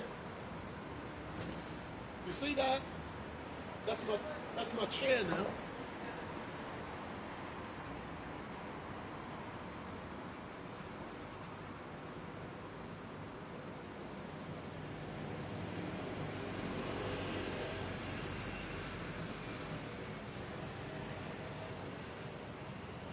Well, my friend. No, no, no. Who are you waiting for?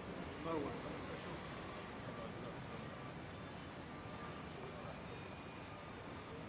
No, Tommy Robinson is in court today. Google it and find out. See you later.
Huh?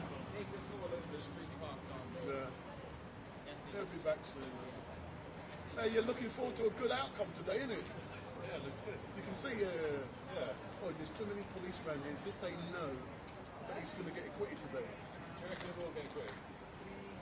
I'm just looking by the evidence around me. Yeah. There's too many police and vans. No. It's as if they know that there's about 10 vans all around court.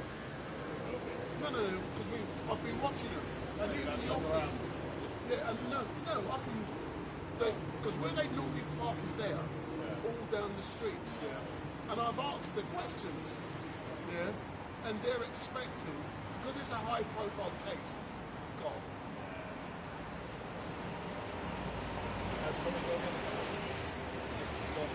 No. Probably about 2 o'clock. They're due back at 2:15. So it's still a long time, yeah. Oh, 2:15, yeah. That's all you've been told before then? Well, I just assumed it was 2. I was told 2:15. Well, they probably left it. Yeah, I was told. Right, I need to edit something quickly. Yeah. Oh, you going back in there, yeah? Yeah, I think I will. Yeah, why not? It's quite interesting. Yeah. It's cold out here as well. You're alright then. Hey, don't worry about me, man. Don't worry about me. I'll see you guys when you go in and when you come out. Yeah.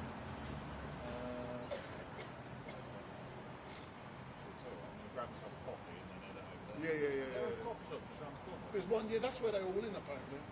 Just round the corner. Have a good one. No problem, see you later.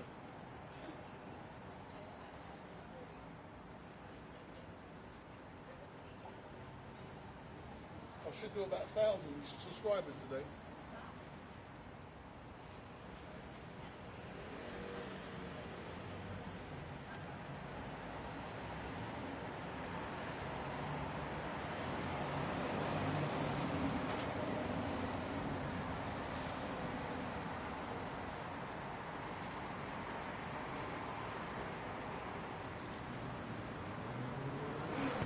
So for those of you who are watching, just to let you know what is happening at the moment, is that Tommy Robinson, the case has been adjourned whilst Tommy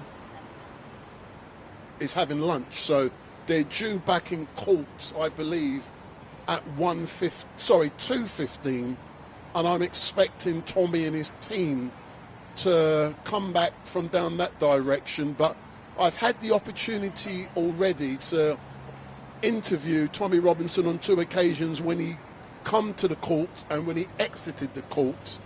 And from what I'm gathering, from what Tommy is saying, the case is collapsing around the prosecution's feet because officers have admitted that they falsified records.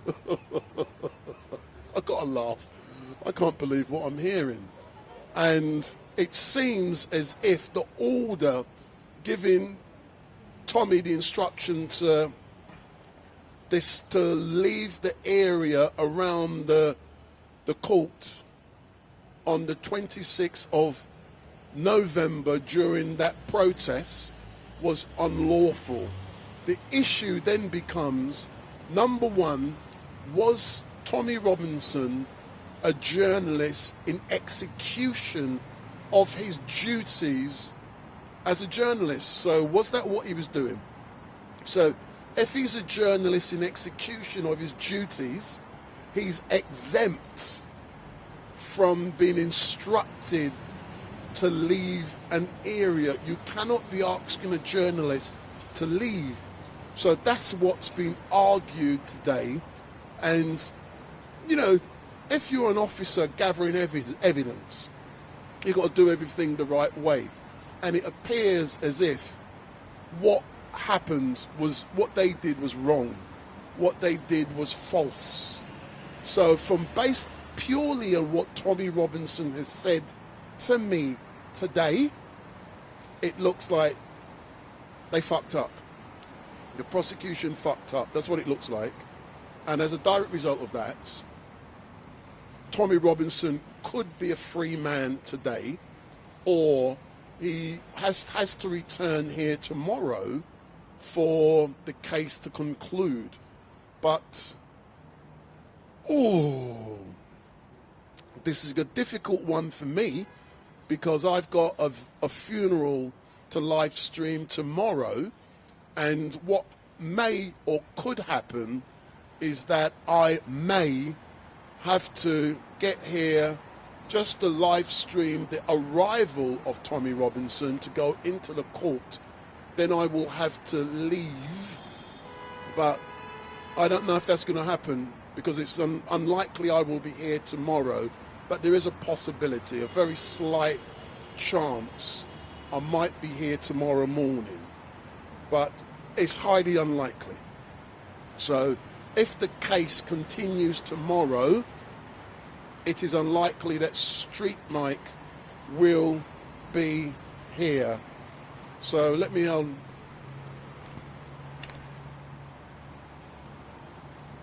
Yo, were you in a coffee shop? Right, get me an extra hot chocolate. I want it burnt. So I want an extra hot chocolate, but make it burnt. Oi, are they in the same coffee shop? Oh, you're in Starbucks? All right then, man. Thanks, yeah. Bye, bye, bye.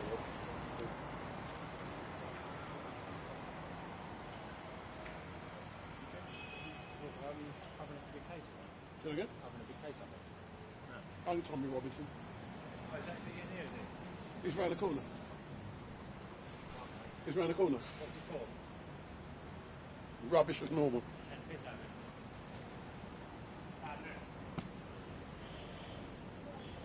So, like I said, if the case continues tomorrow, it is highly unlikely that StreetMic will be here, but that is life. But let's wait for Tommy and his entourage and his team to return. I'm bursting to have a slash. There's no toilets around here, and I can't be doing things that I'm not permitted to do in the streets. Even though I might be bursting, they won't do you for doing that. They'll do you for exposure. So you've got to learn these things. So I've got to stand there for 8 hours without going to the toilet. Oh my God, squeeze your legs. Ah!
police?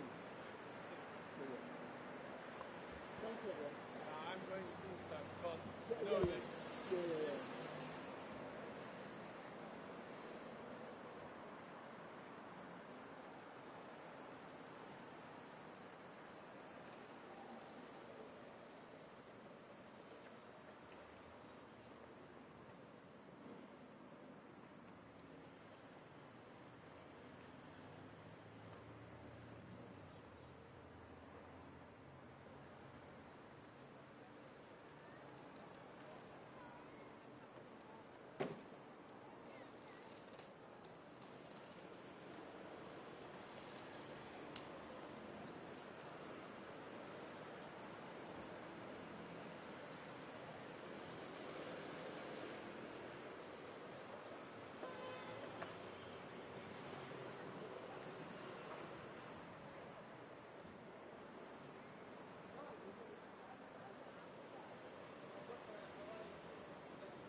Huh? Why is there so much police around here?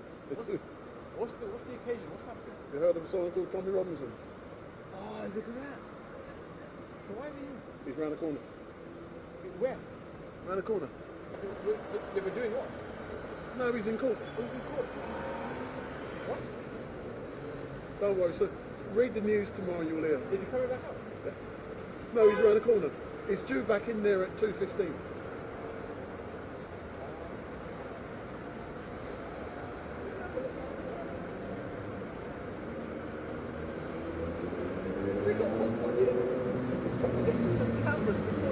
No, they're everywhere. Because he's high profile, and if his case is thrown out, it has an effect across the country. It has an effect across the country.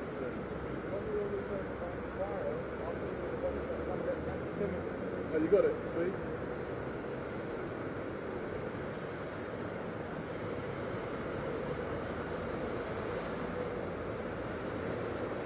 So he probably won't be convicted today, though. Well, it looks like the case will be thrown out.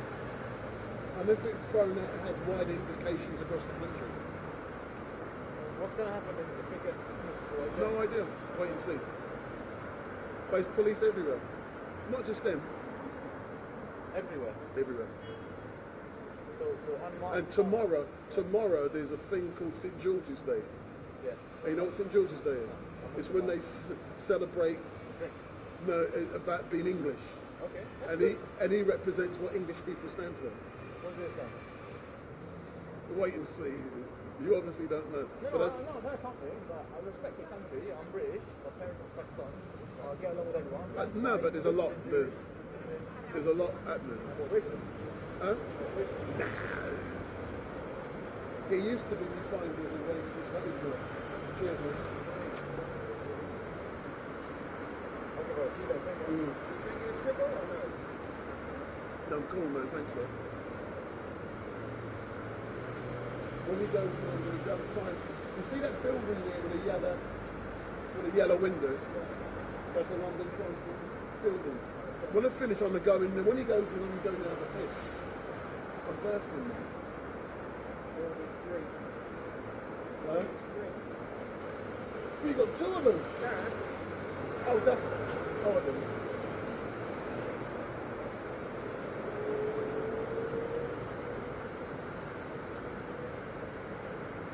You got a footage of him earlier on? Yeah. See, you love it, don't you? You've now got your thing, haven't you? So it's worth coming, yeah?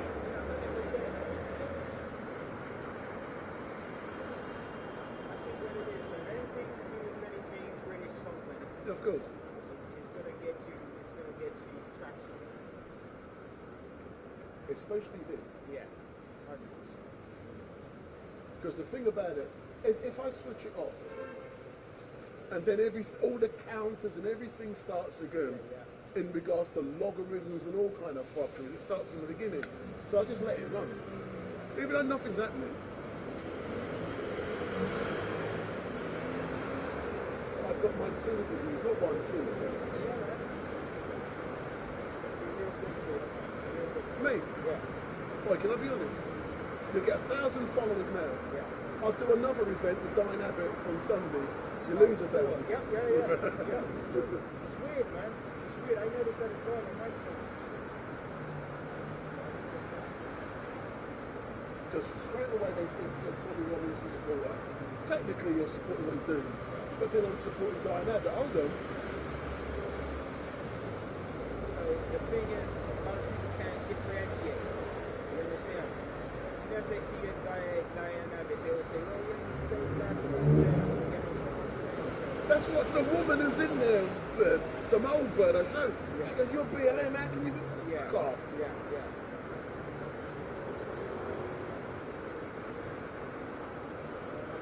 But listen, it was worth it, man. But, like, have you ever done something like this all day before? But listen, I've done it, when there's things in Parliament, yeah, or when there's royal stuff, you got to get there from 6 o'clock in the fucking morning. Stay there all fucking day. And you can't drink nothing before you go out. If you got a best, it's over. It's over. It's over. But yeah, this guy's got all my... Because you know I use the neck gears. He's got my 2 neck gears. Because these ones are not connected. But she's got a nice smile, hasn't she?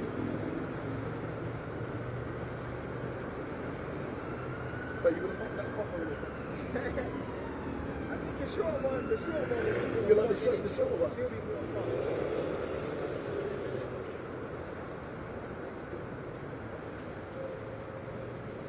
These cars now sound like supercars. I just seen a Tesla back here. It sounded like a supercar. When I looked behind it, it was a Tesla. It's not fully electric. But you get a lot of them fucking supercars. They are supercars, especially at the weekend. You know where they get them from, innit? They hide them out now. Especially down the Speaker's Corner. Yeah. All down you get Lamborghini and all, you see that? Listen, and then they're hiring out for thousands and thousands. Just for the day. It looked like a G-Wagon. Turns out it was a Mercedes. Yeah. What's your YouTube channel? Huh? What's your YouTube channel? StreetMic. Street? Mike, M-I-C. What is it about? What goes on? What goes on the street? I don't go in studios, I'm on the street. So I've been live since 9:30. Yeah, many views. I know there's about 1,000 new followers. That's good, man. That's good, man.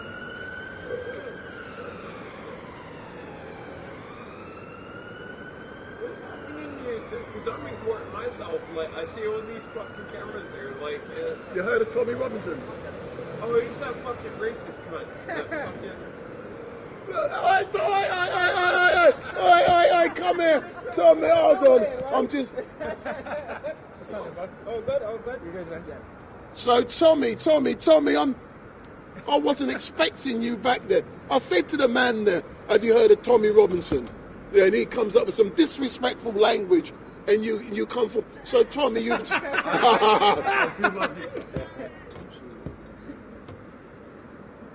thank you.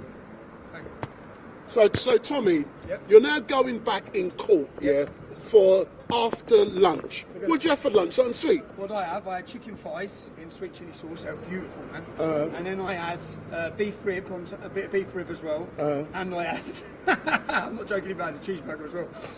I was starving, man. You were starving. Yeah. So you're just firing up because you want some energy for later on for part 2. Yeah, well, part 2 we're going to hear the cross-examination of another police officer. But before you get to that, one thing which I love doing is coming to these events early, carry out my reconnaissance to see what's going on. This place is surrounded by so many police vans. I know. It's unusual. It's as if they know there's going to be some great news today. Yeah, I don't think the news will be today, I think it'll be tomorrow, but I think the police vans, and this was moved to this court.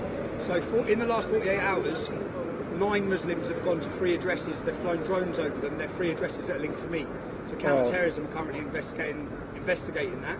So that's why I think that there might be up security around this court building. Oh, fair enough. But specifically in regards I'm going to get my verdict on St George's Day. It's mad, so in regards to going back, what is it like for you as a defendant to be going into a court, to basically you're defending your liberty, because tomorrow you could be a prisoner and you could potentially be taken away from your family. So what is that like for you to be in the court today? I've been through this non-stop for the last 13 years, in and out of courts, facing prison continuously. I'm in a far better position now to face that than I've ever been. Throughout my years, I probably drunk too much, partied too much. I don't now. I'm in a position where I feel clean, I feel fresh, I feel fit. So any of those worries or fears, I deal with them a lot better than I did over the years. So it's not good. I have to kiss my kids goodbye. I have to prepare my family. But it's a baby sentence in reality. The maximum they can sentence me to is 3 months in prison. The fact that the process is the punishment. That's what this is about. The process is the punishment. The financial burden, the cost, the time, the stress, the pressure, all these things is the reason for these cases. Now, the Crown Prosecution Service is supposed to be independent from the police. They're supposed to review the evidence to decide if there's a chance of a conviction. If this gets kicked down tomorrow, if it does, then we have to ask, the Crown Prosecution Service must have reviewed the videos, they must have known it was unlawful, they saw what they'd done to me, and they still prosecuted me. Why? And they've continuously done this. They know, even if because if I walk out of here tomorrow with a win, have I actually won? It's cost £60,000. It's took up all my time. I've been banned from the capital city for the last 6 months. Am I a winner, or have they won? They've limited my freedom, they've controlled the reaction in London, they've controlled the protests in London, so freedom hasn't won, they've won.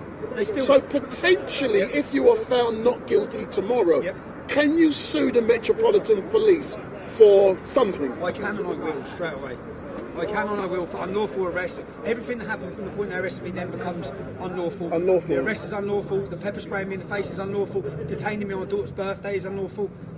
All of it will be unlawful. So that's the first. Did you say earlier on that some of the evidence, the CCTV body-worn cameras, had gone missing? Did I hear you correct? Every single. Right, so the first thing we done when I was arrested was sent a letter to Metropolitan Police to say retain every single bit of footage. Under the data protection. Every single bit we need it.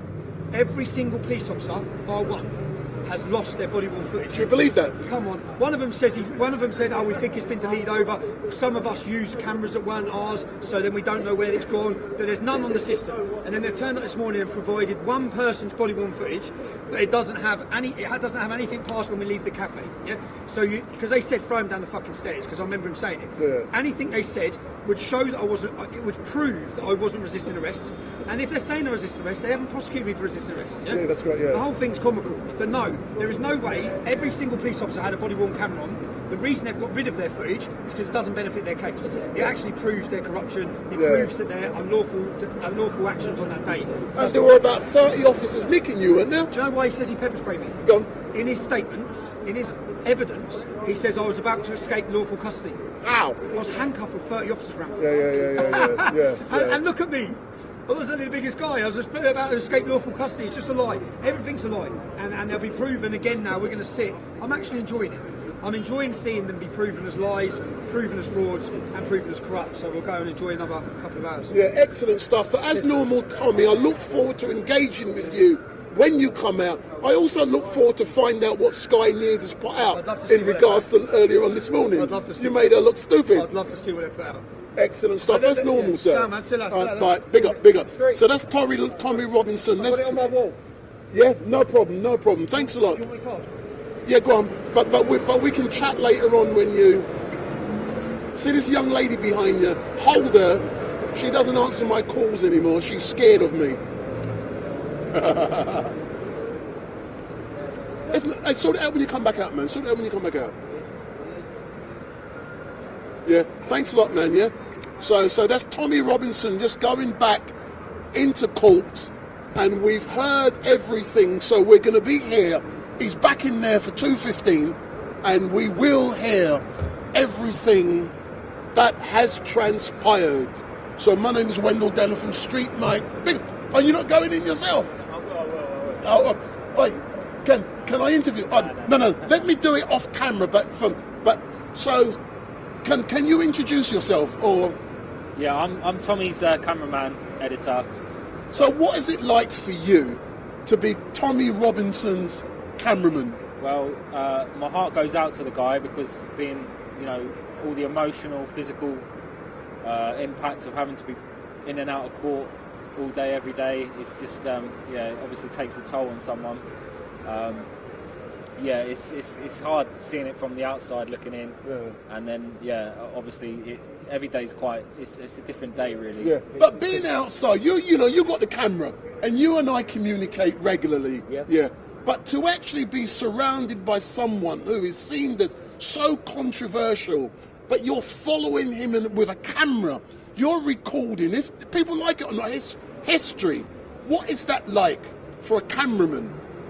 Well, I've seen nothing but love for Tommy out and about. I haven't actually seen. Well, I've seen little pockets of, the odd person here and there, but the majority of people is real love for Tommy, and this is everyday people. This is people, higher up, more. That's right. Middle class, working class, all sorts of people, they come over, they want to take photos and that, there's a real love for the guy. Yeah. I can see that, and I blame you, but when Tommy arrived, Tommy said he only wanted to speak to me, and I put that down to you. No, I don't know about that. He's got. We've seen your work, mate, and it's good. Yeah. It's good, yeah. You're reporting, and the mainstream, you can see how the mainstream deal. The lady earlier, you can see it on her face, how her opinions of Tommy before she's even asked the question. So, we've got all of that on camera as well. There's a video on Urban Scoop as well. If you want to check that out, please do. Wendell's obviously got that as well. It's quite obvious what the mainstream, their opinion of Tommy is. Yeah. But it's been amazing to work with you. But go back in. But I can't go anywhere because you got my equipment. Well, this is what I was going to say. This is what I was going to say. No, I'm waiting. No. This is more important. Don't worry about me. Even if I'm here till 10 o'clock tonight, I won't be. I will be here. But go and do what you got to do. And I've no doubt when you come back out, you will be. But I can't show who you are. So I'm now going to turn the camera away. But this is Tommy Robinson's cameraman. Yes, hello. So how long have you been his cameraman? I think we're coming up to a year, maybe 6 months, a year. Not far off a year, I guess. Yeah. And I first engaged with you in Telford. Telford was a good event. It was good numbers. Yeah, it was a good numbers. Yeah. And the great thing, you and I use the same equipment, and we both have the same problems. Yeah, I know. Well, luckily you've given me some top tips in terms of using the equipment, and I really appreciate that. We really appreciate all your help, and it's let us down today again. It let us down. Unfortunately, we were streaming live. It was a black picture. That's what I was going to say to you. I don't know. On the unit, I could see our output, but on Twitter, it was a black screen. Was it blocked? I don't know whether it was blocked. Do you think that was the case? You'll have to go and check. But normally, when it's there. Yeah, no, that's the thing. It was there. But has it disconnected there? No. I can see the picture.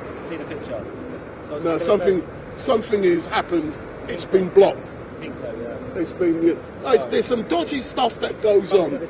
But hence the reason I said, with all of this equipment, you need to spend some additional quality time learning how to use it. Because I'm just watching there. Because as you know, I use this stuff professionally, but I use this as my opportunity to learn how to use it, because it can't fail on me when I'm doing the paid stuff. it can fail on me when I do this, but not that. So what? But you can't just use that stuff and expect to know how to use it. Yeah. No, I see that. Well, it's really complicated, isn't it? Yeah. And no one teaches you. And unfortunately, yeah, there is certainly gremlins in the system as well when it comes to these things. Yeah. And when it comes to Tommy, there seems to always be hurdles you've got to jump over. But the great thing, I've got it recorded, and I've got it because when I do this, I send it out twice. I do it on Vimeo first, and on Vimeo, I use that as my archive. I've also archived it on my camera, so and it's YouTube, but forget YouTube. On Vimeo, it goes first, then from Vimeo, it goes out. So if anything ever fails, I've always got it somewhere else in my backups. I record locally as well, yeah. Oh, you got to, haven't you? Yeah, well, obviously we've got our Sky News lady, so that was quite interesting. And I've got it as well. Yeah. But big up, but I'll catch you when you come out, yeah? Man, Thanks a lot. So I turned the camera away, man. All right, then. So that was Tommy Robinson's cameraman, to whom I was speaking with just now. So I've now turned the camera away so we can go into the court. And what I will do is engage with Danny, but I'll let the cameraman go in. So if you'll go over there, Danny. And I'm just charging up my various batteries. But as you know, I was just engaging with Aidan. And Aidan, come forward a bit. And Aidan is Tommy Robinson's, what I will do, because I'm charging up my other batteries. Give me 2 seconds. Hold that a minute. Hello. So the different things we've got to come with. No, you got to. If you want quality, you've got to come with all this shit.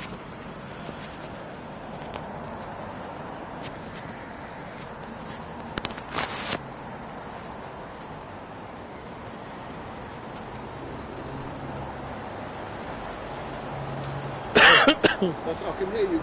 Hear me? Yeah, so hold on, let me just get you. So Danny, you're good, man? Yep, I'm all good. So you've just had lunch, yeah? So how are you feeling after hearing what's been happening with Tommy? It's good. It's a good vibe for Tommy, and hopeful on this one. Yeah. What my concern is, and just like I've said to Tommy, yeah, I'm looking around, and there's a lot of police officers in vans. And he explained potentially there's issues why they're here because of things that have happened over the last few days. So he's explained that to me. So in some ways I'm understanding, but potentially because of the fuck up being made by the police, based upon what he said, it looks like this case is going to collapse. Yeah, that's the opinion that I've got as well. You know, based on I wouldn't say it's a mess up from the police. I say it was targeted corruption from the police because he knew what his process is, and if somebody doesn't go with the process, you've got to do it properly. Then yeah, there's a reason behind it, and it's no good saying that I might have a condition or I might not have done it. No, this is the law. People can get arrested and sent to jail over the police's actions as well as the individuals. But would you, as a trade union representative, when I worked on the underground, quite often I would argue under Section 6 of the Equality Act, disability discrimination, if someone lacked, what's the right word, a skill, or they were lacking something, I will argue that but from what this officer's been arguing, because he's dyslexic, which is a disability, he's fucked up. But if that's true, the Metropolitan Police would have known and they would have given him sufficient training to enable him to cover any shortfalls. So they've messed up, but that's their problem. But does this not show how great the criminal justice system is in this country? Because the prosecution has messed up. They haven't provided evidence to the required standing.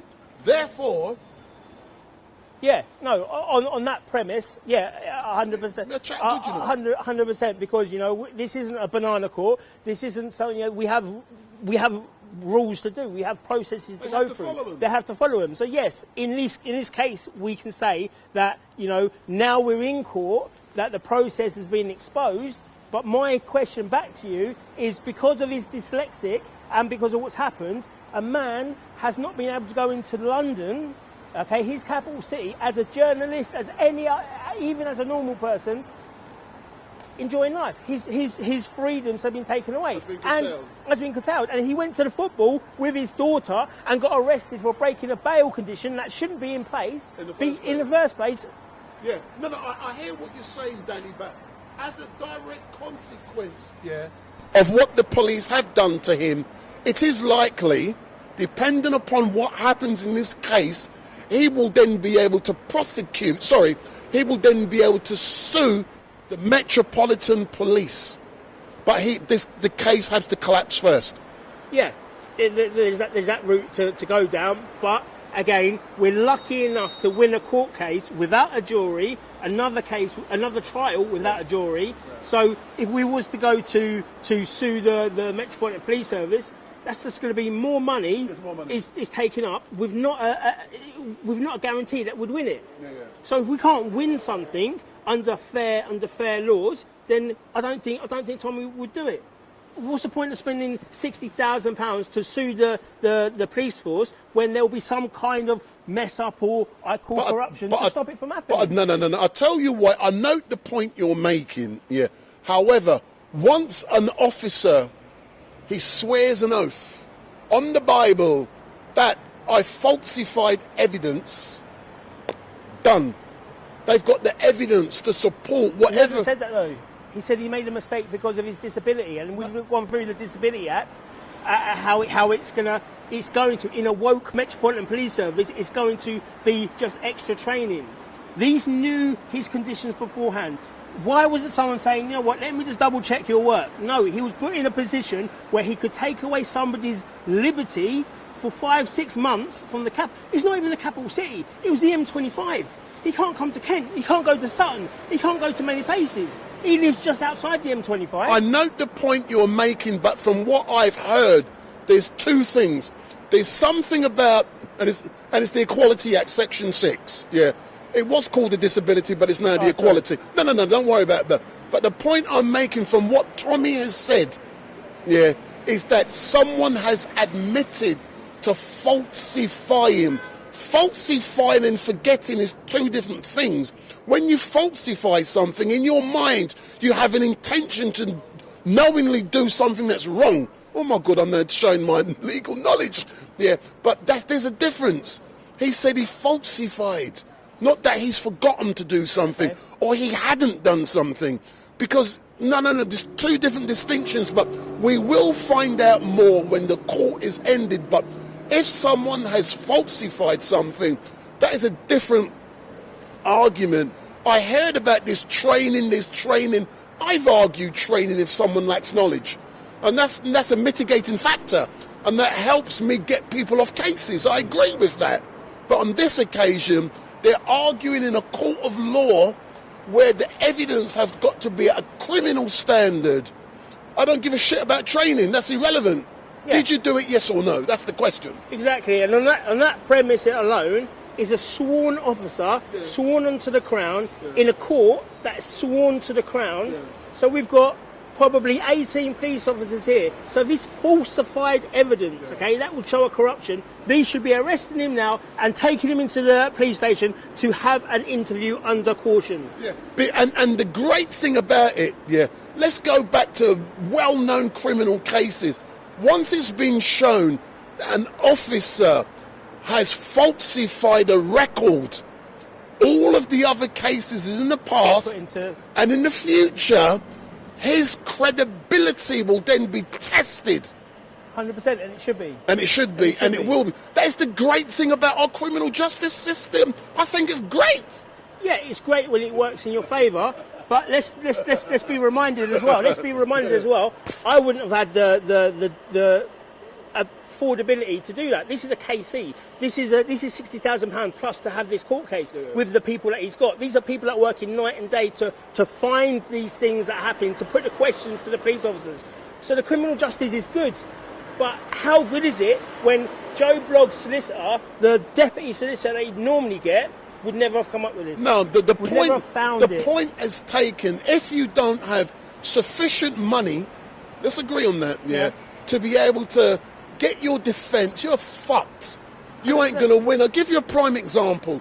One of my cameramen, he went through the criminal justice system. It took him 2 years, and he went to court 2 weeks ago, for basically assaulting a police officer. Yeah. It was found, he was charged on 2 counts. The first count, he was found not guilty because the police lied. And yet again, there's a pattern where Tommy said about the CCTV, the body-worn camera footage. All of them gone. All of them all went, not just one. There's about 34 of them. Fuck off. All of them. They're all of them were gone. They wasn't gone, sorry. They were assigned to different people, and Rubbish. then people didn't Bullshit. download. Exactly, we Bullshit. know that. We know that. So as well as the judiciary, the police service is good, we've got a police force who are not even refusing, who don't care if they follow the processes because nobody's accountable. And that goes to Mark Rowley, okay? Mark Rowley has had so many cases against him. The Metropolitan Police is full of people who should not be police officers, for one. They don't follow protocol. You can then go down to the Lammy thing and saying it's institutionally racist and all this stuff. And nobody's accountable, not even Mark Rowley. He then goes to the government, and the government back him each and every time. Suella Braverman, she challenged him, and what happened to her? She went. She went. She was cast as a far-right person that was making Armistice Day, a day of celebration for our war dead, making that into something that is not. Okay? So she went. So Mark Rowley has the protection of the government at this point in time, even though they're separate entities. And that's what we need to stop. That's what we need to get into. And that's why we need a commission, a proper commission, not under Sadiq Khan, not under the government. Someone's under representatives of the area of London. So each borough has a person. Under Danny Roscoe. No, not even under me, because I wouldn't be qualified to do it. But every borough you've got here, why don't you have a representative to then challenge the police officers? I know they have a panel at the moment, but that panel is full of Marxists. I'm not going to lie, it's full of Sadiq Khan's people. Why don't the borough people say, this is the person we hold as high as we can in our area, and we have him to represent us with police matters, and that should see a lot of corruption be uncovered. But Danny, as normal, all I can say is thank you very much. And what has been, today at the moment, it has been a great day for the criminal justice system, because potentially it's showing that, an innocent man could have had his liberty taken away from him by not being able to travel around this great city and do things with his family. And if it is found that he was unlawfully charged and unlawfully administered weapons of mass destruction, because, as you use in your terms, in regards to the pepper spray, if he is found not guilty or the case is going to collapse, this means I might have to come back here tomorrow. And that's, I'm under pressure, man. That's what happens. But we are all seeking the truth in everything that we do. So it's important to have it. But if it is the case collapses because of these inaccuracies, because of these fraudulent things that are happening, then surely this is firmly on Mark Rowley's head, and he has to come out, like he did with Gideon Falter. He has to come out and he has to be in support of Tommy Robinson, a journalist who has his rights taken away because of his officers can't do the job. Yeah. But you know something? I do look forward to the day when our amazing Commissioner of the Police, Sir Mark Rowley, just like you said with the Gideon case, we've heard the written apologies, the police apology, 3, 4, 5. He's probably at the Savoy now getting dinner, getting lunch. But do you think he's going to give Tommy Robinson an apology? Of course he won't, because that's not what the government says, and Mark Rowley is an agent of the government. This is why we need an independent person to become that role. That's away from the government. We need to reform the police service. We need to look at every single big, high-profile case, including Julian Assange. Right? We need to make sure that all of these have followed processes, because now we know that the police in London, the greatest city in the world, don't do their job properly, and they certainly don't do their own work to try and cover it up. But I would agree partially in regards to what you're saying, because I do believe that we have the best police force in the world. I believe that most of the police we have high morals, high reputation, high credibility and high standards. There's the odd one or two dodgy motherfucker, I'll agree with that. But in general, the police in this country are great, and I got police friends, and I know police watch my stuff. I'll ask the police officers how many sex offenders are in the Metropolitan Police. That's all I've got to do. How many racists are in the police? How many people who are child molesters in the police force actively now? How many Masons are in the police force? They are being weeded out. Yeah, they don't need to be weeded out, though. They need to be taken out because innocent people are getting struck by them. We can go back to Sarah Everard. That should never, under 1,000 years, I know one rogue cop. I know it's one rogue cop. But there's a lot of people around him that didn't say anything. So we can't really blame it down to the one person because everyone else could have said, you know what, we have concerns. We have concerns. I note the point you're making, but it's down. You know, and we've heard it a turn about institutional racism, institutional corruption. But Sir Mark Rowley, I have faith in the Metropolitan Police.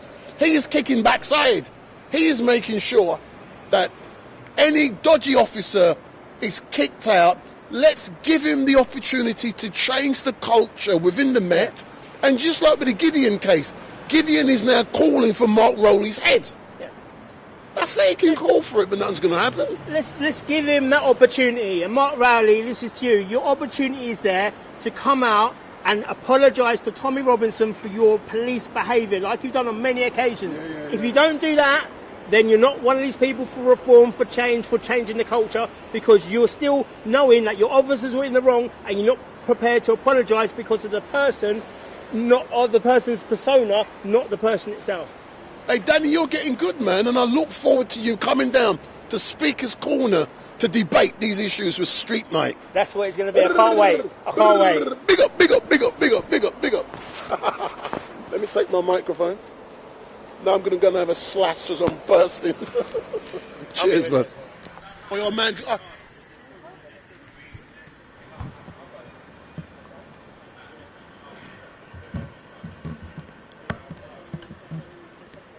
So I'm now, so that's Danny Roscoe. Those of you who know Danny Roscoe will know he's a friend of Tommy.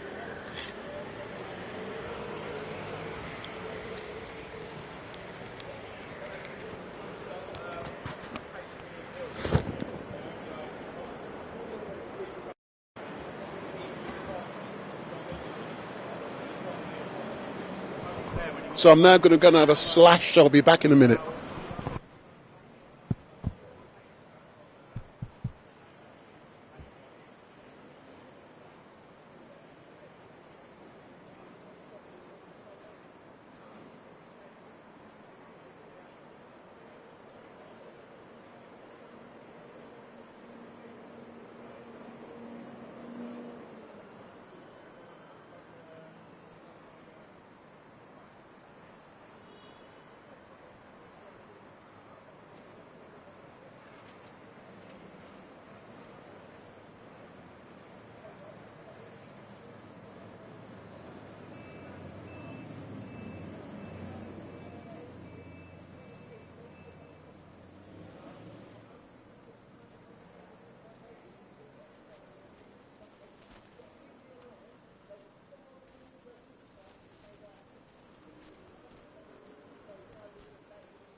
So I'm now back. So I've now returned, just had a piss in the court. So Tommy Robinson has now returned to...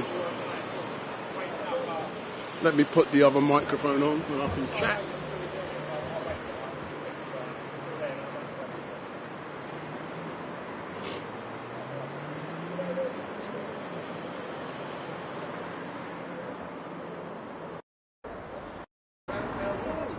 So that's great.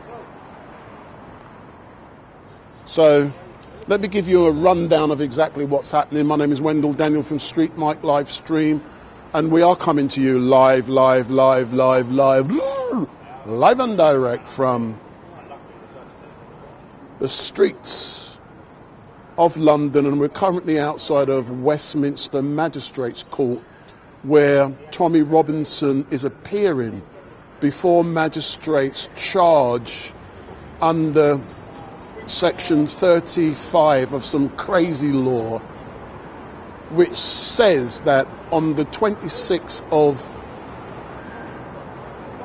November 2023, I'm jumping ahead of myself, that he breached various different laws in not adhering to an order for him to move on when he was attending an anti-Semitic protest. And earlier on, we've heard evidence from Tommy. He engaged with me when he went into the court. He engaged with me when he came out of the court. He's engaged with me when he's gone back into the court. And it appears as if the case against him is collapsing rapidly around the feet of the prosecution, and that's a direct result of the unlawfulness of what he was asked to do. From what I've been told and what Tommy has told me is that under Section 35, the police technically have the right to impose certain orders on attendees around a certain area, and that's what they did. However, under Section 36 of the relevant law, there are exemptions, and you are exempt from being excluded if you're working or if you are a journalist.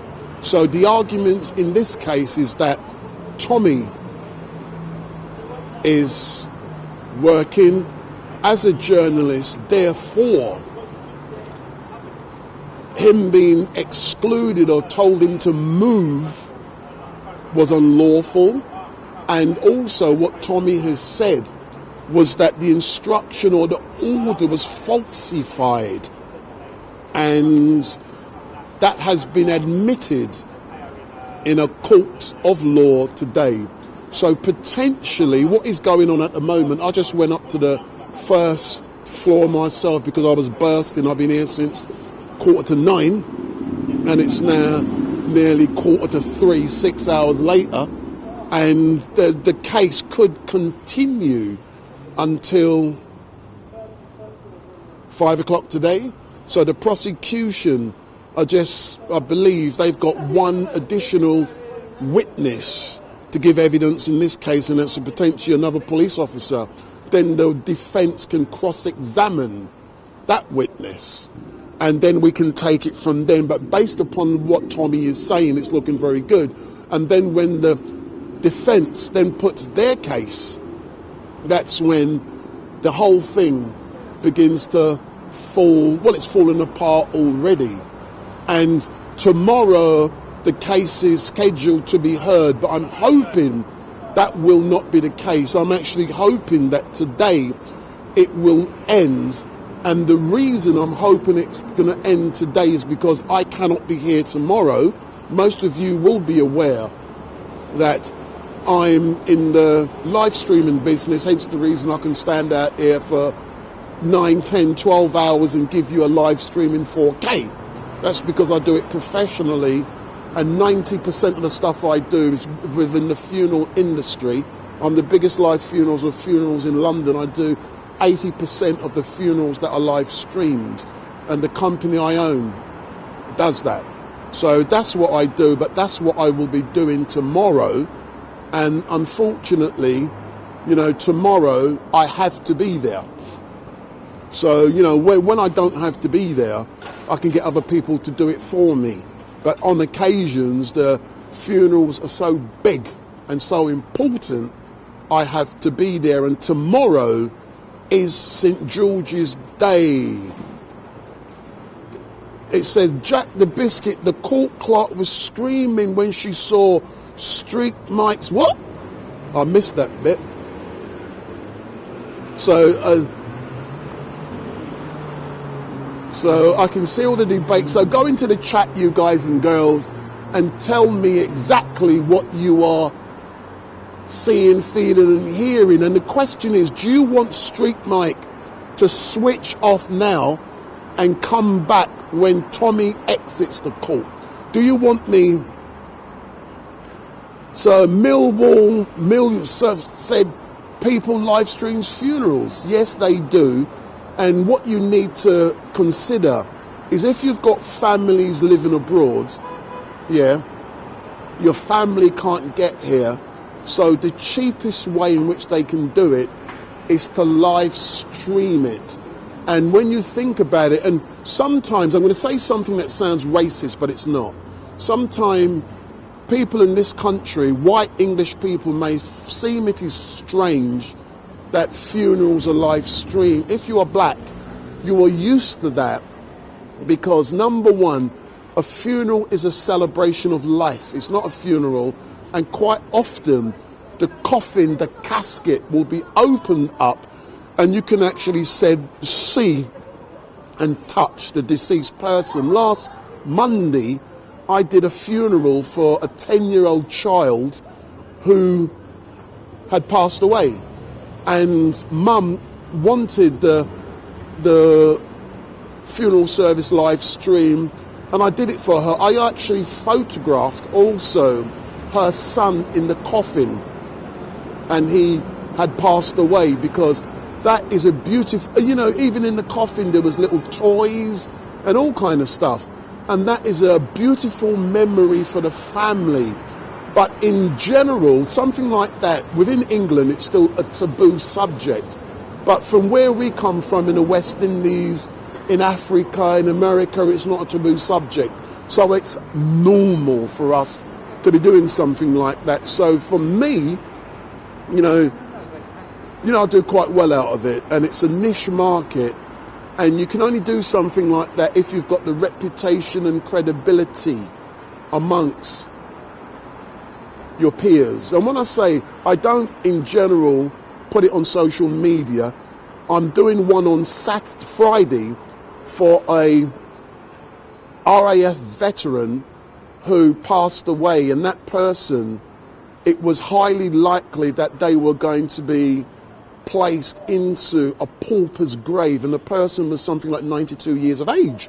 But you know, people have come together, and that person is going to get an amazing send-offs at one of the best locations in this country. The church service is going to be beautiful, and StreetMic LiveStream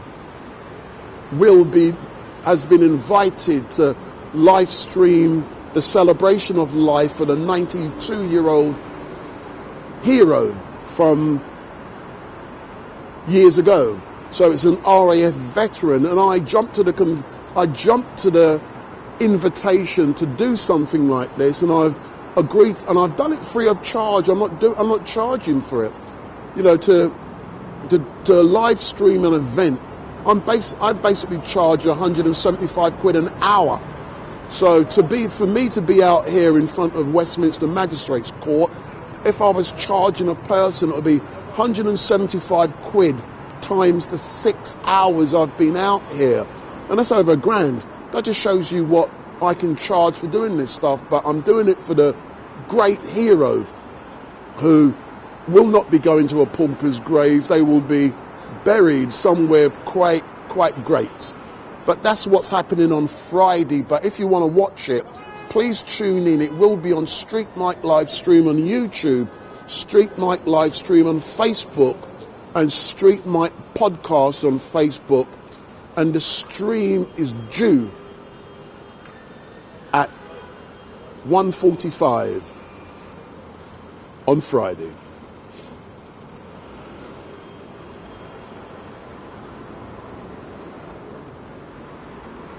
So we are outside a Westminster Magistrates Court. We are waiting to hear more from Tommy Robinson, who is inside the court.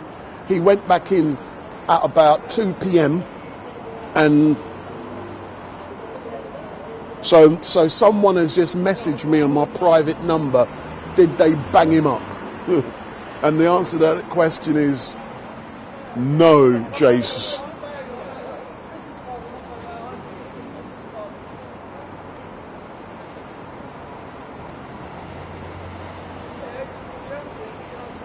So don't forget, if this is the first time you've seen StreetMic, give me the thumbs up. Make your comments down below. Share and follow.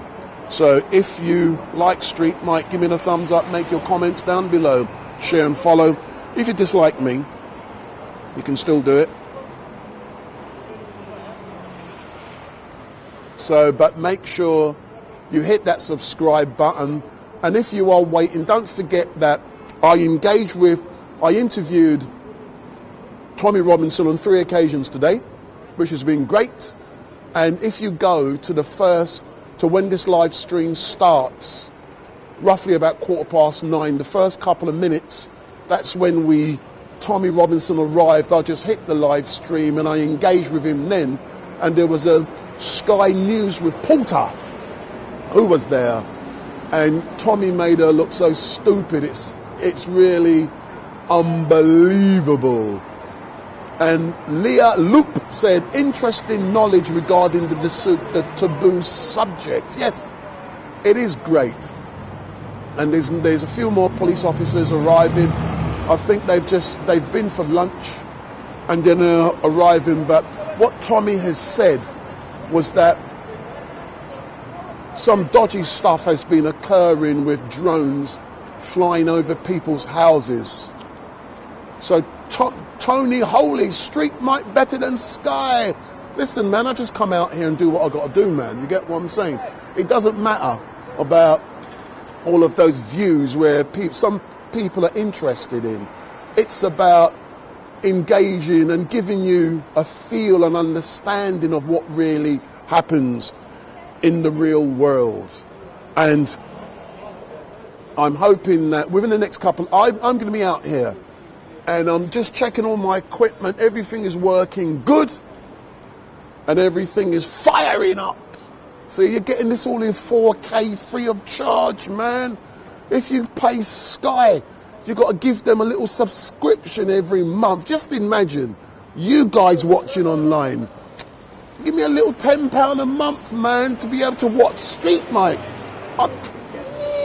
I can have rice and peas curry goat every day, man. So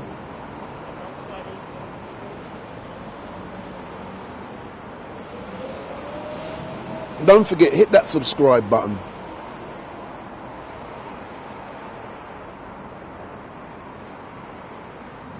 So you people keep hitting that subscribe button, man. I haven't seen enough subscribers today, man. I want to see more subscribers. So share this video, share this live stream, and tell all your family to make sure they hit subscribe for StreetMic. Yeah. And don't forget, yeah, all you guys, you might want to, yeah, follow me. But if I then go and do a Black Lives Matter event next week, the people who follow me this week unsubscribe next week. Yeah, that's what happens, man. You get what I'm saying? So make sure you subscribe. So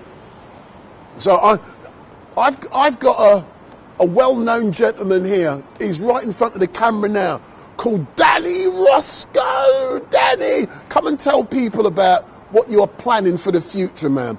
I've got about 700 people watching, man. So come and tell them what you're planning. I'm not planning. Hold on. I can't do the plan. I can't do the plan. Honestly, I can't. Just put that in your pocket and clip on you, man. I want good sound. So this is Danny Roscoe.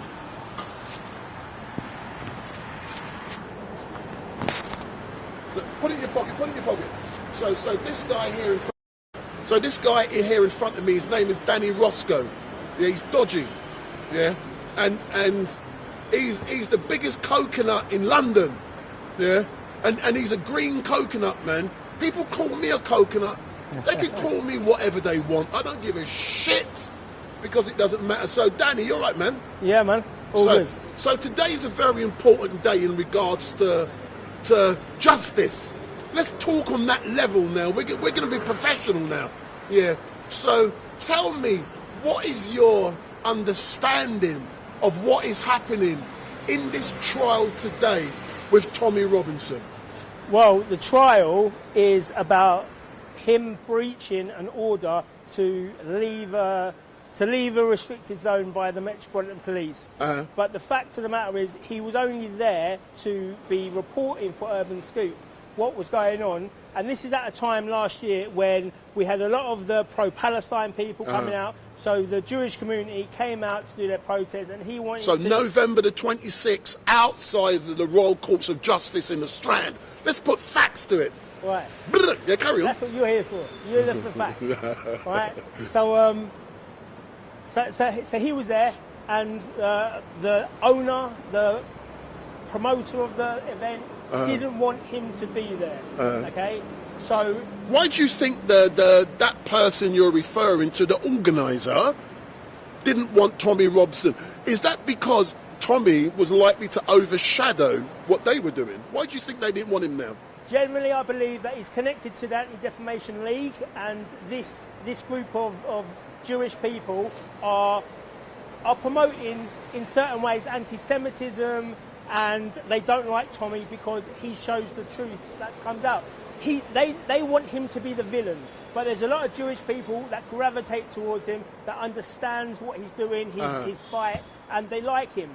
And I don't think it's because he would overshadow it. I think it will be because it could be. They got notice from the ADL that he shouldn't be there because it's going to cause. It can cause another division. They don't want it to come away from their thing going forward. So they didn't want Tommy Robinson to be there.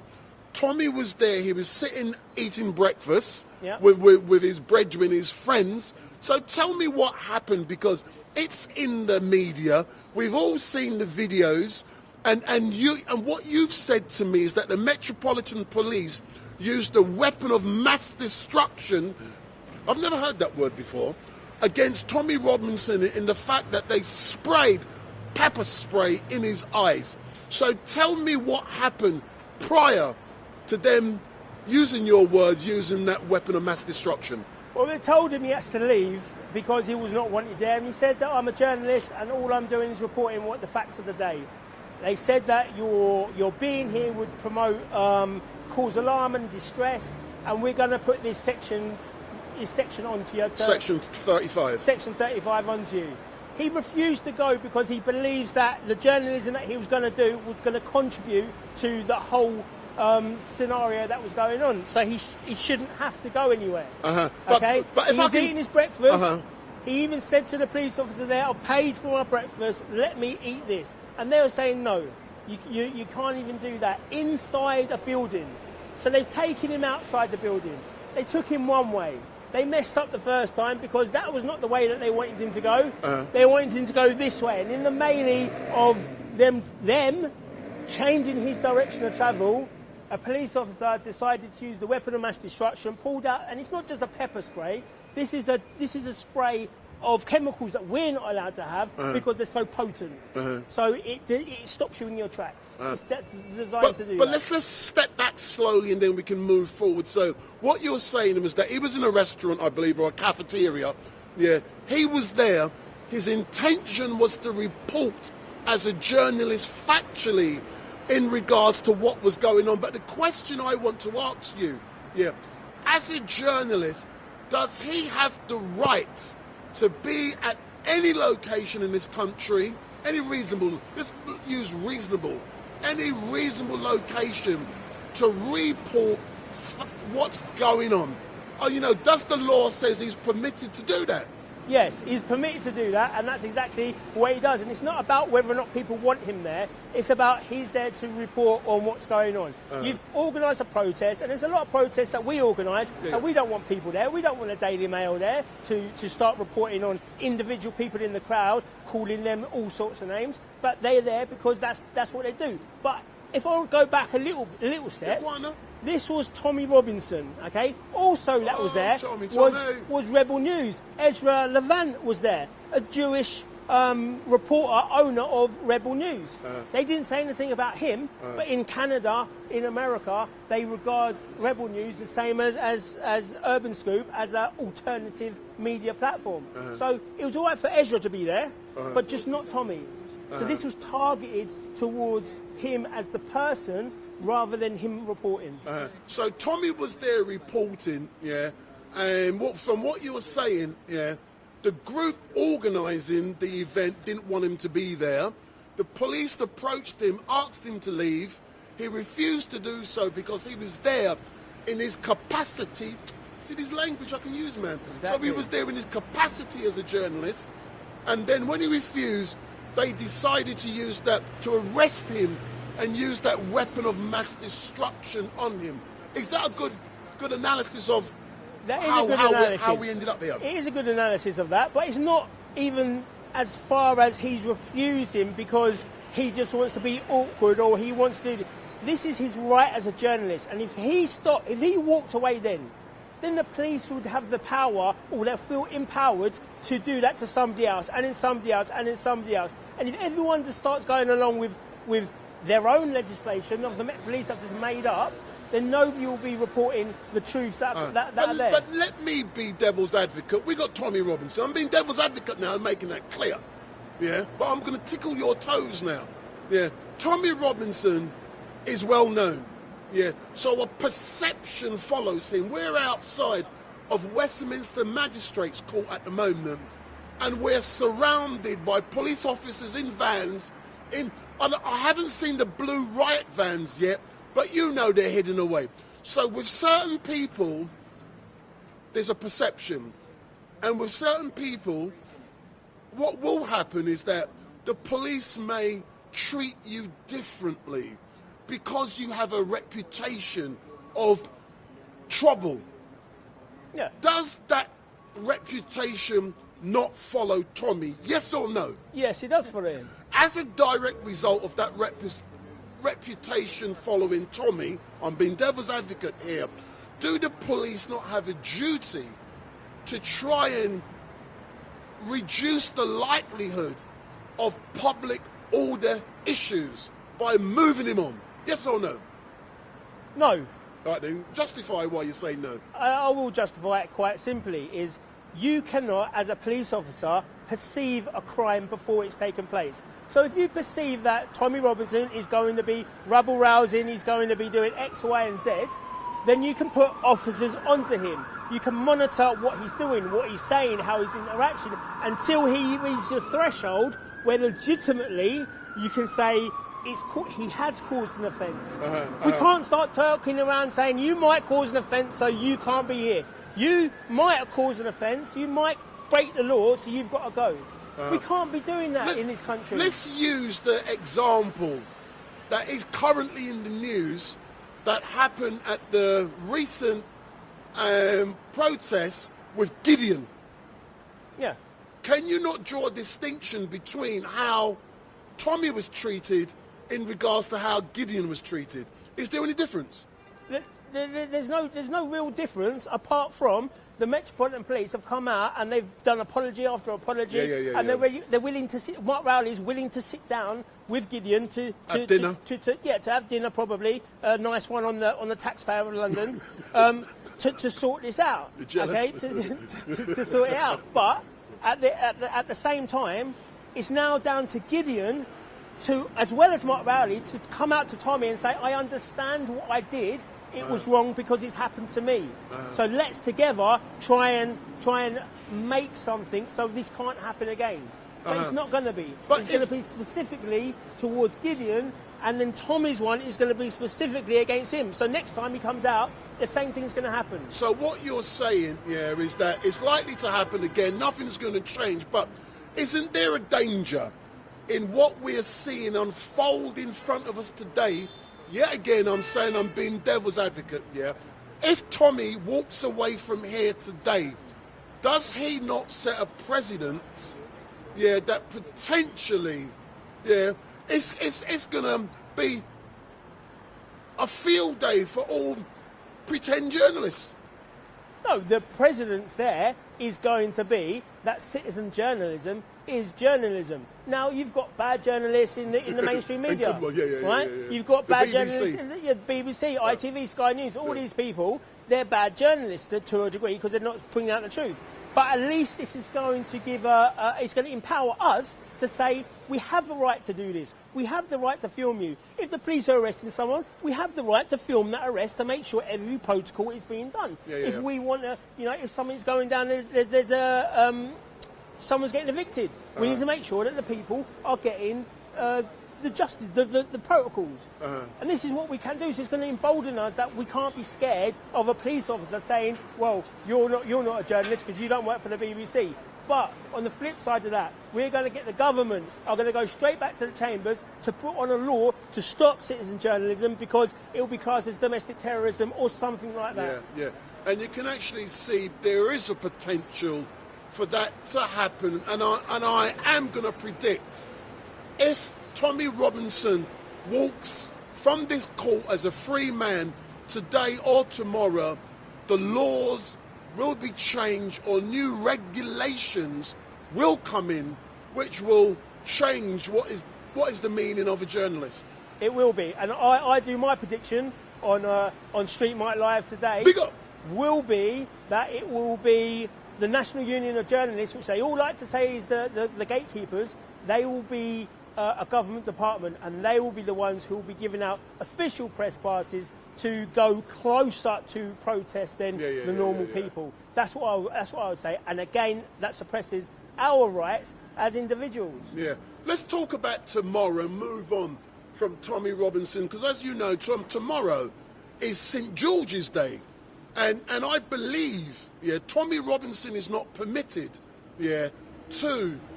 Hold on, before you go, sir, did you get away with it? Not guilty or guilty? Of course guilty. Say that again? Of course guilty, but I'm trying to change my life around. Oh, excellent stuff, I've been good for 2.5 years, dude. I'm sick of this trouble and bullshit. I think this whole world needs to get along with each other. Wait, are you like live streaming? I'm live. Oh shit. Right. What we all need to do is fucking along with each other, stop the fucking bullshit, stop the stabbing, stop the fucking hatred. Let's all fucking make the world a better place. But before you go, step back, step in front of the camera. Then what did you appear in court today for? Oh, I can't tell you that. Why not? Because it's naughty. That's why. It's naughty. So you're a naughty boy, are you? Yeah. All right then, say no. Look, everyone fucking have a good time. Just let's all cut the bullshit, man. Everyone get along, fucking be good together, fucking. Do you know something? Stop rascal swearing. Oh shit, yeah, I swear too much, don't I? Yeah. Oh shit. I don't even realize that. Have a good day, man. Have a good one. No problem. So Danny, so let's come back to you. Where was I? Bloody forgotten. St. George's Day. Yeah. So tomorrow is St. George's Day. Yeah. And St. George's Day is a very important day in the calendar. So are you aware of anything that's been planned? Because before I was interrupted, as you know, Tommy is not allowed to plan events. So are you aware of anything specifically? I'm laughing. Tomorrow. That might be happening in London to acknowledge or celebrate St. George's Day? What we're doing, we're going to be doing a St. George's Day parade where we're going to get together. We're going to celebrate all things English, all things that we take and we have now. We're going to be celebrating it, but we're also going to be celebrating the flag, and that's the flag of St George, because too many times we've been about London and we've been seeing foreign flags being flown, whether or not it's the Palestinian flag, whether or not it's the EU flag. For the last 10, 15 years, we've had foreign flags flown here, and the St George's flag has been banished. It's been classed as too radical, too political, our own country's flag.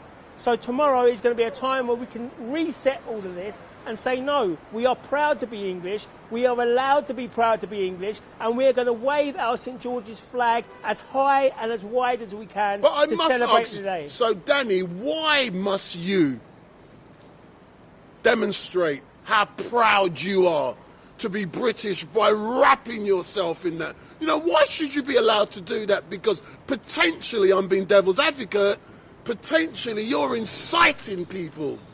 We're inciting people to be proud of the country. We're inciting people to represent St George. We're inciting patriotism, togetherness, and the people coming together. So yeah, you're right. That's the only thing we will incite as well. But it's not whether or not why we should do it. It's why it's been taken away from us. It's been taken away from us, from establishments, from the governments, locals. Everyone has said we can't do it. So it's an act of defiance to say, no, we are proud of this nation. And yes, it's done wrong. Over the years, it's done multiple of wrong things. But in the life that I live here, this country has been and will be the greatest country of the world. But Danny, why should you as a black man, be wrapping yourself in a St George's flag? Why aren't you wrapping yourself in the Bajan flag? Why aren't you wrapping yourself in the Jamaican flag, the St Lucian flag, the African flag? Why are you wrapping yourself, and I'm being devil's advocate, and I'm tickling your toes, so why aren't you wrapping yourself? Why are you wrapping yourself in the flag of St George? It's quite simply, like I said at the beginning, we've been having foreign flags flown for so many times. I am born on this soil. I class myself as English, so the only flag that I will ever fly is the English flag and the Union Jack. That is the two things why, as a black man in England, I am proud of the country I'm growing up in. I'm proud because I could have been brought up in Jamaica. There's a 50-50 chance that I could have been done that. I'm thankful that I'm in this country where we have some degree of normality and rationality, and we don't have big words. We don't have people. You can spell them. Governments. We don't have governments giving guns like in Jamaica to one political side so they can kill the other side. We're starting to have it now, but we have to be proud as people, not as the colour of the skin. I'm 50-50. I could come out Snow White. It was possible, but it wasn't. So my skin doesn't define me, but me being English does. So you are a proud Englishman. 100%. Yeah. And how does that feel for you, Danny, to be a proud Englishman with black skin? Well, I don't look at my skin to something. Yeah, but I'm looking at your skin. It's black. You can look at my skin. But I can say it because I'm. You can define me. Hold on. For those who are watching, I'm black as well. So you can define me that way, but I don't define myself. I'm a person. I'm an English person who I'm here in this country. So that's all. That's all. So why can't I be proud? So why can't I be proud as a black man of England? So Tommy Trump has just said that you are 100% patriot. Danny, big up. Exactly. So you like that? And there's many people like me. But the thing is people coming around saying, why as a black man you should be so proud of England. That's a divisive line. We should be saying, why aren't you? Yeah, but divide and rule is good, man. Divide and rule is good. The divide and rule is good for the establishment. It's never good for the people. Oh, it's all right never then. been good but for someone the has said the pigs are in the background, but there's lots of pigs in the background, Danny. And why do you think there's so many pigs in the background? But they're all over there, man. Look, there's hundreds. There's hundreds over there. Look, they're all coming for you, man. They're going to start nick. Danny's here. I'm surprised. Because even the establishment don't like black people being proud of being English. Huh? They don't want me around. But can I be quite honest, yeah? When King... what I'm going to say to you now, you're not going to believe it, yeah? when the late Queen's husband, the Duke, died, myself and Piers Corbyn were the first two journalists outside of Buckingham Palace passing on our condolences. When the late Queen died, I was there outside of Buckingham Palace when the flag was brought down at half-mast, half-staff, one of the two. Yeah. I subsequently went the next day to Windsor Castle to show my condolences. You know, I live in this country. I'm proud of its traditions now, even though they raped our countries. But I do agree with you in we have to move on. Yeah, there's lots of bad things that have happened, and we must recognise the goodness and the greatness which is happening now. Yeah, and I fully agree with you. Yeah, and just some great officers behind you are walking, but the point I'm making, I'm proud, can I be honest, of the country I live in. I'm proud that I can come outside Westminster Magistrates Court and report on exactly what is happening. I'm proud of the freedoms I've got. I'm proud that I can come to this country and make enough money to be able to do what I need to do because the country has permitted me to do so. And I want my own brothers and sisters to be proud of this country, to be doing exactly the same thing, because just like that American dream, if you submit, if you participate, if you engage, you can do anything you want to do. Do you believe that, though? You can do anything you want to do in this country? I think so. I think so. There is a side of classism in this country. There is a side that probably me and you probably could never do. What's that? You know, if we was at the I can do anything, man. Yeah, but if we're going through, let's just say we want to be lawyers and we want to be barristers, I would suggest that would be a classist movement. And so because we're the working class people, we don't speak, look or talk like them, we would have some type of issues to overcome.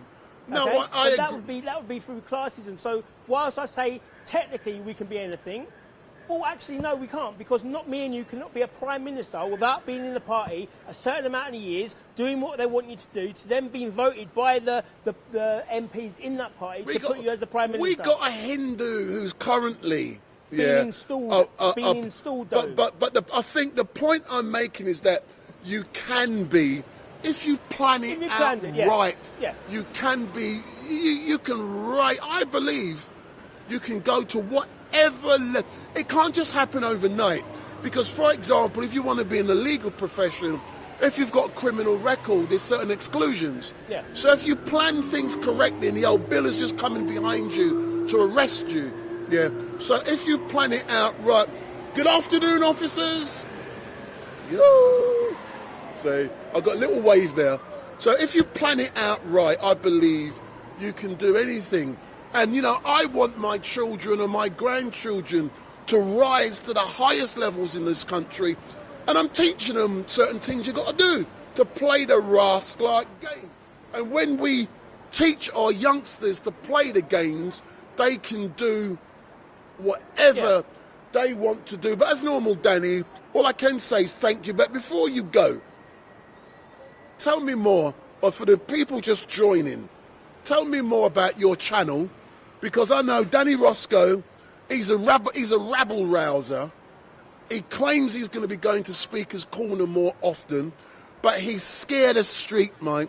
He wants to tackle Ali Dawa, Mohammed Hijab, and all them big boys down there. So what are you going to be doing? Well, the channel, the Danny Roscoe Show on YouTube at the moment, we're changing it to the right angle. So it's going to be the right angle with Danny Roscoe. It's going to be giving out news and debates from a right-wing black conservative angle. So that's what we're going to be doing. Hold on, right-wing black? That's a contradiction. Why is that a contradiction? Huh? Since when are black people right-wing? There's thousands and thousands of people. Show me one. Huh? Are you right-wing? You're Tory? I'm unapologetically right-wing. I'm not a Tory, but I'm conservative. There's a difference.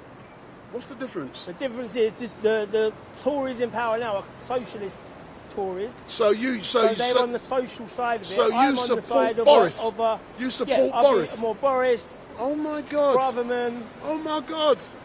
On this side of it. I always thought that you were a man of great intellect. I am a man of great intellect. And now I'm going to chuck you in the river because you brought shame on yourself admitting that you like, and I'm being devil's advocate, and look at his face, look at his face, look at his face, look at his face. It's quite, Danny, don't take me serious, man. I'm tickling your toes, man. You get what I'm saying? So, no, serious, tell me more about your production. The last person that got thrown in the river was Coulson, and he did quite well for Bristol as well. So Edward Colston. So you remember that? Was you there? Was you there? No, I wasn't there. I had to see it on the news. I know people who was, so say no more.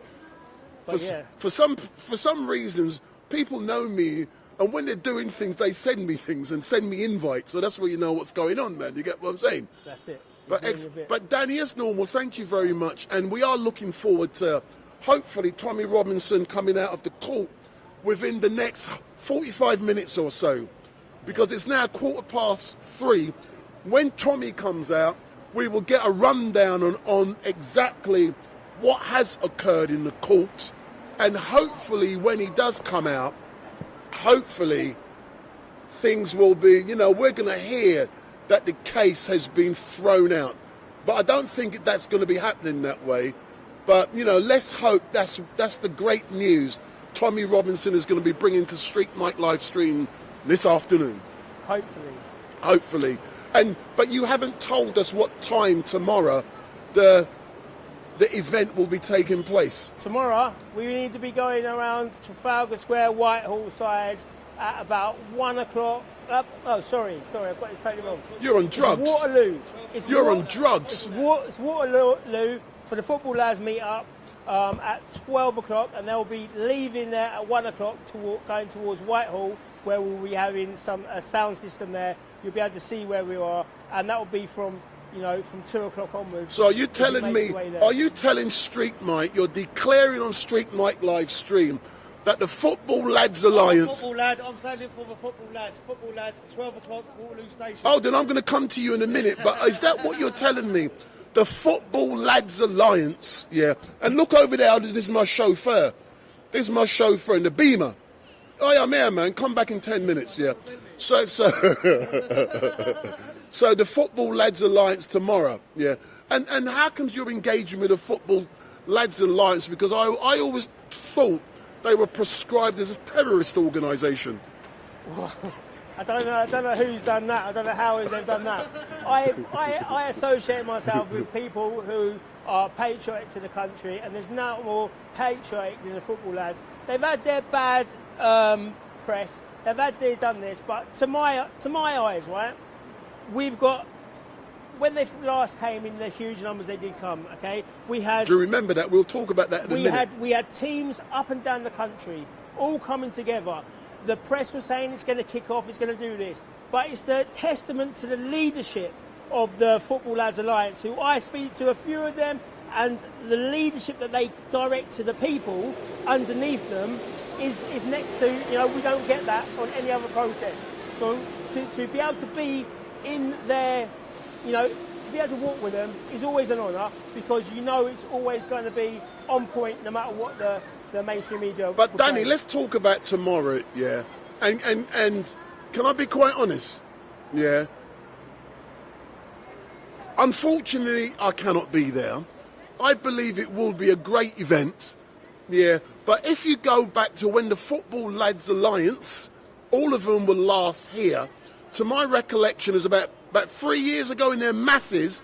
Do you remember the riot horses? Yeah, down at Parliament, and I was in the middle of it with my camera. You remember them? Capturing it all. Can I be quite honest, Danny?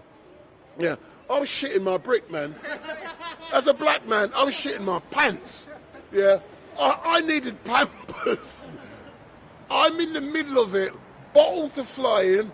Yeah, the horses are charging people. Yeah. Yeah, and I was by, what's his name? Churchill statue. I have never seen anything like it, but can I be quite honest here?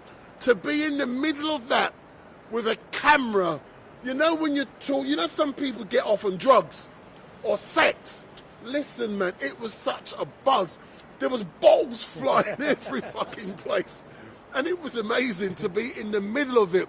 But it was dangerous, man. But it was amazing. But are you saying, with a football, hey, look at all the police, are you saying to me that potentially tomorrow, with the Football Lads Alliance marching, they're going to be marching? We're going to a St George's Day rally. Yeah, but who's going to be leading it? Are you leading it? It's not me. It's the leadership of the football lads. Ah. It's not me. I'm part of the people who are having the rally. I'm not leading it. But the leaders of the football lads, obviously, they're the ones who are going to be leading the procession. But let me go back to the Save the Statues. We have to now be correct of saying that there was undercover police officers there making sure that these types of things happened. There was the police there who was making sure that it would kick off. And if you get working class lads trying to tell them they're not allowed to do something that they are legally allowed to do, and that's protest. If you're going to tell them not to do that and try and come with your batons, with your weapons of mass destruction of the gases, you better believe they're going to come back at you. Dogs and horses, we don't back down. So you better believe that we're going to come back. But we didn't go there to do that. That was a response to the aggression that the police and the undercover people have given to the football lads. So do they come out and do this? No, because again, go back another 2 years, there was 100,000 people there from all different places. You had Tottenham, you had Arsenal standing together, you had Millwall standing together with everyone else. Where you'd expect there'd be mass destruction through the football fans, they were standing peacefully. But they were going down. But Danny, I was there with my camera standing peacefully, and then suddenly bottles flying. Did they say anything to you? No. There we go then. Can I be quite honest? Yeah, I did shit my pants when I was there, and I'm being quite honest. There's another cameraman, by the name of Craig. There was only 2 black people there, me and Craig. I'm being honest, and I stood out. And he goes like, watch yourself. And I was walking around scared. But after a while, you just relax. And one of the most powerful images I've ever recorded on a camera was when I was filming that. And I saw one guy come up to the camera. He started beating his chest. And he was telling me why he was there. And he was saying he loves his country and he's fighting for his country. But the point I'm trying to make, is that the Football Lads Alliance have a nasty reputation, and I agree it was infiltrated. It's quite easy, as you know, if you want to mash up, just put a few dodgy coppers in there, chuck a few bottles, and then they run off, and they leave you lot to pick up the pieces. True or not? 100%. And we've got to remember as well. It was Margaret Thatcher that decided that football lads couldn't be football lads. They were taking away the hooliganism side of it. And I'm not saying that you're going to say, the hooliganism side, that's good. I'm not saying that at all. But what I'm saying is they knew that people that go to football, they have to have some laws on them because they will be the people that are outside Parliament. They will be the people that will be telling you to change the action of the country, and they don't want strong men like that.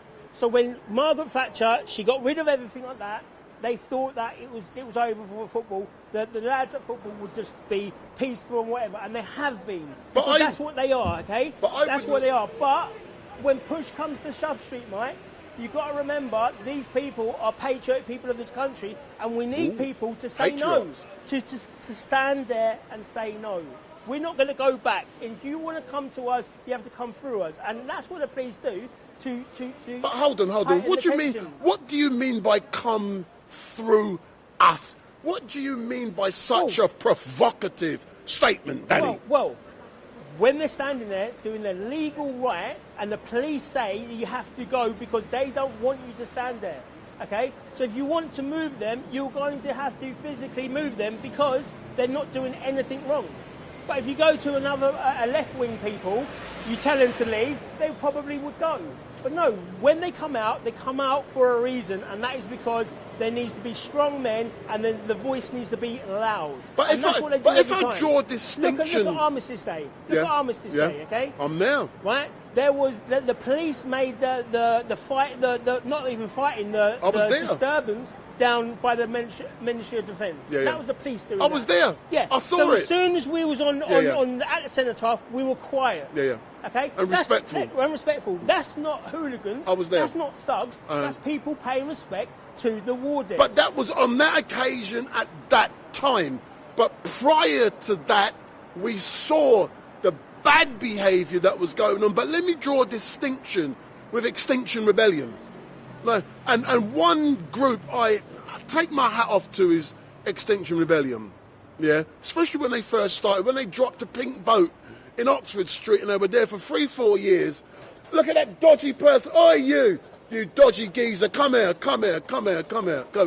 So yeah, when they dropped the pink boat, the establishment didn't know what to do. Yeah, and they didn't touch them because they behave in a respectful, dignified... There's a dodgy journalist. Dodgy journalist.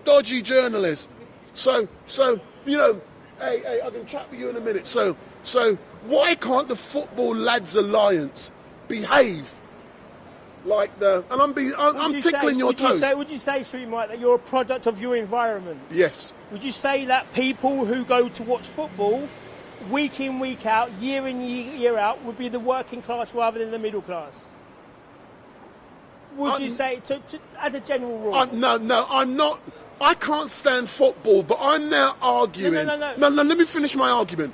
I disagree with your argument that the average person who goes to a football match is a working class. It's a working class sport because to go to football now is so expensive and elitist. Now. I'm saying as a general. As a general, yeah. And we say as a general, the people who had the pink boat and they put it on there wouldn't be the working class people. There would be people with the upper middle class. Solicitors telling them the laws. So we do what we do. Yeah. And that's why they don't like it, because we can come out in en masse, 100,000 people under the directorship of a few leaders. Okay, and be totally fine. But if push comes to shove, and if they push and they shove, then it's a different story. No, I hear you. Rather than the people on the boat making sure that ambulances couldn't get through, people couldn't get to school, kids couldn't do their after-school stuff. Danny, Roscoe's on fire. Who's the bigger? You're on fire, man. Who's the bigger disruption? Us or people or the Extinction Rebellion? It's Extinction Rebellion. We don't go into tape galleries and we don't put tomato ketchup all over paintings. We have respect over that. They don't have respect. We don't go over the magistrate court and do red paint.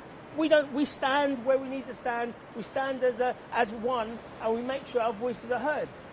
I hear Danny, and it's normal. I can see you're on fire today. You're rocking, and I'm gonna leave you with your final words because I'm watching the time because Tommy should be coming back out today, and all these fake journalists and they're turning up. 6 hours after I've been here. Where you been, sir? Come and talk to StreetMic. Come round the front. I was watching you. You was watching me? On scene, the CCTV. So I've motivated you to come out. What kind of rascal business this, man? Let's talk to this man. Why do you want to talk to me? Because you are a journalist. You are a journalist. There is a possibility that the Metropolitan Police is going to arrest you if you do not move on under Section 35. So move round, sir. Move round. I don't want to do interview. Move round. Let Loudon come. I'm just trying to work, man. You try and work, man. So good afternoon. For those who don't know you, I know you're a rubbish journalist, What's your name? Siraj. Siraj. Yeah. Last time I saw you on Twitter or somewhere, you was there, some big shot interviewing Tommy Robinson. You remember that, yeah? Which one? I don't know. I don't know. We do so many. Yeah, I know. So why are you down here today, man? Well, for this, I just came here. I knew it was happening. But I had some other things to do. So you were motivated. Yeah. So you thought... Okay, I was motivated by you, StreetMic. So you was there watching StreetMic, and I motivated you. You know what motivated motivated me? Go. Your community post. with your picture and Tommy Robinson and like. You like that one? Have you seen his picture? He's just like. Big up. So, have you listened to the interview I did with Tommy on 3 occasions today? No. I've interviewed him when he went in the court. Okay, nice, you got it. When he come out, when he went back in. So I'm waiting for him to come out, and from what he's saying, it looks like the case is going to collapse. It looks like it's collapsing around the prosecution's feet because they've admitted that they falsified records. They've admitted so many things that should never have occurred. And we're hoping that, it does end today because unfortunately there's going to be a void tomorrow. StreetMic can't be here tomorrow. So, I don't know if you're going to come to fill the void. I'm going to leave because everyone's crying who's going to be here tomorrow. Is that good? But tell me, what is it about Tommy that you like? Oh, you can't give an opinion. First of all, I go and film everything, The other week I filmed like Just Stop Oil. Like what I believe, look, I started doing a lockdown. And one of the reasons was like the media lie. And I was like, I've got a camera. It was GoPro at the time. What am I doing? I should go and cover it myself. And then I reached the point where I was like, all right, if I am covering it, I can't be like them. I should be covering everybody and give everyone fair treatment, So I started doing that. So today it's Tommy. Tomorrow it's Tommy. So what is it? What do I like? Initially, like now, I just don't know anymore. But at the beginning, he did highlight severe issues that are going on in this country. Right? For example, nobody else was. For example, no comment. So you're talking the rape of Britain. Let's get it out there. Yeah, I mean that happens. Your live channel people are putting addresses and shit. Putting what? Addresses and that. Whose address? Oh, God damn it. And they're saying there's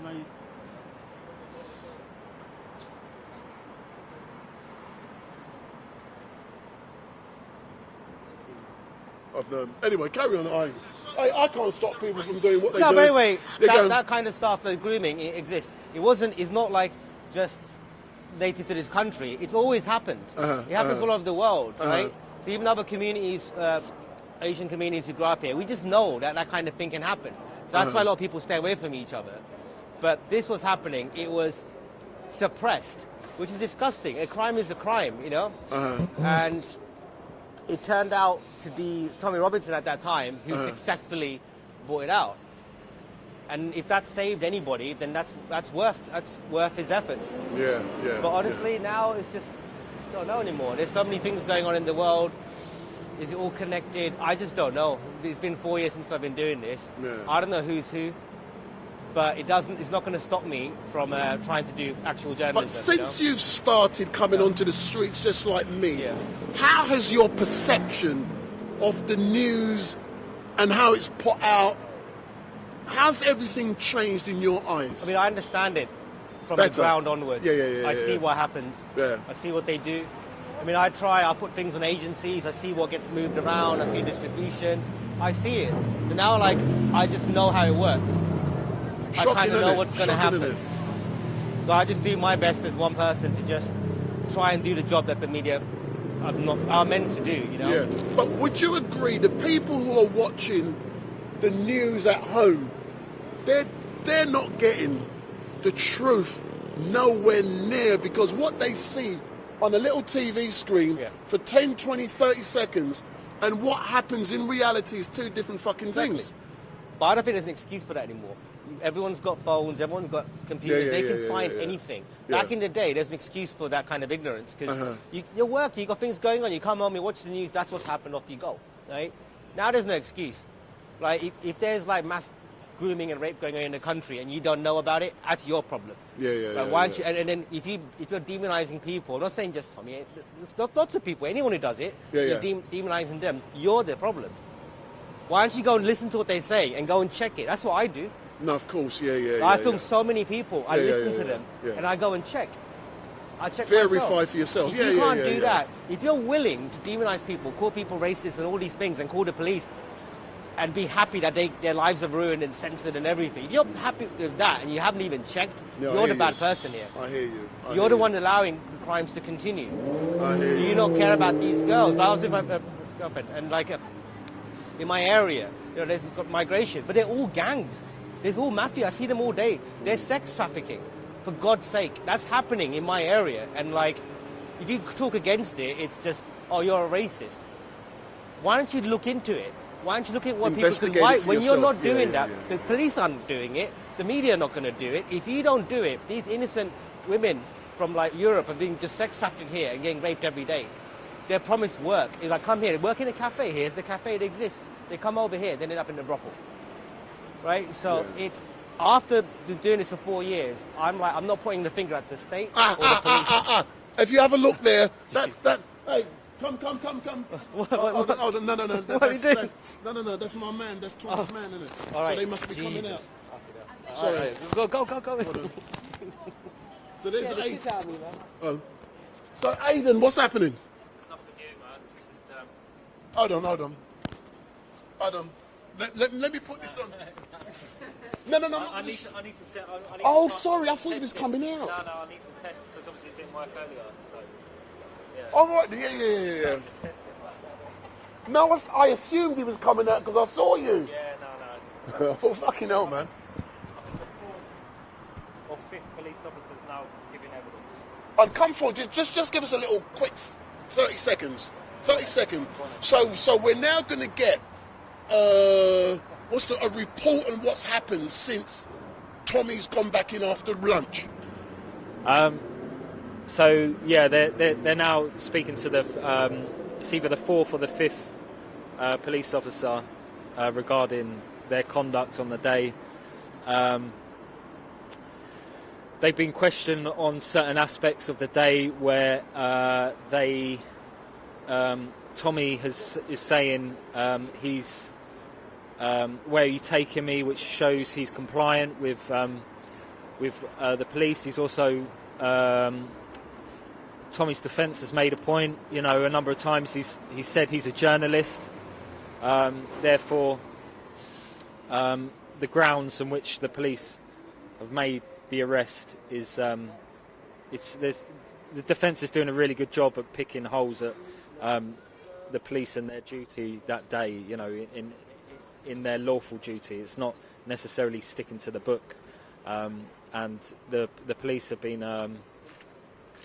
their evidence hasn't been very stable in what they've been saying and following the law as well. So yeah, the defence is doing a very good job in that sense. Yeah. So I'll leave you to get on with what you need to do. But in your opinion, will this case end today, or was it because if the prosecution are now just coming up to their final witness, that means Tommy hasn't been able to give his defence. So it will be going into tomorrow. Yeah, I believe it's going into tomorrow. That seems to be the running theme that everyone's saying. It looks like it's going that way. I'm not sure how many other police officers they got to speak to either, but I think this may be the final one that they're speaking to now, yeah. All right then, but listen, I'll let you get on with what you need to get on with, yeah. And that is Tommy Robinson's cameraman. And I know him. So for all of you watching, my name is Wendell Daniel and welcome to StreetMic. And we're coming to you live and direct from outside of Westminster Magistrates Court. No one can hear you, where Tommy Robinson is appearing in front of the court after he was charged with some foolishness by the Metropolitan Police. And like what was said, he went back into the court at 2 p.m. today, and we're hoping that around 4 p.m., which is in about another 20 minutes or so, Tommy should be exiting.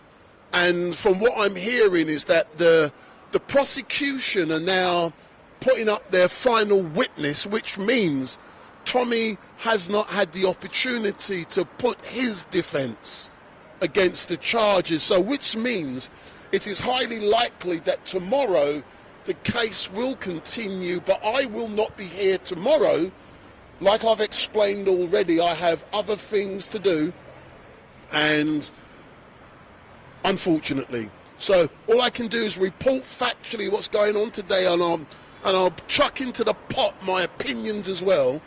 But Tommy is still in the court, and hopefully you'll be seeing him within the next 20 minutes to half an hour.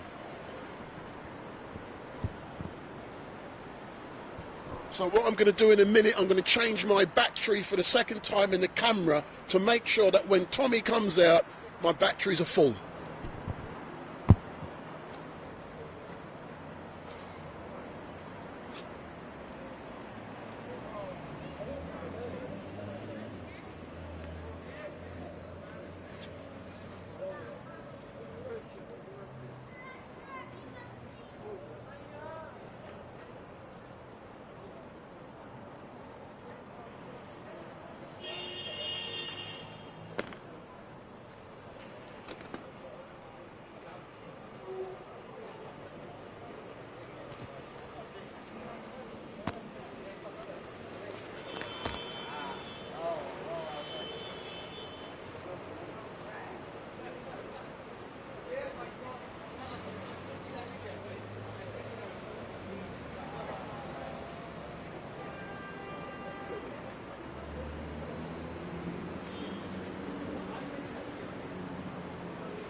I just want to say, why using the Sony camera? Why using the Panasonic? It's no English camera. English.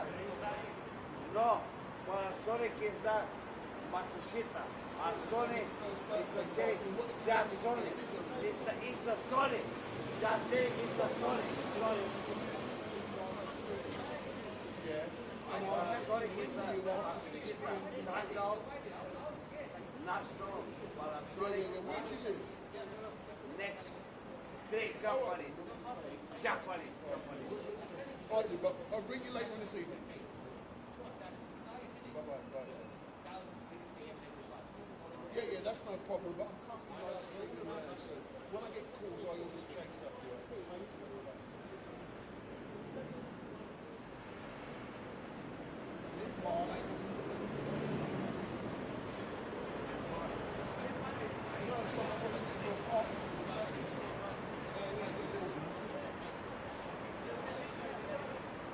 When I tell them I'll cough it up.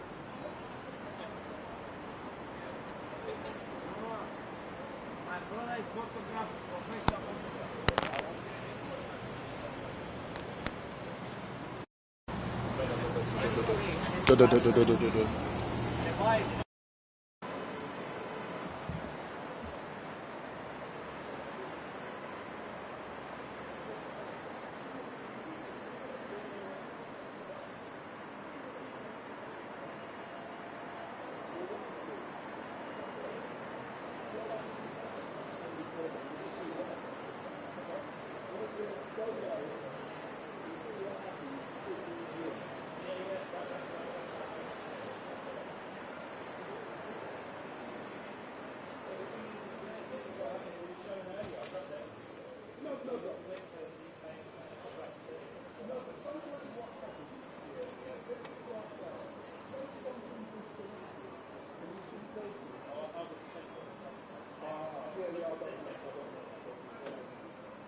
But I find with this one, it doesn't come out. But a real look, to the black tape I've got there.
But you know, I was going to say, if you wanted to, but you got enough power, you could have plugged that one in to charge up.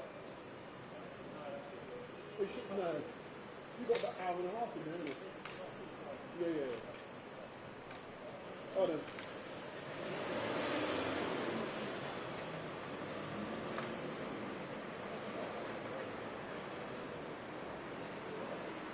Huh?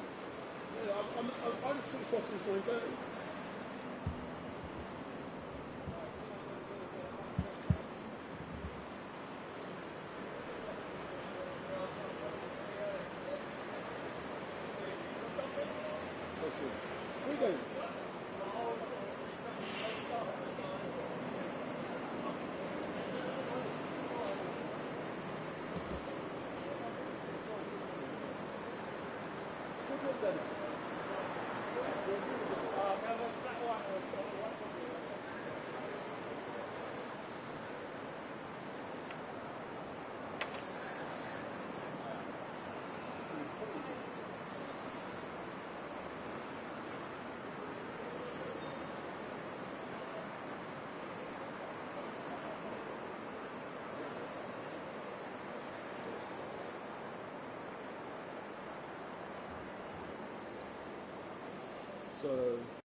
So for those of you who are watching, we are outside of the Magistrates Court and we're currently awaiting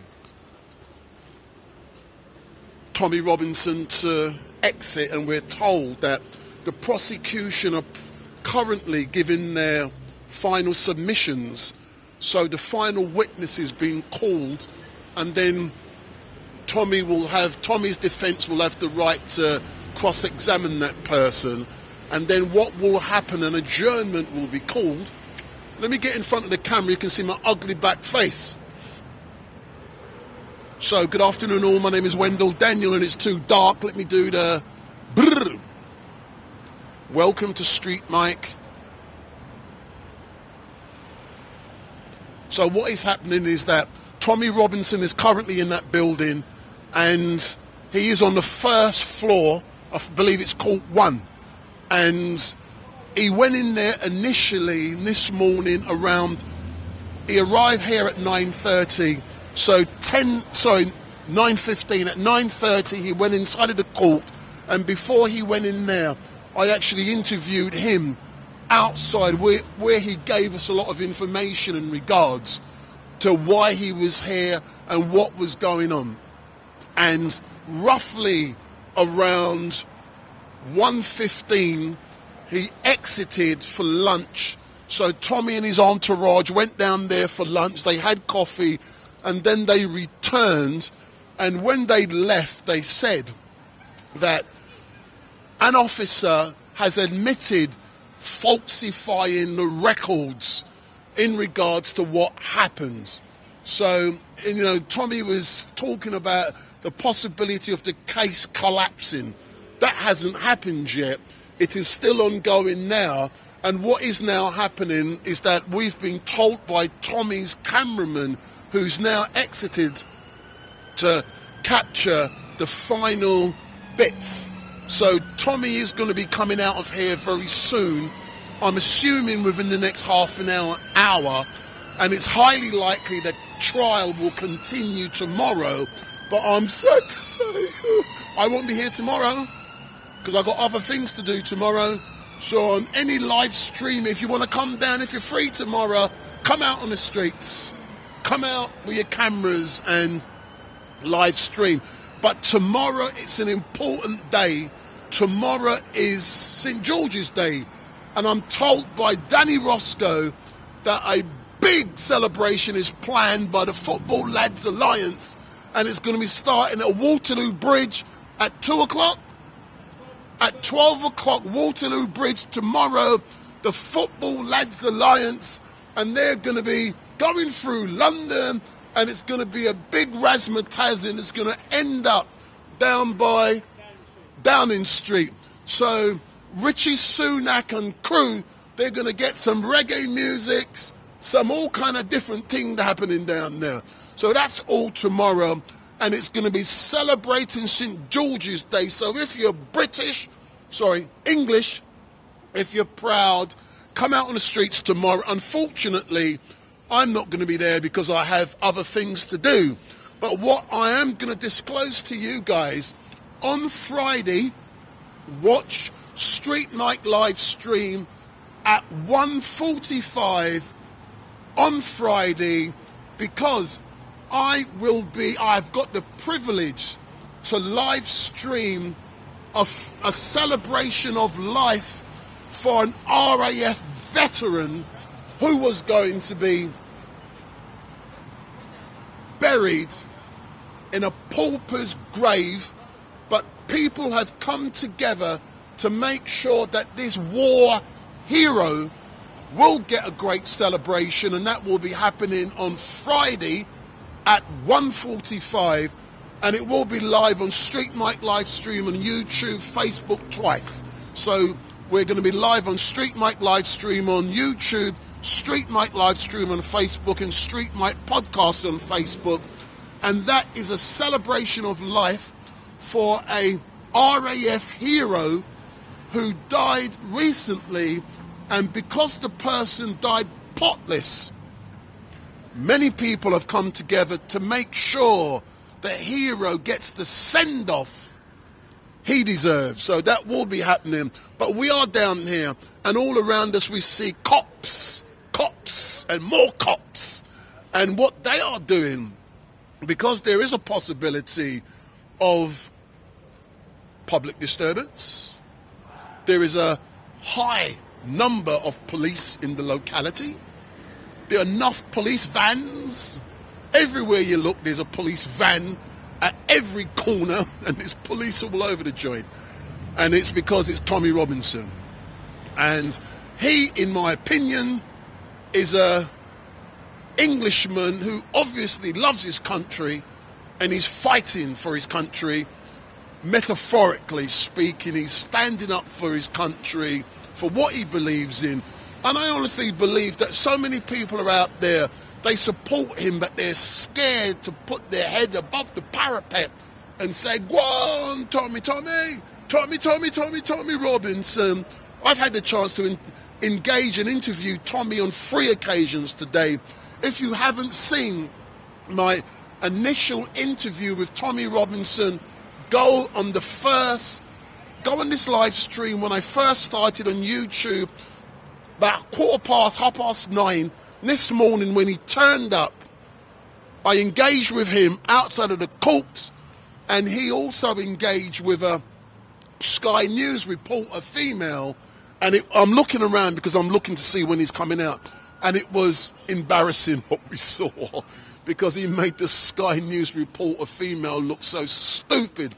But he's due out any minute, but I don't know exactly. When over there we got the old Bill, they're waiting, but I know they're watching StreetMic Livestream. So let me give a big shout out to the police officers by the Grove, over the road there, and all those police officers in the riot vans who are watching StreetMic Livestream. Big up.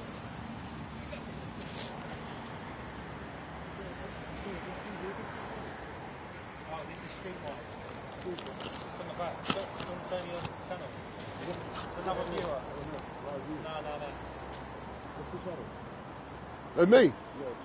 BBC, Black Broadcasting Corporation. How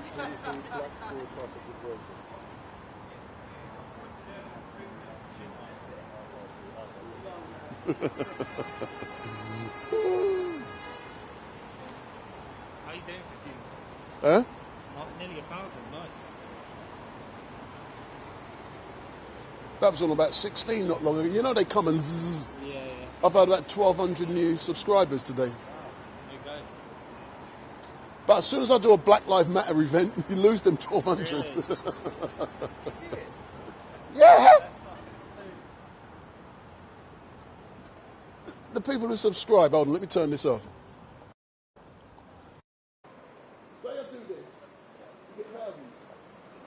If you do a PLM event, you lose them. Oh, we thought, I'm laughing at it.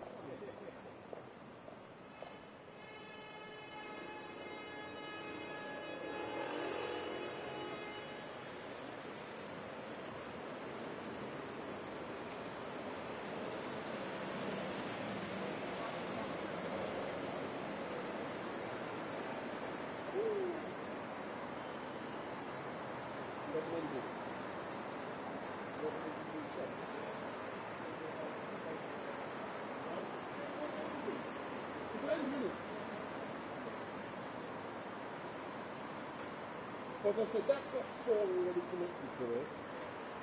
But I don't need them. I do, but there's some locations in London which is very difficult.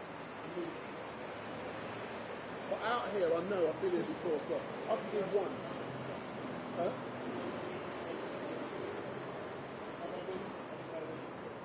There's 2 places. City of London Cemetery, and there's another place in it. Buckingham Hill.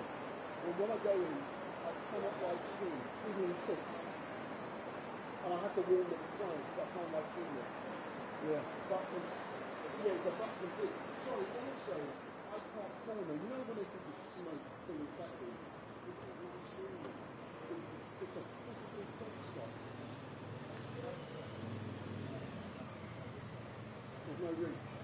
Then, around Buckingham, around Buckingham Palace, because if you look, it's a big park. Yeah. And normally you get what you call the towers from other buildings. So there's nothing and upload, as you know, we need upload speed. When you have a mobile phone camera, you have to upload it. What about we need?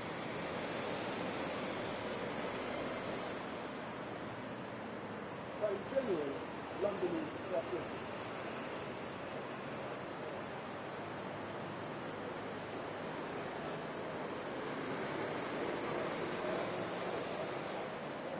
Huh? No.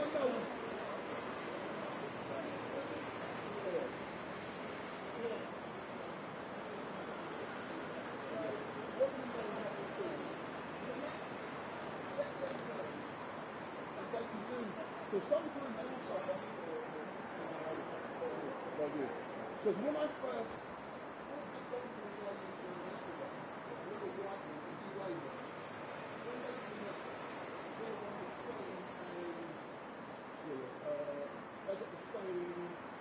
I've got the word now.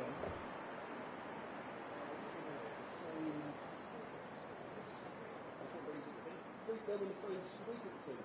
So they clash with each other and knock each other out. And they can do something to change the frequency. Because instead of having one, because they're clashing, you get nothing.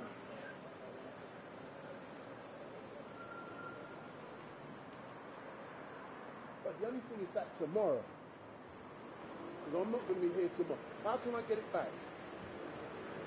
That's the thing, I need to get it back to... What time are you in London until tomorrow? I definitely need...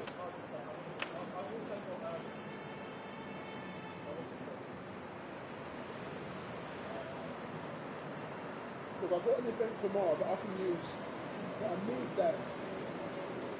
I need it back by Wednesday.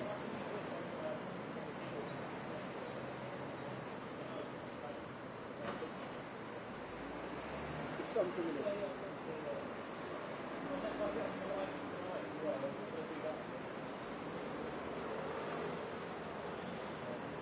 Because I've got to be back in Battersea tomorrow for 10:30. But when I come here, I don't want to be wearing my funeral stuff. I don't get what I'm saying. So I prefer not to come in.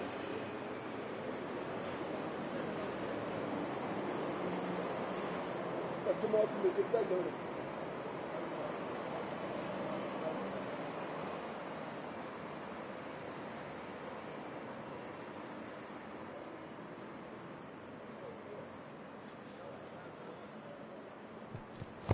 So for those of you who are watching, we are awaiting Tommy Robinson to exit the court, and I'm just chatting with his cameraman.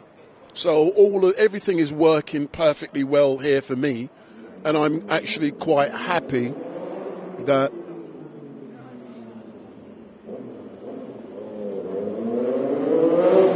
shut up. So what I'm going to do in a minute is that I'm going to change the battery on my camera.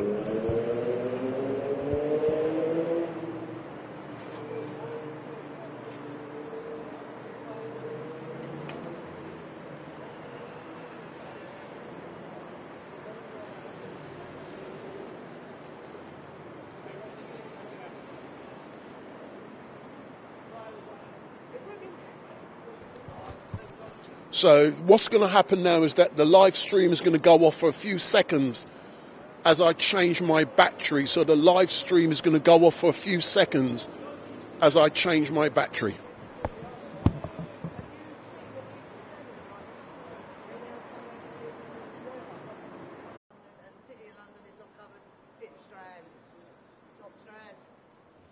it's out of jurisdiction as well as.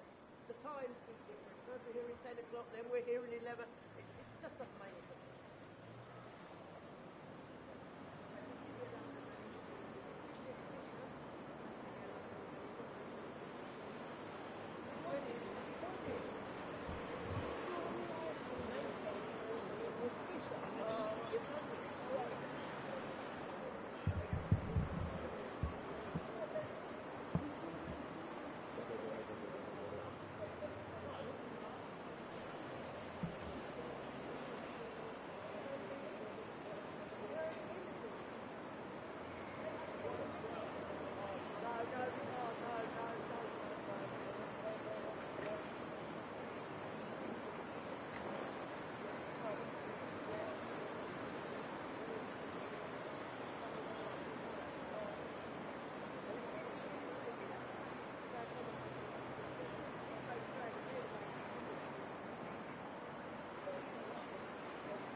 Either that or it's going in the 10th, mate.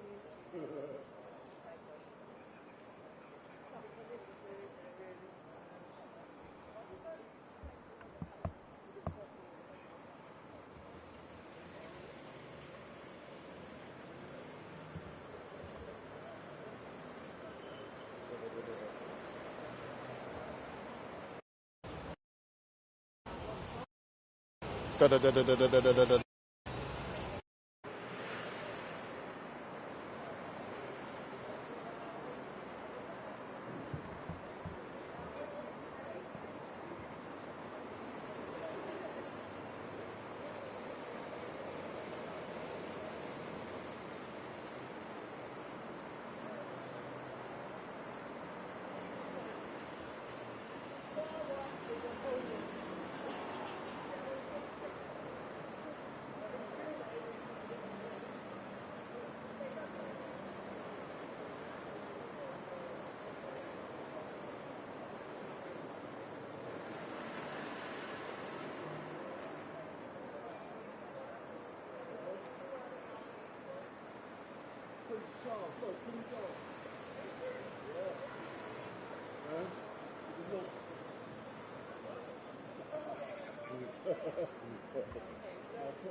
Just took a short break. No. Don't want to be on the thing, but I think they're going to do a submission now, trying to get a case started. Are you in there? Can I interview you? No, I'll tell you what I can do. Can I do it by holding I won't show you. I won't show you. I won't show you. I promise. No, I promise not to show you. So you've just come out of the. If you come closer here. You've just come out of the court, yeah, and you are in the same court as Tommy Robinson. Can you tell me exactly what is happening at this moment?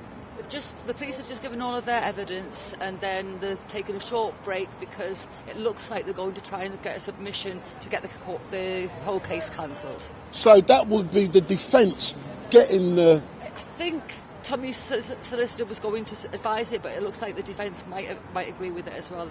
It looks like they're going to drop it, but you can't tell it. You can't hear everything. So from the evidence which you are personally hearing at the moment, how do you believe it's going so far? Has the prosecution provided sufficient evidence to you to show that Tommy Robinson breached that order requiring him to leave the location? Not in the least. The evidence shows to me that they didn't even have the right to do it in the first place. That's what Tommy has said. That's exactly it, though. They weren't even in the right area. They were in the wrong area to do the dispersal notice. Then they didn't provide the notice properly, and then they didn't give him chance to leave the area which they're supposed to give him. Yeah. All right then. So what is it like for you to be in the courts as a public observer? Because this is a demonstration to me of how great the British criminal justice system really is. Because you're seeing it working, and because it's working so well, you can see how it's going to collapse because we got. We'll see. We thought that before, and it hasn't happened. It hasn't happened. It hasn't happened. We always think that, but we'll see at the end of it. Don't get my hopes up too much. So you've got no regrets about being here today? No, absolutely not. I'm absolutely over the moon. I was here to see it for myself. Excellent stuff. I'm now going to get this gentleman yet again. So what I'm doing, and I'm now getting eyewitnesses. I wasn't inside. Oh, you weren't inside? What was he doing on this occasion? Your daughter. Thanks a lot. So people are slowly coming out of the court, and as they come out, I'm going to be getting them to give me their eyewitness, and it looks like it's going to piss down the rain very soon. So I've got to put on my wet gear. So. But, yeah, thanks a lot. So, like what's been said, a submission is going to be made that the case should be thrown out by the defence. That's not the prosecution's role. It seems that's what the understanding of that couple was. The defence is going to submit that the case should be thrown out. They're currently having a break, hence the reason they've come out to have a smoke. So we will find out. But regardless, if it's not thrown out today, if it happens again tomorrow, StreetMic won't be here. Can't be here. I've got other things to do tomorrow. So other live streamers around the country, come down to Westminster Magistrates Court pull out your equipment. Let's see if it can stand up to the pace of live streaming in 4K. Some will say 1920 or whatever, 1080 or whatever. A crystal clear, unbuffered signal for 6-7 hours. Let's see if you can do that. You can't do it. Yeah. What are you laughing at, man?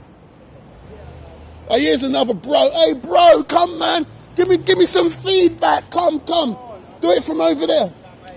No, do it off camera. Come, just. All right then, man. So I'm trying to get some feedback. Eyewitness. They're all going to be coming out. They're all coming out smoking herb, man. They all need herb, weed, ganja. They were all at Hyde Park on Saturday smoking it. So, good afternoon to all of you watching. My name is Wendell Daniel and welcome to StreetMic, and we're coming to you live and direct, live and direct from outside of Westminster Magistrates Court, where Tommy Robinson is currently on the first floor. What court is he in? Court 1? Yeah, so Tommy's in court number 1 and he's there, and I'm led to believe, is it that his defence is now making a submission that the case should be thrown out? In a sense, yes. Yeah. In effect. Yeah, so what I'm told is that, and it's been reaffirmed, that, so I'm just giving you slowly, I'm giving you little bits. What I've been told is that what could be happening now is that Tommy's defence is making a submission, see me how good, man, is making a submission that the case should be thrown out because everything that was done so far has been bad, wrong. They've got it all, they fucked up in effect. And I didn't use that language. Big up!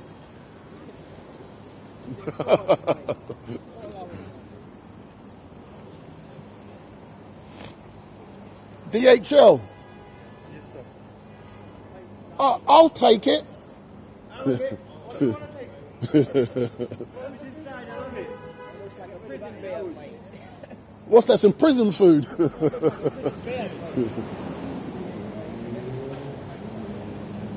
So we are waiting to find out more in regards to what's happening. So wake up, all of you who are watching. See, there's no EastEnders for you guys tonight or Emmerdale. This is real life. So I've been live. You are lucky. I'm going to go in front of the screen. I should be charging all of you guys at least £10 each to be able to watch this, man. I should be charging you a fee. So you're lucky. Wendell Daniel from StreetMic, you're getting this.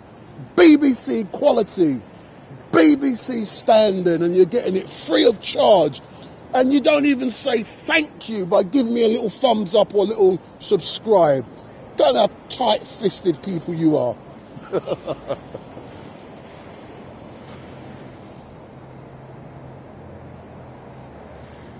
Did it work? Still the same?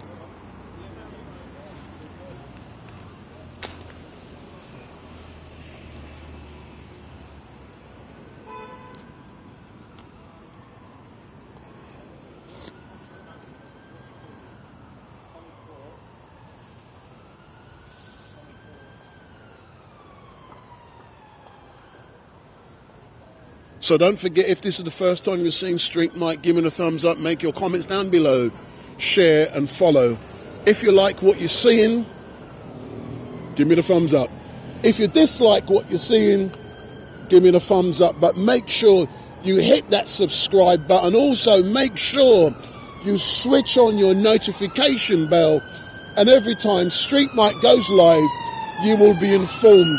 But as soon as Tommy comes out of that building, we will be interviewing Tommy. So make sure you tell all your pals, all your friends, all your family to tune in. the StreetMic LiveStream. Big up.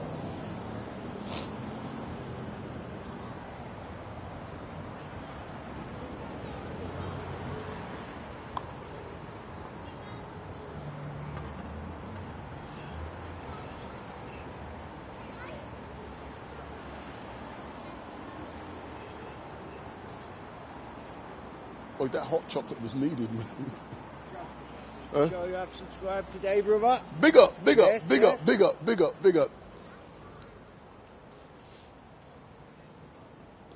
See, when I do a BLM event next week, then you unsubscribe. Here comes Robocops. Huh? I clocked it. Every 15 minutes. Oh, you've been clocking it? Yeah. Every 15 minutes they come in, changing on ones. Sitting right where my grind was. About ready to go get it. To the over there.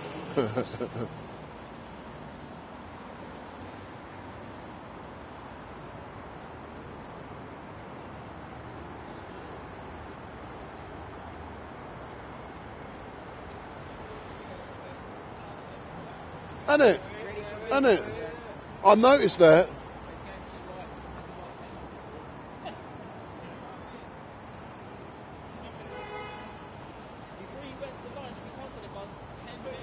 Yeah, about 10 vans.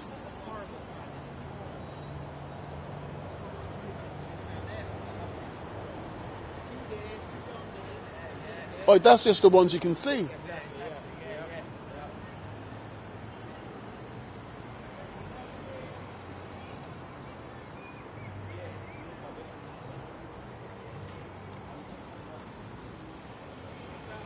So for those of you watching, big up, big up, big up. We are awaiting Tommy Robinson to exit from the court. So I'll give you a rundown of what happened. So Tommy arrived at the court this morning about 9:15, and when he arrived, StreetMic was here already live streaming, and straight away Tommy gave us an exclusive interview. He's done so on 3 occasions today. He did so when he went in, when he came out, and when he went back in again. And during the interview at the start, so when this live stream finishes, I challenge you to go right to the start, the first couple of minutes of when the live stream began, to watch the engagement I had with Tommy. And there was also a female Sky News reporter, and Tommy slated that person. And what is currently happening, I'm told that the afternoon session here at the court is coming to an end, and in coming to an end, I'm led to believe that the defence, let me go in front of the camera, you can see my ugly back mug. So I'm told that the defence are giving their submissions in regards to why they believe the case should be thrown out. So that's what's happening at this moment in time. And we are expecting Tommy Robinson to be exiting that building behind us very soon. And when he's coming out, there will be indications. But next to me, we got Danny Roscoe. Big up, Danny. Big up. Big up. So hold on. Who's Danny Roscoe, man? Do people know you? Everyone knows me. Everyone knows you. Why do they know you? Because I'm a patriot, I'm about, and I do what I've got to do to... You're a patriot. People say you're a coconut, man. What are you talking about? You're a patriot. Only you. Only me. People and say the that. supremacists. Yeah, people say that about me, but I don't give a shit. But let's talk about here today. Tommy Robinson, yeah. You know, you love what he stands for. You call him a patriot. He's an English gentleman. And he's fighting for what he believes in. True or not? Yeah, always. You'd always fight for what is the truth and what is right and just. And tomorrow, if and it's sounding very possible that the case could be thrown out, or it's not guilty. They look like the 2 options at this moment in time. And if that happens tomorrow, which is the 23rd of April, tomorrow is St. George's Day. What does that mean? Possibly. that means that, you know, once again, St George and the spirit of him would have overcome the wrongs and the establishment in this case. It'll be a great day because, you know, people know him as the Luton Lion. He's a Lion of England. He's the soul of people fighting for what justice and what's right. And it will be bittersweet for him to win his first case in a court of law on St George's Day. But does that not demonstrate, Danny, if that does occur, and let's hope it does that not show how great the criminal justice system is in this country, that a person can come in front of the court, present their evidence, and demonstrate why they believe the prosecution's case is flawed, to demonstrate why it's shit, to demonstrate why it's corrupt, to demonstrate so many different things, and as a direct result of all of the crap, a man can walk free. True or not? Yeah, it does demonstrate that. It demonstrates that we are capable of doing that. Lady Justice was blind after all, you know. But time and time again, Tommy has had a trial with no jurors, and he's always had the corruption against him. So it will be good to see that justice can be served on everyone. But it's whether or not they want to serve it or not. Yeah. What Tommy has said is that it looks like the case is collapsing around, but that's my words, it looks like it's collapsing around the prosecution because they've put up some dodgy evidence. Keep looking because it is due to finish in a minute, but tomorrow it is going to be a great day, it looks like. And what is being planned, for those people just joining us, what is being planned, specifically Waterloo Bridge, 12 o'clock tomorrow? Well, there's a meet-up at Waterloo Bridge at 12 o'clock. We're going to start moving towards Whitehall at about 1 o'clock, where we're going to have a stage there now. It was taken away by I don't know if it was the Metropolitan Police or the Mayor of London, but now it looks like that it's back. You know, we said, no, we're going to have this stage. We're going to have our celebrations. We're going to celebrate St George. So outside Downing Street, the place where they want to try and take away all our culture, all our rights, all our, you know, civil liberties, we are going to be standing strong there, celebrating the National Day of England. Big up! So that's Danny Roscoe. He loves Tommy Robinson, and we are expecting movement from these doors very soon when Tommy walks out, and hopefully when he walks out, I'm going to be hearing that the case has been thrown out. But let's see, listen and hear what Tommy has to say. So we are waiting, so don't forget, hit that subscribe button if you've never seen StreetMic before. Tell your family and friends to follow, and go back and watch this live stream. I've been streaming since 9:15 this morning because we have the power to do so. Big up. What are you laughing at? No 2-minute clips for me, man. No one watches 2 minutes. Huh?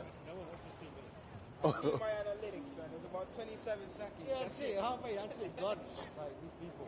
See, I like to think that the people who watch me have intellect. They don't need 20-second clips to be educated about what goes on. They can watch my live stream for 6 hours to get the truth.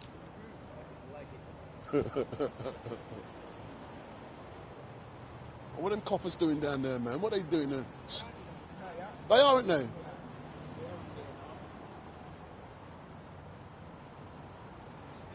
Look at the way they're positioning themselves now, yeah? You can see, can't you? They're now positioning themselves, the old Bill, because... Yeah. So for those of you who are watching, I'm just letting you know, the police are now technically surrounding us because we know something is going to be happening very soon. You literally got about 10 officers within feet of us.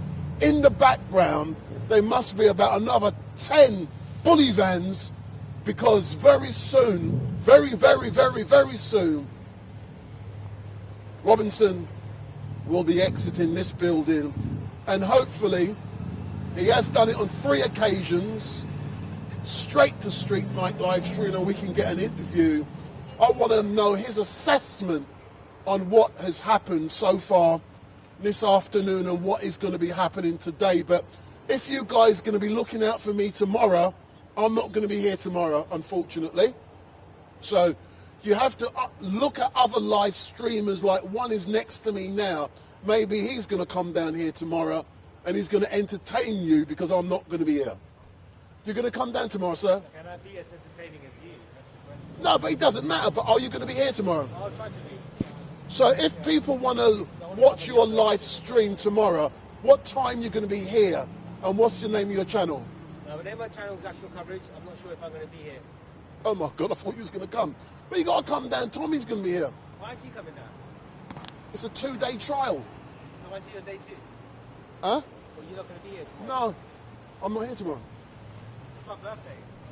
What are you going to be? What, St. George's Day? Today. Oh, is it? Yeah, so I'm getting matched up with my lady. Oh, you're getting... Excuse me. Come. I heard it's his birthday today. I'm entertaining my crowds, man. How you going to make him happy tonight? Is it... No, hold on. I'm not asking personal questions or anything like that. Is she taking you out for dinner tonight? Huh? No, we kind of like live on a liquid diet, so that's why we're friends. Yeah. So, hold on. I'm told you are taking him out for dinner tonight. Is that true? You lie. Look at that smile on her face, man. Oh, my God. Yes, Tommy, I'm sorry, but, you know... Oh, my God. Enjoy yourself, man. I'm jealous. No. You know what? I remember when you told me, you're like, listen, I'm quitting my job. The real StreetMic is coming out. Yeah. Oh, no, I couldn't fuck around before, could I? Yeah. Black Broadcasting Corporation.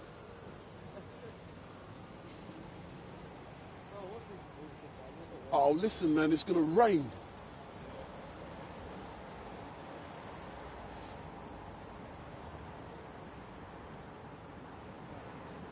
Oh, Danny, you getting any inside information?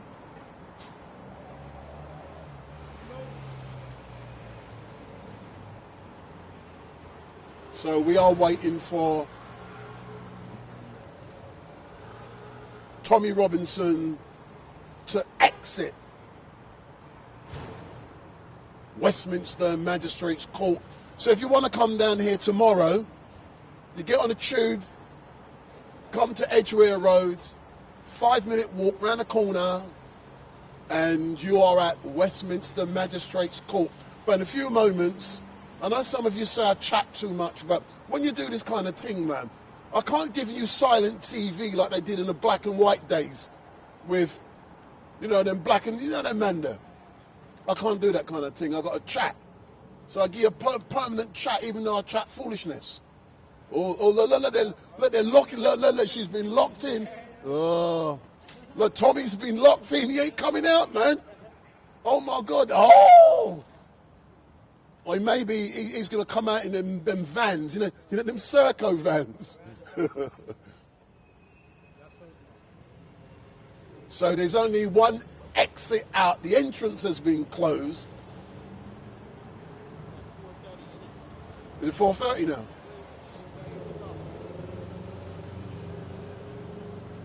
So my man from Urban News is all ready. Danny Roscoe is ready. Why are they, it's day 2, why are they going to do it so late? No, I'll find out by...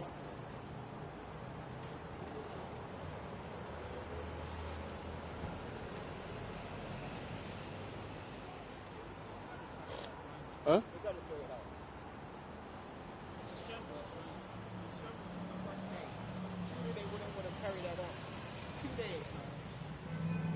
Oh, look, Danny's famous, man.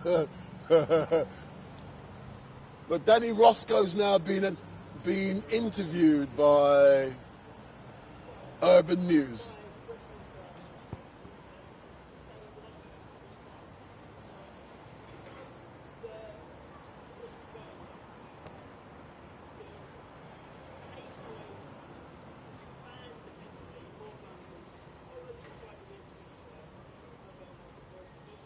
Been a long day, man.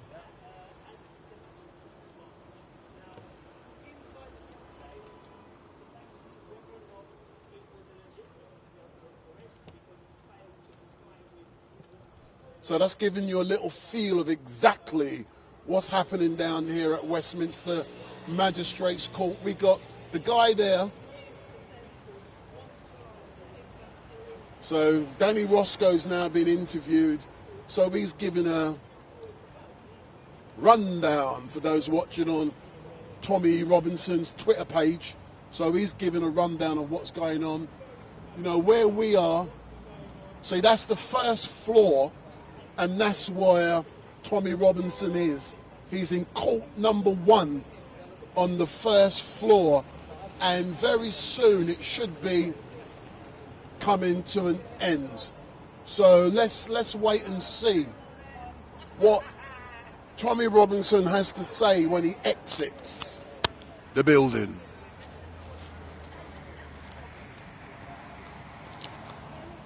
So Tommy is due. He's due out.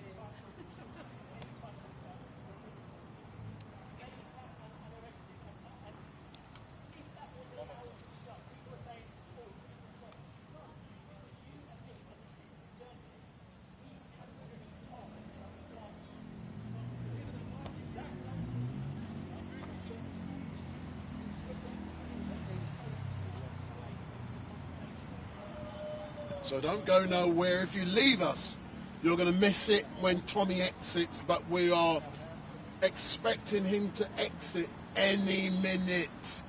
Any minute we're expecting him to exit.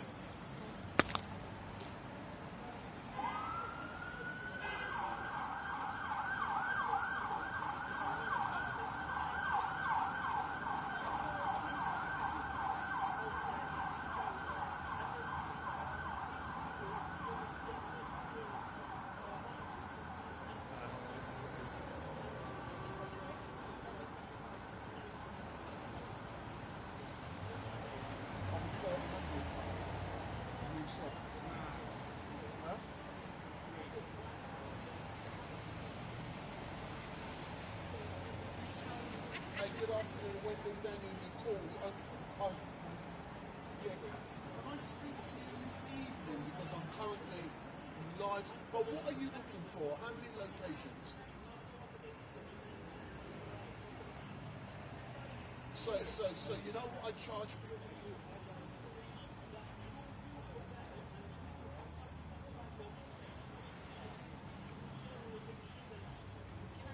Well, what we charge per location is 349 quid per location. So if you wanted it, but it gets progressively cheaper. If you wanted one location, it's 349 quid.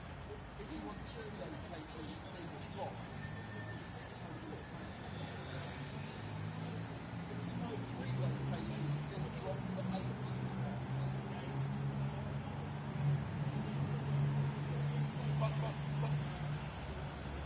Because I'm currently outside of Westminster Magistrates Court, just live streaming event since 9:15 this morning. But I should be home by 6 o'clock. But as soon as I did try to bring you back yesterday. No. I'll ring you when I get home. About 6 o'clock. 6 o'clock the latest. How's that sound, yeah? And what's your name? Carissa. What date are you looking for, Carissa? The 10th of May. And what's the location of the church? So St. Stephen's Cemetery. What cemetery is it? Oh, Montlake Friend. Yeah. And what reception? Yeah, Matt Stiller, Danny Ladman. But no, yeah. Alright, we'll chat later then, yeah? Thanks a lot.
I'm interested is what happens in front of me.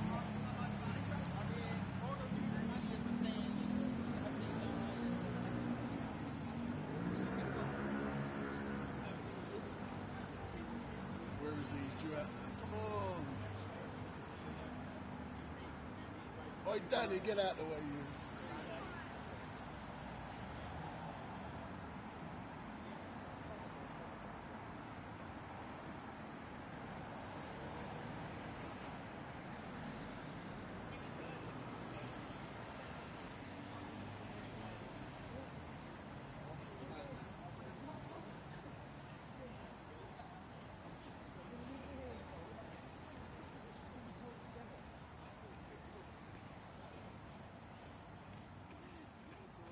Worry about yourself. What you're doing. I'm doing better. I'm just looking for some updates, sir.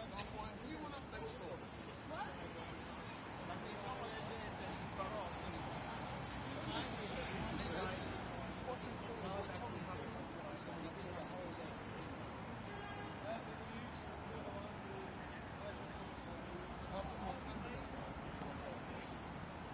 So 20 minutes to the shop.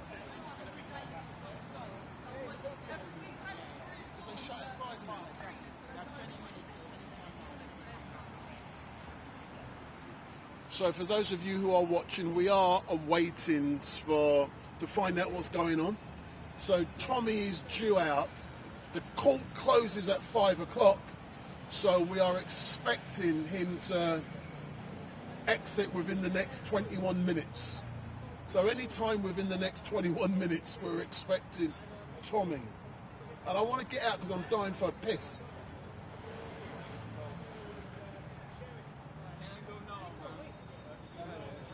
No. When you go and do something else, when something happens to you. That's always the way, isn't it? Anytime I was running for court, I say, please don't. Yeah. That's always a fucking way.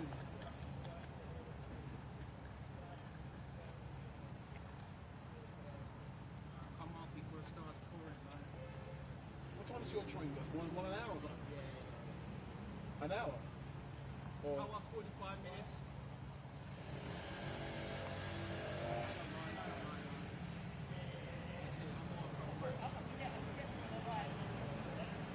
But listen, you'll enjoy tomorrow.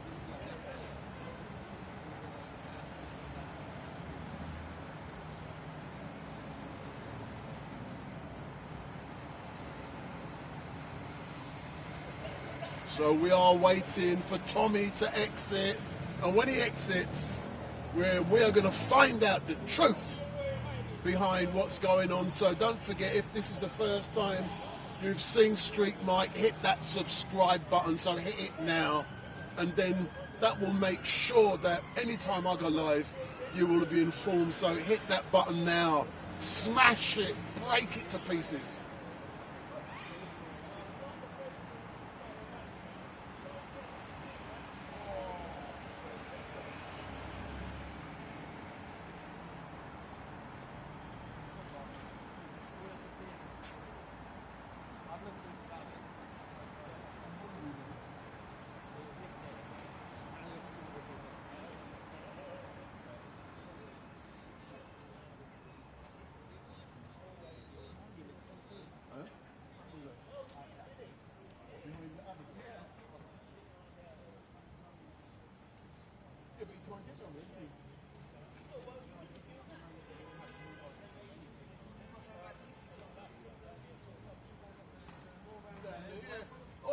Behind there, they're everywhere. There's about 10 vans all over the place, man.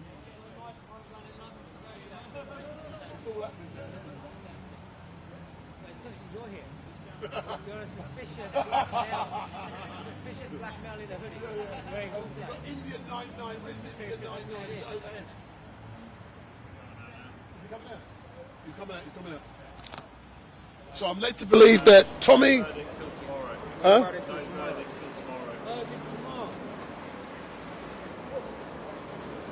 So we're led to believe that Tommy will be exiting any second. Excuse me.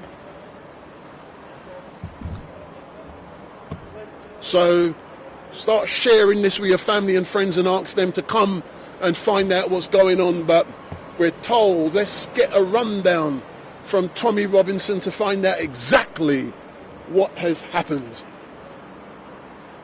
So we should be coming out the first floor.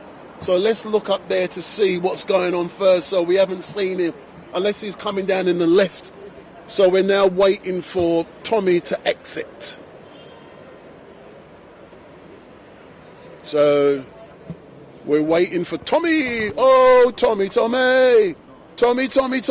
Robinson. Oh, Tommy.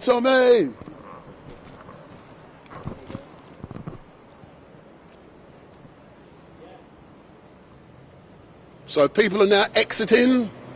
Yep. So we're going to, here they all come now.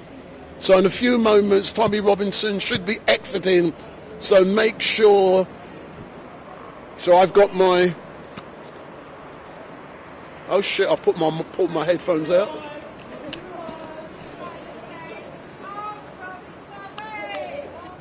So they're already singing. Oh, Tommy. So come, give me a quick out update. So where's Tom? So what's happened so far? So the prosecution completely failed with all the witnesses. They all messed up. At some point towards the end, we were thinking that they were going to pull the case themselves. So is Tommy now? No, it's not. No. But the judge decided that he had enough, and he's going to be making a decision tomorrow morning. He's just going to announce no more witnesses. They're going to continue, but by giving a verdict. And but it seems like the prosecution did quite badly with every single witness, and we were a little bit surprised that they continued because they were supposed to pull the case themselves. But I think someone from the government told them to keep going, and that's why we're going to have to wait till 10:30 a.m. tomorrow. We've got to wait till 10:30. They're doing that because they know I can't be here. They mentioned because they don't want him to go St. George's Day. They ensured that his bail condition stays the same, so they can't stay in London tonight or tomorrow. So he's got to leave. Yeah, I get it. So, excellent. So Stan, if you step forward, sir. If you step forward. So you've now been down here with Tommy. What's it like for you to be in court, to listen to the evidence? But when Tommy comes, I'm going to pull from you. What's it like for you? Well, what evidence? What evidence? Signatures, failure of signatures, wrong date, wrong times. You know, not authorised. Not authorised. There's no evidence in that court today. None. So, if there is no evidence being presented in the court today, what the hell has the Crown prosecution been doing when they said there was sufficient evidence for a reasonable prospect? So the Crown Prosecution Service asked for a slight intermission. They walked out, and they were saying, look, we've got no evidence here. And when he came back, he says we've got to push on. He said we've got to push on. So they're presenting nothing. It's a nothing burger. So why do you believe the CPS has to push on? Is that because there's a possibility that a precedent could be set by the outcome today? Absolutely, and don't forget, us journalists, that's what they're aiming for, because if they don't convict him now, then they're after us. I hear you, but I'm waiting for Tommy to come downstairs now. So tell us about what you are aware could be happening in London tomorrow, because it's St. George. Forget Tommy, it's St. George's Day tomorrow, so what could be happening tomorrow? We don't know, we're from Voice of Wales.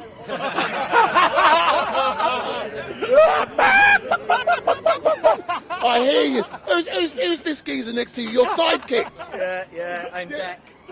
So if you hold the camera, so come forward. So tell me, what's it like to you to be out here with so many great citizen journalists recording history? What's it like for you? Well, it's brilliant, because what I do notice is a severe lack of the mainstream media. The mainstream media who went in court, and the inspector and sergeant were throwing himself under the bus, closed their books, closed their laptops, put their pens down. They refused to report that part.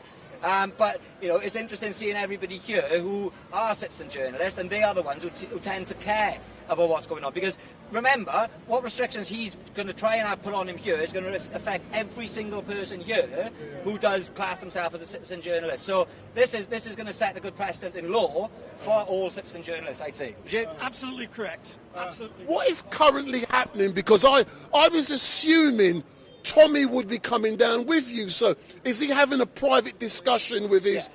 Yeah, he's meeting now with his KC and his assistant. So everyone in there was expecting a verdict now. You know, they went out, they came back, gave closing arguments, and they was expecting a verdict. The judge even said himself that the evidence that the CPS have given is not credible. You can't look at it. So when the judge then says, I'm going to have to think about this and go away and come back tomorrow, it's a little bit disappointing, isn't it?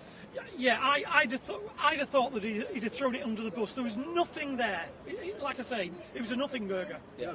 Isn't today a great demonstration of how brilliant the criminal justice system of this great country really is? Because Tommy has had his day in court. Yeah. Do you know what? Right, I said it upstairs. If every single arrest that was made was scrutinised and the policies that the police used was put under a microscope, there'd be a very few amount of arrests that have been made that are lawful. Going by what we've heard in there, by senior people, trainers, inspectors, who do not know simple policy, Home Office policy, you know, College of Policing policy, and they're giving instructions to people, and they don't even know the policies. They're not Isn't that good? Isn't that good? Well, you know, if you just bung someone in court and in prison for, you know, just on the say-so of the Met Police, then no, it's absolutely not good. And I have to say, don't forget, there's only two people in this country that have never gone before a jury. Julian Assange and this fella. And it's absolutely scandalous that should take place in what you say is a great democracy. Yes. This is not a democracy. And why do you think Julian and also, you know, Tommy has never been before a jury? Is it that a jury is more likely to find someone like Julian and also Tommy not guilty? You yourself have been around Tommy a lot, and you've seen the reception he gets, and everyone here has seen the reception he gets wherever he goes. That is why Tommy won't get a jury, because that's the reception he'll get. You know, a judge, you've got to remember, these circuits, the judge, the court system, it's all set up and rigged. You know, like you've got the barristers who want to be a judge, so they're not going to pee off the judge because he's going to nominate them to be a judge. Correct. So they all got their nose so far up each other's backsides that they do not care what happens to the people who are just being dragged through this system and having their lives absolutely ruined. Whereas a jury would look at this and say, it'd open their eyes. It'd say, well, hang, this goes on in court? You know, that would open their eyes, wouldn't it? I think. Absolutely correct. Yeah. The playing to the, you know, the playing, the elite. All of this is just corrupt. A lot of it. Agree. Excellent stuff. So all I can say, gentlemen, you've come all the way from Wales, and thank you very much for giving StreetMic this opportunity. I love you. Unfortunately, regardless, I'm not going to be here tomorrow. Right. I can't be. So all of these other journalists have to fill the void tomorrow. Just remember, on Twitter or X, at VO Wales Official, getting live court updates. They've been flying on Twitter at the moment. I know there's a couple of other people doing it. But if you go into Twitter, VO Wales Official, everything is on there from today and tomorrow. Excellent stuff. Big up, big up, big up. Thanks a lot, man. Excellent, man. So as we can hear, we're waiting currently for Tommy to exit from... So stand in front of the camera, don't be scared of me. No. So I didn't do it on the side then, do it from the side. So you've been inside of the court. What's it been like for you to be upstairs listening to the evidence? Total farce from start to finish. Absolute joke. So what do you mean? What has shocked you the most in what you've heard? Well, the police were rubbish, but that doesn't really shock me because I know that they're rubbish. But this just proves how terrible our justice system is. I think it shows how brilliant our justice system is, because Tommy's had the chance to go and stand in front of the judge, and the evidence has been scrutinised and it's been proven to be a shit quality. So from my point of view, it's great. Thank you very much. So we're outside of Westminster Magistrates Court awaiting Tommy and I'm told that Tommy is currently having a discussion. Here's Tommy Robinson now. So here he is now. So he's now coming out the court now. So So he's just about to exit the court now. So let's hear what has transpired. Oh, Tommy, look at that. Tommy.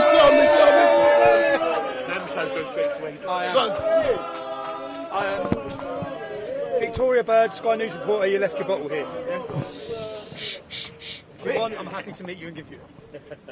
So Tommy, Wendell Daniel from StreetMic, what has transpired this afternoon? It transpired that just after hearing all the evidence, their own prosecutor asked for a break so he could review the Crown's position. What he means is he heard that the police officers have falsified evidence. At the moment of giving me the dispersal order, they didn't even have a signed dispersal order. The time on the dispersal order was 2 o'clock. They arrested me at 1 o'clock. They then went in later at 4 o'clock and changed the times. Yeah? So there was no lawful order to disperse me. The officer who sanctioned and authorised the order didn't have authorisation to do it in that area. I wasn't in the zone to get dispersed from. Every single thing they done unlawfully and illegally. Yeah? They're meant to take into account my rights as a journalist. That they took no accounts. The officer's words were, "So what?" Yeah?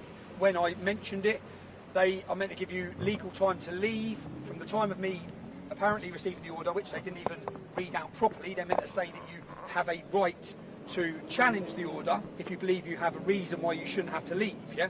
He didn't say that at all. He just left that totally out because they knew I was trying to put across my right that I'm a journalist and I'm at work. They're not allowed to legally give an order to someone who's a journalist and at work. Yeah? So they failed on 5 or 6 legal points today. But so we've asked the case to be dismissed. At 10:30 in the morning, the judge will make the decision if there's even evidence. Yeah. So if he says there is evidence and there was a lawful order, then we continue with the trial where I give evidence, where my witness gives evidence, where we show, which we proved today. At no point, every police officer, you heard the officer in his evidence said, one of them said, well, I lost my body cam footage. The other officer said, oh, mine was deleted over. The reason why they don't want the body cam footage is because then you have the audio of what they were saying and what I was saying, yeah? All I was saying is my car keys, which again is a reasonable excuse for me not to leave, which I didn't even say I wasn't leaving. What I kept saying is, I need my colleague, yeah? He needs to come with me. If you're going to escort me out of here, my car's over there, he's got my car keys, how can I leave? You can't just walk me down the road, my car's there. So all of this has been deleted, there is no footage, which again, I think the Met Police have just exposed themselves as corrupt, as liars, as believing they are above the law themselves. The actions, we've all seen two-tier policing, it's been a total embarrassment and humiliation to the whole country. Everyone now knows the things I spoke about 13 years ago. When I first started my activism, I spoke about two-tier policing. When I first wrote a leaflet dated 2004, I talked about how whites and blacks are being racially and religiously targeted in Luton Town by Islamic gangs and the police do nothing. How we, when I say we, whites and blacks get treated with iron fists, yeah, by the police. A certain community is given exemptions. What we've seen with the protests is everyone in the country has witnessed those exemptions that are given. They've witnessed the way that they're policed in comparison to other communities of police. So the whole country now knows what I saw. I saw it because I'm from the town of Luton. I've seen the police pander to them, as we've seen the Metropolitan Police pander to them. These problems, the reason why grooming gangs were allowed to happen is because the police were scared of them. It's not just grooming gangs they let happen, they literally let every crime go along. 55,000 girls female genitally mutilated with not one single prosecution in this country. That crime carries 14 years in prison. No one was prosecuted. There are exemptions across the board because we have a police force which is intimidated by an Islamic extremist community. That's what we're seeing. So I've gone off on one there, but I'm in court. I think tomorrow I should have my name cleared. I want to say a thank you to every single person who supported me. Whenever I walk in there, even if I go to jail, I know I'm not alone. I know there's an army of people supporting me. Everywhere I walk in the street, people shake my hand. I don't get grief anymore. I used to get a lot of grief. I used to get a lot of abuse. It doesn't happen anymore. I think there's been a mass awakening in the last 12 months, certainly since October the 7th, in this country and across the Western world. So I just want to say thank you because my QC, which is Alistair Williamson, was unbelievable. Yeah, anyone who sat in there saw how good it was. Tana, who is my solicitor from Carson K, they've been brilliant throughout this. I never would have had the opportunity to have that legal team if it wasn't for you supporting my case. I hope I get justice tomorrow. I hope I get a win, and I hope you get a win because you've supported me for so long. So I hope really we do get justice and we can celebrate it on St George's Day. Could there ever be? Do you know? Do you know when I was sitting, when they were doing the dates and they were mentioning through the dates, I text my solicitor saying 23rd of April. Yeah, I text my solicitor. She looked at me and then she said, "Oh, can we?" And she went 22nd, 23rd, and then they agreed it. And I texted her saying, "You just got my trial on St George's Day. the verdict is going to be on St George's Day." She just looked up. I was laughing. Thought the judge ain't got a clue what the 23rd of April is. None of them have got a clue what it is. But it's our national day. It's our national day to celebrate our identity, celebrate who we are, without any shame either, to celebrate it and be proud of it. So yeah, thank you again, man, because I actually had a very entertaining day there. I just watched police after police officer get tied in knots for their lies, their corruption. How can anyone who's watched the video and then listens to what the police officer's statements say? It's like swinging my arms violently, acting aggressively. It's like, what are you talking about? What are you on about? The video shows I didn't. It's not like you can lie. There's videos. Absolute embarrassment. But yeah, resign, Mark Rowley. The whole country wants you to resign. You're incompetent. Knife crime, gun crime, robberies, violence, rapes. Every single thing's gone up under your watch and Sadiq Khan's watch. You have embarrassed and humiliated this entire country. And if you ever want to, if the government wants to restore the faith in policing, do you know it's a dangerous road you're going down? You know when the people lose faith in the police, you're going to have a lot of trouble on the streets, yeah? And that's where you're heading. You're bringing it there. So you need to resign and restore some faith. You need to resign anyway because it's absolutely embarrassing the way you've treated these demonstrations for 6 months. You've allowed Islamic radicals to take over our capital city week in, week out, and you've come down on their side against law-abiding citizens. I was a law-abiding citizen on the 26th of November. I was there to do my job. You sent your boot boys in to violently attack me, and tomorrow we get the verdict which proves it to the world. So thanks everyone for your support. Big up. Yeah, man. Well done. Excellent stuff. Thank you for coming. What did you think? It was great. Thanks a lot, man. Cheers, man. Thanks a lot. So that's Tommy Robinson.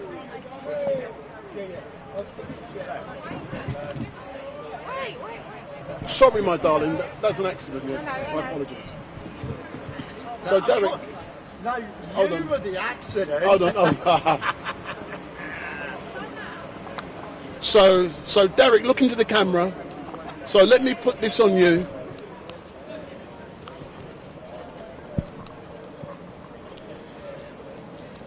I'm not into that foolishness, what they're doing over there. So Derek, now you've heard an assessment of what's went on by Tommy Robinson. What do you have to say about the greatness of the criminal justice system here in the UK? Well, we haven't got the assessment yet. We're presuming that because of the lack of evidence, we're presuming that the judge will follow the rule of law. Yeah. But I have seen people purge themselves in that same courtroom, when their star witness has completely debunked a case and they've still sent the person to prison. So until the verdict is given tomorrow, until you know for definite. No. It looks as though it is cut and dry, and anybody with an ounce of reasoning would know it is cut and dry. Yeah. But just through pure spite, because he couldn't convict him, I think he said, "I come back tomorrow, so you've got to get out of London tonight, so that you've got to come back in tomorrow." And he's now got all this flapping about to do. Again. Anyway, Derek, thank you very much, sir. And I'm going to sum up, and then I'm going to be heading... I'm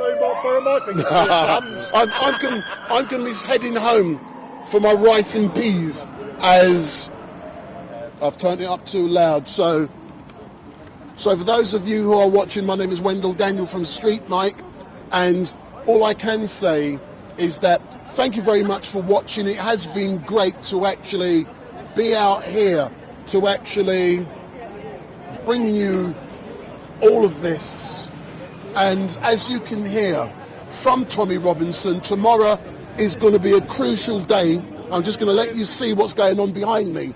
So it's highly likely, based purely upon what Tommy is saying, that the case could be slung out tomorrow, or he could be having to present his defence, and then the judge will make a decision based upon the facts and the evidence. But the evidence at the moment, it suggests that, you know, the order was unlawful. We also heard earlier on about falsifying of evidence, and a police officer has actually swore an oath and said he falsified evidence. So the question is, why hasn't the case collapsed already? But what is really great is that this today demonstrates the greatness of the criminal justice system here in this country. Think positive. Yeah, Tommy and his family has been through a lot of crap.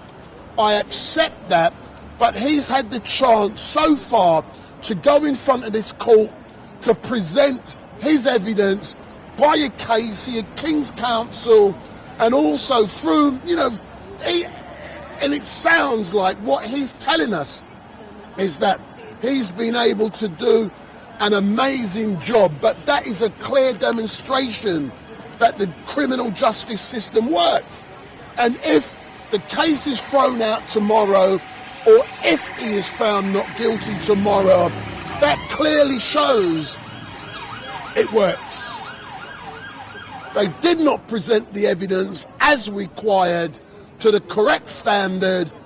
The evidence was crap.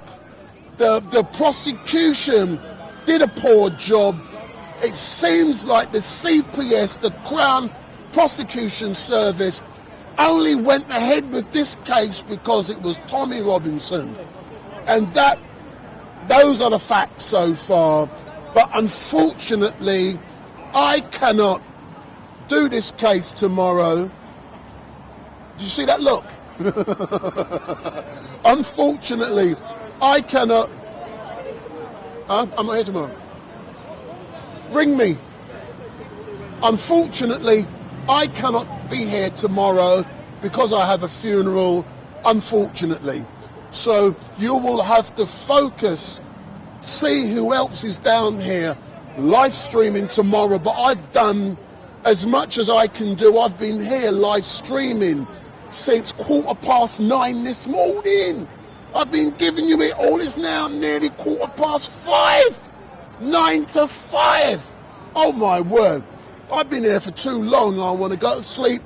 Not really. I want to go home and get my rice and peas, my curry goat, and my chicken, and my salad. But Danny, come forward, man. Come forward. Let's talk about how you're feeling at the moment. So you've heard what Tommy's had to say. So in hearing his evaluation, his assessment of things so far, how does that make you feel? Yeah, it's good. It's what we've been What do saying. you mean, yeah? It's what we've been saying all day. You know, he's getting justice for an injustice from the police. Yeah. The police are going to be accountable, held accountable for it. Mark Rowley needs to be held accountable for it. The whole of the Metropolitan Police Service who have been involved in this are going to be accountable for it. So that's got to be a win in our book anyway. So I think that's the first time I've actually heard our great man behind us calling for the chief of police to be held accountable. And he's just leaving now, but tomorrow he is going to be back. Unfortunately, I'm not going to be here, so I'm not going to be here tomorrow, but I'm going to leave people with the pictures of Tommy Robinson,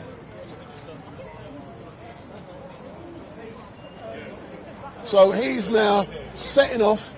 He's not permitted, due to his restrictions, to remain in London. He can only come here for the trial. So he's now heading off.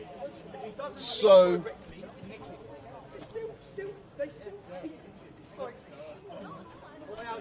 Tommy's now going to be heading off. So Tommy, no, go, no.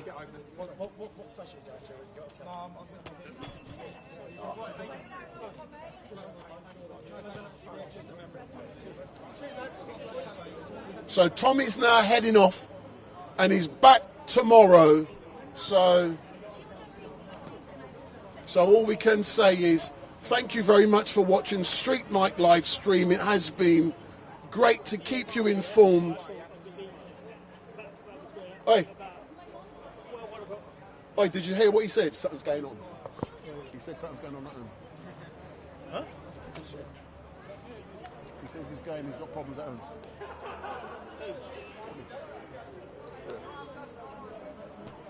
So that's Tommy heading off. So he's just saying goodbye to people down here. So all I can say, we are going to be finishing in a few moments, is thank you very much for watching StreetMic Livestream. My name is Wendell Daniel, and we are going to be closing down. And don't forget, if you do... So that's Tommy, he's off. So all I can say is thank you very much for watching. This is the end. We are not back here tomorrow. So Tommy Robinson is now heading off with his entourage, his bodyguard. So thank you very much for watching. My name is Wendell Daniel from StreetMic Livestream. We are at Westminster Magistrates Court. And goodbye. Thank you for watching. Don't forget, hit that subscribe button, switch on your notification bell, and if you like me, hit that button, show me you love me. If you hate my backside, hit that button and tell me how much you hate me. But I love you all. I love you. Goodbye. Hey, Aidan, don't forget, what we're going to do with the things for tomorrow. I don't. I'll finish.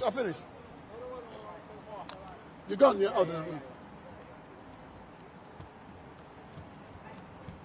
We're going to give it back, or? Yeah, no, I'll give it back. All right then, yeah. Thank you.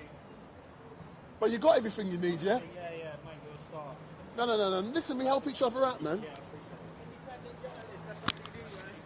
No, but some people don't help each other, man.